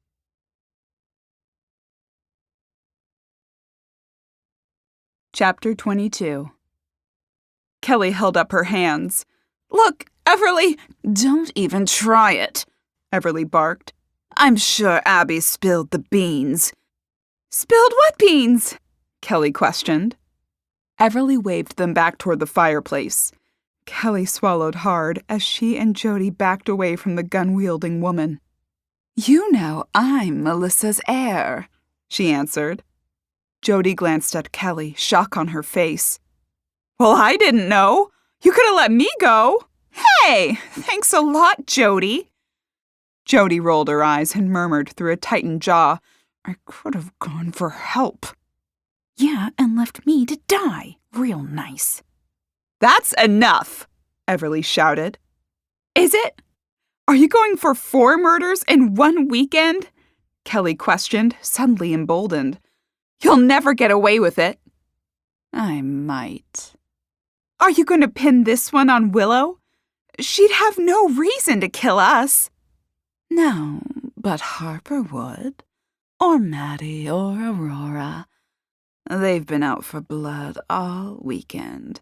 Maybe things got out of hand when they confronted you about killing Pearl and Melissa." "That'll never work." "You'd be surprised what I can make work." Kelly swallowed hard. "Why?" "What?" Everly barked. "Why did you do it? Why kill Pearl and Melissa?" "To get what's mine," Everly said through clenched teeth. "Their money?" Kelly questioned. "How do you figure it's yours?" Jodi added. Everly's gaze fell to Kelly's pocket. She wiggled the gun at the picture peeking out. Kelly followed her focus. She pulled the picture out. "This is you," she said. "Willow told us." Everly nodded. "Yep." "It was mixed in with pictures of Melissa as a kid," Kelly recalled aloud. "Why?" Jodi asked. "We grew up together." "Still, why would they have this picture of you in with their daughter?" Everly narrowed her eyes and shook her head. "I was always here. Always with Melissa. Always hiding in her shadow." "Were you just jealous of her?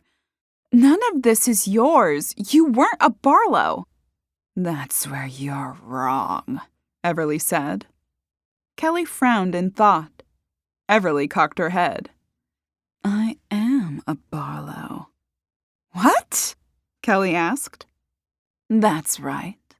Melissa and I were sisters. Well, half-sisters. I was born a few months after her. My father was Philip Barlow, and my mother was Marlene Dixon, his mistress." "Oh," Kelly said, as realization dawned on her. "And he brought you here to see you grow up. But you were always on the outside, so close to all that wealth, but never able to get it," Jodi said. "Until now. Now who's having the last laugh?" Thunder punctuated her statement. "So you killed Pearl and then Melissa to steal their money?" Kelly said, shaking her head. "Their money? That was my father's money. He dumped all he had into this place." She waved the gun around wildly. "And when he died, he left everything to Pearl. She gave me nothing. Didn't even want to see me. She got what she deserved." "But you killed your sister!" "The little snip deserved it too." "How can you say that? You must have been friends. You were college roommates." "That was by design of my father. She had no idea we were half-sisters. Not until a few months ago." Everly stalked back and forth across the room as she chuckled. "That blew her mind, let me tell you." "You told her? What did she say?" Kelly glanced around the room in search of a weapon she may be able to grab. "She told me she didn't care. Called me all kinds of names. said she was her daddy's choice and his heir. She said if he really wanted to claim me, he should have put me in his will." "How did you convince her to put you in hers?"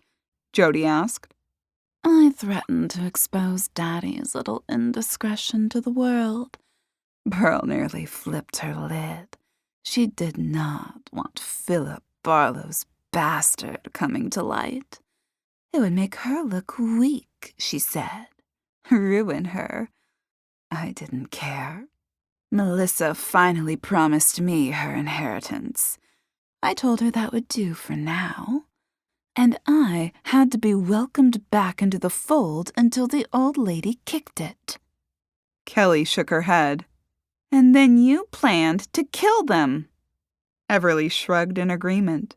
"I figured, what better way than at this ridiculous party? First Pearl, then Melissa, pin it on you two and get away with it and all the money, too." Everly shot them a shocked face. "Me? I was named in the will?" "But that didn't quite work out, did it?" Jodi said. Everly narrowed her eyes at them, ceasing her ambling back and forth. "No. No one knew Pearl made the little switcheroo on her will. Apparently, not even Melissa. But it'll never stand. Giving all this to two strangers? It'll never hold up in court. All I need to do is wait for Addie, Parker, and Penny to sue, and the original will goes back into effect. And I end up taking it all." She tossed her head back and let out a harsh cackle. "Now all I need to do is end the two of you, and I'll be scot-free." She leveled her weapon. "No, please. We won't say anything. In fact, we'll help you. We'll refuse the inheritance. Sign it all over to you," Kelly pleaded. "Yeah, I'll bet," Everly barked. "I promise. We never wanted any of this." Enough! Everly shouted. The answer is no. Now, which one of you first? A tear spilled onto Kelly's cheek as she gripped Jodi's hands and squeezed. "I love you, Jodi. I love you, Kelly," Jodi cried. Kelly squeezed her eyes shut as she waited for the bullet to strike her. She squashed her lips together until they hurt. Her heart pounded in her chest and her knees felt weak. Thunder boomed overhead, and she jumped in place as a loud thunk sounded after it. She waited. She didn't feel any pain. Her lower lip trembled as she wondered if Everly had shot Jodi first. She felt the warmth of Jodi's hand still pressed against hers. Kelly pulled her eyes open to slits and glanced sideways. Jodi still stood with her eyes squeezed shut, gulping in breaths, her lips pulled into a frightened wince. She glanced at Everly. Her eyes widened, and she patted Jodi's arm. "Jodi! Jodi, look!" Jodi opened her eyes, and they both stared at the scene ahead. Willow stood in front of the open door, a fireplace poker clutched in her hand. Everly lay sprawled on the floor, her eyes closed, and a pained expression on her face. Kelly rushed forward, kicking the gun away from the woman's hand. Jodi pulled a tissue from her pocket and used it to gingerly pick up the weapon. "Thank you," Kelly said to Willow. "No problem. I heard shouting coming from in here.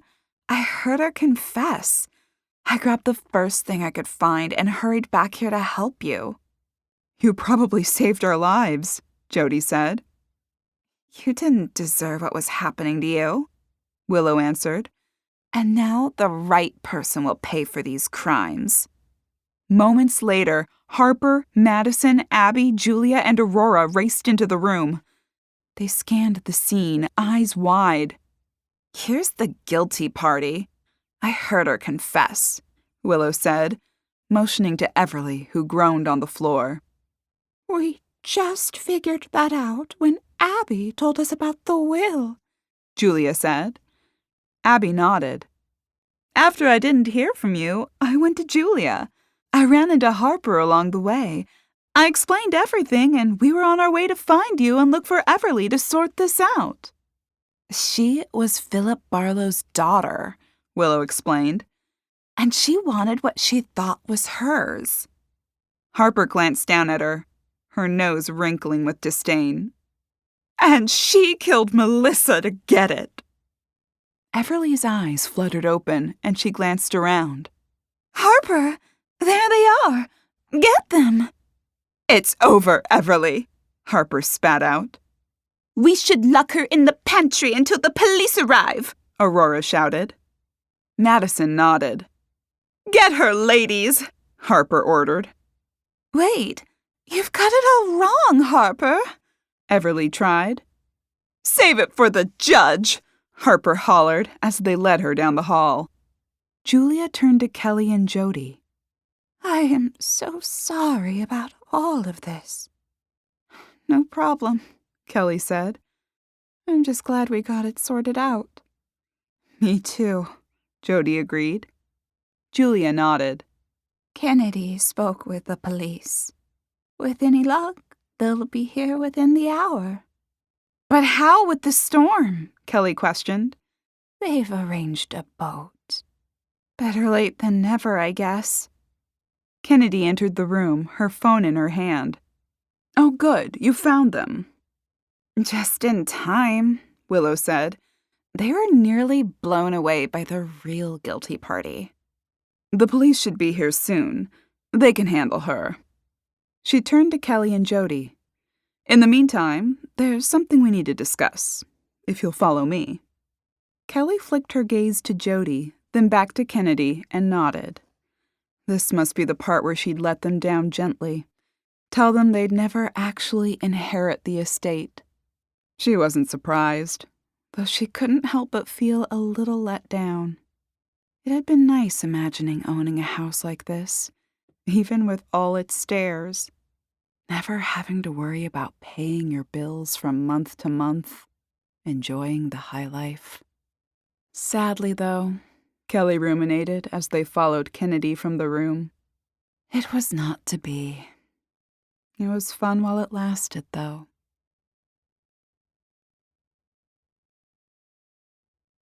Epilogue. 6 months later. Kelly wrestled with a box stuffed in the back seat of her small car.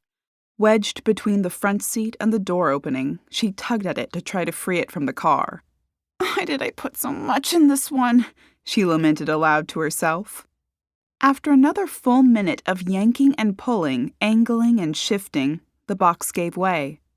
With the corners of her lips turning upward, Kelly wrangled it free and lifted it up.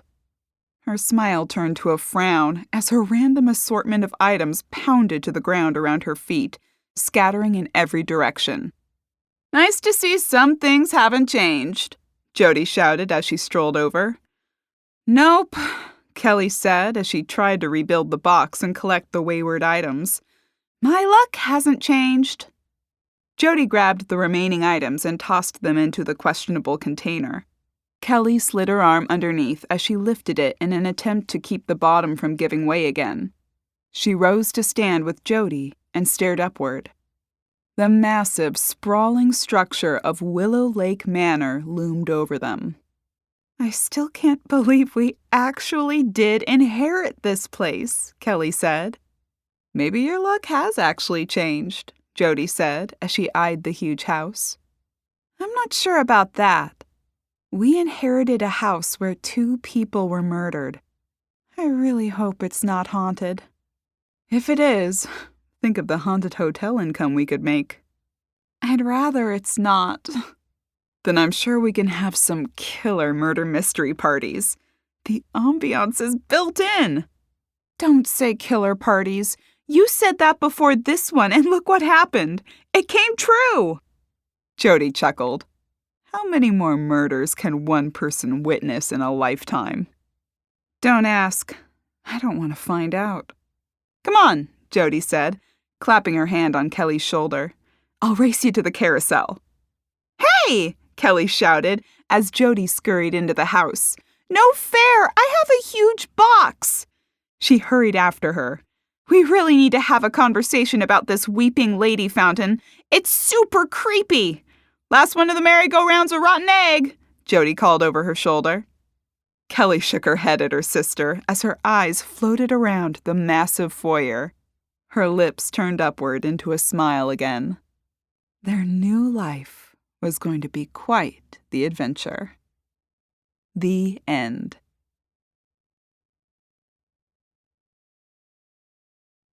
This has been Murder of Pearl, a Silverman Sisters cozy mystery. Pearl Party Cozy Mysteries, Book 1. Written by Nellie H. Steele. Narrated by Deborah Reeves. Copyright 2022 by Melissa Marie Sovak. Production copyright by A Novel Idea Publishing, LLC.